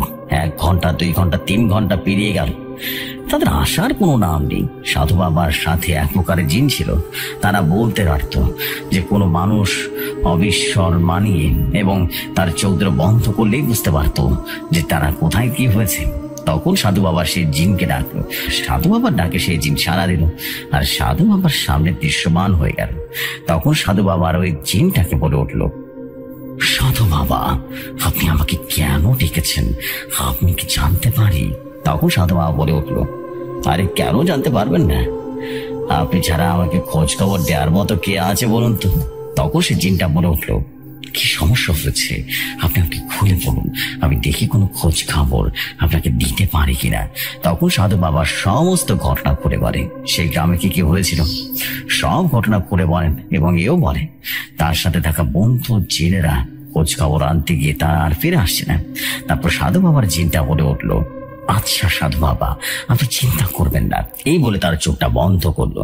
কিছুক্ষণ পর সে সাধু বাবাকে বলতে লাগলো, সাধু বাবা, আপনি কি জানেন আপনি যার খবর জানতে পাঠিয়েছেন সে তার পরিচয় কি? তখন সাধু বাবা ভয় ভয় কণ্ঠে বলল, কি তার পরিচয়? সে কে? সে কেন এরকম ক্ষতি করছে গ্রামটার? তখন সে জিনটা সাধু বাবাকে উদ্দেশ্য করে বলল, তার নাম শয়তান কাফিরুল জিন। তার সাথে মোকাবেলা করার মতো শক্তি আপনার আমার হয়নি। সে যদি চায় তাহলে আমাকে এখান থেকে তার অলৌকিক শক্তির দ্বারা এখানেই হত্যা করতে পারে। তারপর সে সাধু বাবা কাঁদতে কাঁদতে সেই গ্রামের উদ্দেশ্যে যেতে লাগলো। সাধু বাবা যখন গ্রামটার ভিতরে প্রবেশ করবে, ঠিক তখনই গ্রামটার মেন গলি, তখনই সে সাধু বাবা একটা ধাক্কা খেলো। ধাক্কা চোটে রীতি 2 থেকে 3 হাত দূরে গিয়ে পড়লো এবং গায়েবী আওয়াজ তার কর্কশ কণ্ঠে বলতে লাগলো, এই সাধু, তুই কি চাস আমি তোকে এখানে হত্যা করি? তুই কি চাস তোর জীবনের খেলা আমি শেষ করে দিই? যদি না চাস তাহলে ভালোই ভালোই বলছি এখান থেকে চলে যা। আমি তোর বন্ধুদের বন্দী করেছি, এখন আমার যখনই ক্ষুধা লাগবে আমি তোর বন্ধুদের খাবো, তারপর আমি আবারও এই গ্রামের মৃত্যুর খেলা শুরু করব। তারপর সে সাধু বাবা সেখানার কথা না বলে তার গন্তব্যস্থানে হাঁটতে শুরু করলো। 2 দিন পেরিয়ে গেল, সাধু বাবা সেই গ্রামে এলো না। এটা দেখে এলাকার লোকজন সাধু বাবার উদ্দেশ্যে রওনা দিল। সাধু বাবার বাড়ির উদ্দেশ্যে প্রবেশ করে সাধু বাবাকে ডাকতে শুরু করলো। সাধু বাবা বাইরে হলো, গ্রামবাসীকে উদ্দেশ্য করে বললো, সাধু বাবা, আপনি আমাদের আসার কথা কিন্তু আসছেন না কেন? আমাদের গ্রামে কি হয়েছে? আমাদের গ্রামে আপনি বলুন, আমাদের কি হচ্ছে, আমরা কি করব? তখন সাধু বাবা বলে উঠলো, বাবা, আমি কাজটা করতে পারবো না। আপনাদের এলাকায় ভয়ঙ্কর কালো জাদু করা হয়েছে। হ্যাঁ, সেই কালো জাদুটা এতটাই ভয়ঙ্কর যে আপনাদের গ্রাম থেকে একটা মানুষ করে হারিয়ে যাচ্ছে। আপনারা সবাই সাবধানে থাকেন, আর একজন ভালো তান্ত্রিক কিংবা কবিরাজের সন্ধান হয়তোবা কেউ একজন আছে, তার বিরুদ্ধে লড়াই করতে পারবে আমার বিশ্বাস, আর আমি আশা করছি এটা থামাতে পারবেন। এই কথা শুনে গ্রামবাসী সবাই হতাশ হয়ে গেল। সবাই সবার মতো করে খোঁজ খবর লাগাতে লাগলো কবিরাজ কিংবা ভালো কোনো তান্ত্রিক। গ্রামবাসীরা সেসব কবিরাজ তান্ত্রিককে ডেকেছিল, সবাই বলেছিল আসবে, কিন্তু তারা আর আসতো না। গ্রামবাসীরা সবাই সেই তান্ত্রিক কবিরাজের বাড়িতে গেলে সবাই একই কথা বলতো। সবাই হতাশ হয়ে গেছিল, কেউ যেন সেই এলাকায় থাকতে চাইতো না, কারণ সেই এলাকাটা এখন মৃত্যুপরী হয়ে গেছে। এবং সেই গ্রাম থেকে সবাই সবার মতো করে চলে যেতে শুরু করলো। কিন্তু মানুষের হৃদয় তো কখনো মানে না। যে মাটির গন্ধ শুকে ওনারা বড় হয়েছে, সেই মাটি ছেড়ে কিভাবে ওনারা যাবে? ওনাদের আশা ছিল কেউ একজন আসবে, এই শয়তানের বিরুদ্ধে রুখে দাঁড়িয়ে যাবে, এবং অনেকগুলো বছর এভাবেই কেটে যায়। এর মধ্যে গ্রামের অর্ধেক মানুষই উধাও হয়ে যায়।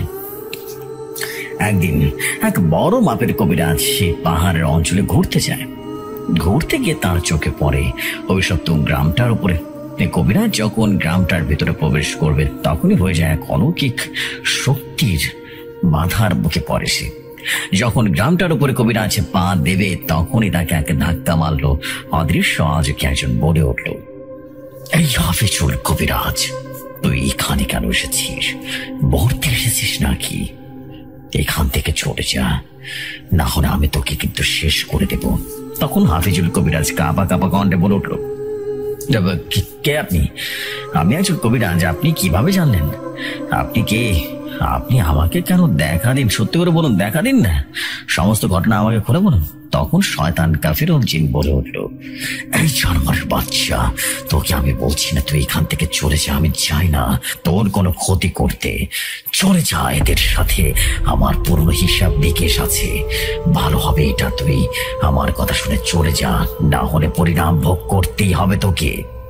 তারপর সে হাফিজুল কবিরাজ বলল, অনেক হয়েছে, এখন ভালো ভালো বলছি, আমাকে দেখা দিবি, নাহলে তোর লিকোটে আমি খুঁজে বের করবো কোনটা। আমি যদি তোর পেছনে একবার লাগি তার কিন্তু তোর খবর করে দেবো বললাম। তখন শয়তান কাফিরুল জিন বলে উঠল, এই হাফিজুল কবিরাজ, তুই আমার কি করবি রে? শোন, এই পর্যন্ত ছাড়া দেখেছে আমাকে কেউ বাঁচতে পারেনি, সে মানুষ হোক কিংবা জিন জাতি হোক। আমার দর্শন করার পর কেউ বেঁচে থাকে না। তখন হাফিজুল কবিরাজ রাগী কণ্ঠে বলে উঠল, এই শয়তানের বাচ্চা, তুই কি এখন আমাকে দেখা দিবি নাকি তোর পিছনে লাগবো কোনটা? আমি চাই না তোর পিছনে লেগে তোর ক্ষতি করতে। ভালো ভালো বলছি, এখানে কি হয়েছে সেটা বল, সত্যি করে বল আমাকে। তখন সে শয়তান কাফিরুল জিন বলে উঠল, এই হাফিজুল কবিরাজ, তোর কি মরার শখ বুঝিয়েছে রে? তাহলে বন্ধ কর তোর চোখ এবং দেখ আমি কে। তারপর হাফিজুল কবিরাজ তার চোখটা বন্ধ করলো। সে চোখ বন্ধ করার পর দেখলো একটা ছায়ামূর্তি, তার শরীর ঠিকঠাক মতো দেখতে পাচ্ছে না, সে কিছু একটা দেখতে পাচ্ছে। কিছুক্ষণ পর সে এগিয়ে গেল। হাফিজুল কবিরাজ এগিয়ে গিয়ে দেখে একটা বিশাল বড় দানব, তার শরীরের ভেতরে কোনো মাংস ছিল না, তার পুরো শরীরটা রীতিমতো লোমে ভরা ছিল। তার চোখ দুটো ছিল একদম টকটকে লাল রক্তের মতো, তার পুরো মাথায় দুটো শিং রীতিমতো পেঁচানো ছিল, তার হাতের পেছনে দুটো ডানা ছিল, সেই ডানা দিয়ে আগুনের লাভা বাইরে বেরিয়ে পড়ছিল, তার মুখের ভেতরে অনেকগুলো পোকামাকড় বাইরে আসতে লাগলো। তখন হাফিজুল কবিরাজ এই দৃশ্য দেখার পর একটু ঘাবড়ে গেল। হাফিজুল কবিরাজ খুব আর চোখে দুটো রীতিমতো চোখ খুলে বলতে লাগলো, আমি তো তোকে দেখে ফেলেছি, এখন কি তুই আমাকে মারবি? যদি তুই ভাবিস আমাকে হত্যা করবি তাহলে তোর জীবনের সবচাইতে বড় ভুল করবি তুই, আমাকে হত্যা করার। তখন কাফিরুল জিন বলে উঠল, এই হাফিজুল কবিরাজ, তুই কিভাবে ভাবলি তোকে দেখা দিয়েছি আর তোকে আমি ছেড়ে দিব? তুই মরবি এখন, না হলে একটু পর তোকে মরতে হবে, কারণ আমাকে দেখার পর কেউ জীবিত থাকতে পারেনি, তুইও পারবি না। তারপর হাফিজুল কবিরাজ ভাবতে লাগলো, আমি যে এতক্ষণ দেখে ফেলেছি সে তো আমার পিছু নিয়েছে, সে তো আমাকে ছাড়বে না, আমাকে দেখতেই হবে এই গ্রামে কি হয়েছে, এই গ্রামে আমার প্রবেশ করতে হবে। যে বাবা সেই কাজ। হাফিজুল কবিরাজ তার শরীর বন্ধ করে নিয়ে বিসমিল্লাহির রহমানির রহিম বলে সেই গ্রামের ডান পা প্রবেশ করে। তখনই হাফিজুল কবিরাজের শরীরে একটা ঝাঁকি লাগে। হাফিজুল কবিরাজ দেখতে পেল তার হাতের ডান ছাটে রীতিমতো ছোট্ট একটা বট গাছ। সে বট গাছের দিকে তাকে মুচকেটা হাসি দিল আর সে ভেতরে এগিয়ে যেতে লাগলো। পুরো গ্রামটা সে ঘুরে ঘুরে দেখলো, তার অনেক জায়গায় সৌন্দর্য লাগলো। হাফিজুল কবিরাজ কিছু লোককে একসাথে জড়ো করে জিজ্ঞাসাবাদ করলো, কি হয়েছে এই গ্রামের এরকম কেন? এই গ্রামে তো কোনো মানুষজন নেই। তখন এলাকার মানুষজন সবাই বলল, আপনি কে? আপনি কেন আমাদের গ্রামে প্রবেশ করতেছেন? আমাদের গ্রামে প্রবেশ করা মানে তো মৃত্যুর দরজায় করা নাড়া। তখন সবাইকে উদ্দেশ্য করে হাফিজুল কবিরাজ বলল, আমি একজন কবিরাজ, আমার নাম হাফিজুল কবিরাজ। আপনাদের এলাকার ভিতরে যখনই প্রবেশ করলাম তখনই একটা সমস্যার ভিতর দিয়ে যায়। আপনারা সত্যি করে বলুন তো এই গ্রামটা কি হয়েছে, আর কেন ওই শয়তান আপনাদের উপরে চাপায় পড়ছে, আপনাদের পেছনে লেগে আছে? তখন সকল ঘটনা খুলে পড়লো সবকিছু। সেই হাফিজুল কবিরাজ তখন বলে উঠলো, আমাকে একটা জায়গা দিবেন, সেই জায়গাটা আমি থাকবো। কিছুক্ষণ পর সেই জায়গাটা পবিত্র হতে হবে, আমি চাই না নাপাক জায়গায় থাকতে। তখন সবাই মিলে একটা জায়গা দেখিয়ে দিল। সেখানে হাফিজুল কবিরাজ বসে বসে তার তসবিটা কোরআন শরীফ পড়তে লাগলো। ঠিক তখনই গ্রামটা রীতিমতো থমথমে হয়ে উঠলো। আশেপাশে বাকিগুলো চিৎকার করা শুরু করলো। আশেপাশে পরিবেশ হাফিজুল কবিরাজকে বুঝিয়ে দিচ্ছিল, তুমি ভুল করেছো, তুমি এখানে এসে তুমি সব থেকে বড় ভুল করেছো। তুমি ওই পবিত্র কোরআন তেলাওয়াত করে সব থেকে বড় ভুল করেছে শয়তানটাকে দেখে। আশেপাশে একদম গরম হয়ে উঠলো, এলাকাটা থমথমে হয়ে গেল আর বিকট আওয়াজ হয়ে গেল সেখান থেকে যেন কেউ একজন চিৎকার করে বলছে, তাই হাফিজুল কবিরাজ, তুই ওই পবিত্র পবিত্র কোরআন শরীফ তেলাওয়াত করা বন্ধ কর। আমি অনেক কষ্ট পাচ্ছি, আমার অনেক কষ্ট হচ্ছে, আমাকে অনেক জ্বালা যন্ত্রণা হচ্ছে। তুই বন্ধ কর, কোরআন বন্ধ কর। তোকে আজকে কেউ রক্ষা করতে পারবে না আমার হাত থেকে। জানোয়ারের বাচ্চা, কোরআন তেলাওয়াত করা বন্ধ কর। তখন হাফিজুল কবিরাজের কথা না বলে কোরআন তেলাওয়াত বজায় রাখেন। একটা পর্যায়ে হাফিজুল মিয়া কোরআন তেলাওয়াত বন্ধ করে সকল গ্রামবাসীকে উদ্দেশ্য করে বললেন, আপনারা সবার ঘরে প্রবেশ করেন। বাইরে যা কিছু হয়ে যাক না কেন, বাইরে আসবেন না, জলদি করে যান। ঘরে গিয়ে দরজা বন্ধ করে রাখেন, কেমন? যতই চিৎকার চেঁচামেচি মারামারি হোক না কেন, কেউ কোনোভাবে দরজার বাইরে আসবেন না, কেমন? তারপর হাফিজুল কবিরাজ তার সাথে থাকা প্রাণপ্রিয় বন্ধুকে স্মরণ করতে লাগলো। তখনই আকাশ মাটি কাঁপিয়ে সেখানে উপস্থিত হয়ে গেল হাফিজুল কবিরাজের প্রাণপ্রিয় বন্ধু সুমধুর কণ্ঠে হাফিজুল মিয়াকে বলল, হাফিজুল, তুমি এখানে কেন? যদি এখানে এসেছো তাহলে আমাকে একবারও জানান কেন তাওনি? আজকে তুমিও মরবে, আমিও মরে যাব, ওকে আমাদের কোনো রক্ষা করতে পারবে না। তখন হাফিজুল কবিরাজ ভয় ভয় কাঁপা কণ্ঠে পড়তে লাগলো, আপনারা সবাই মরবো না? আপনি কি বলছেন? আপনি যা বলছেন আপনি ভেবেচিন্তে বলছেন তো? আপনি না শক্তিশালী একজন জিন, তাহলে এই কথা কেন বলছেন?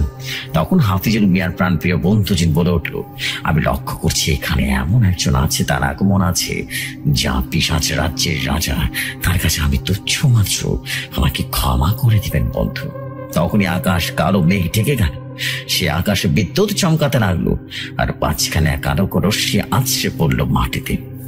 সেই শয়তান কাফির ও জিন দৃশ্যমান হয়ে গেল, আর সে বলে উঠলো, হাফিজুল, তোকে আমি বলেছিলাম সেটা আতঙ্ক আর ভয় শয়তান থেকে পড়তে পারে।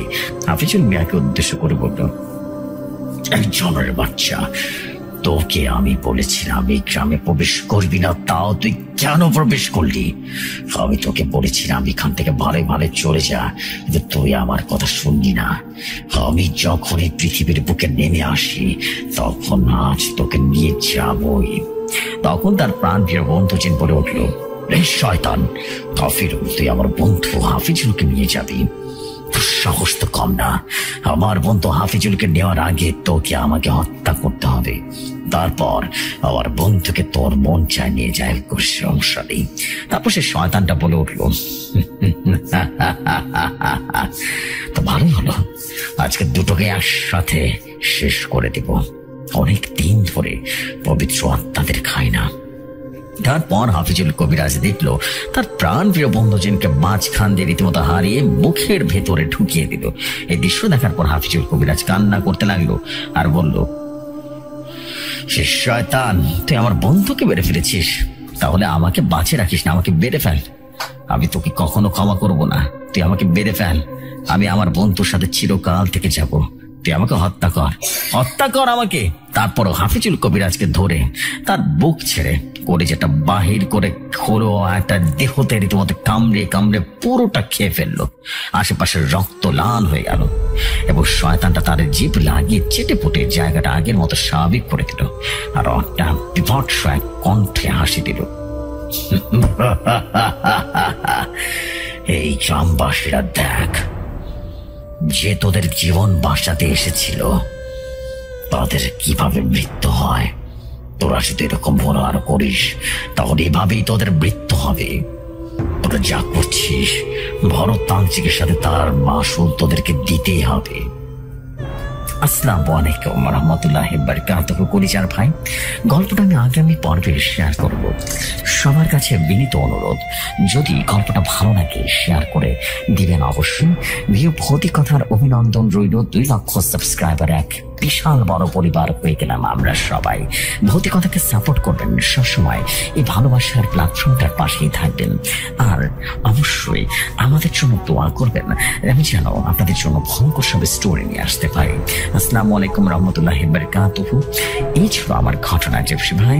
নতুন official story teller Ruhul Amin Rafi বলছিলাম। আমি বলছিলাম নারায়ণগঞ্জ পঞ্চকুঠির ফতুল্লা থানার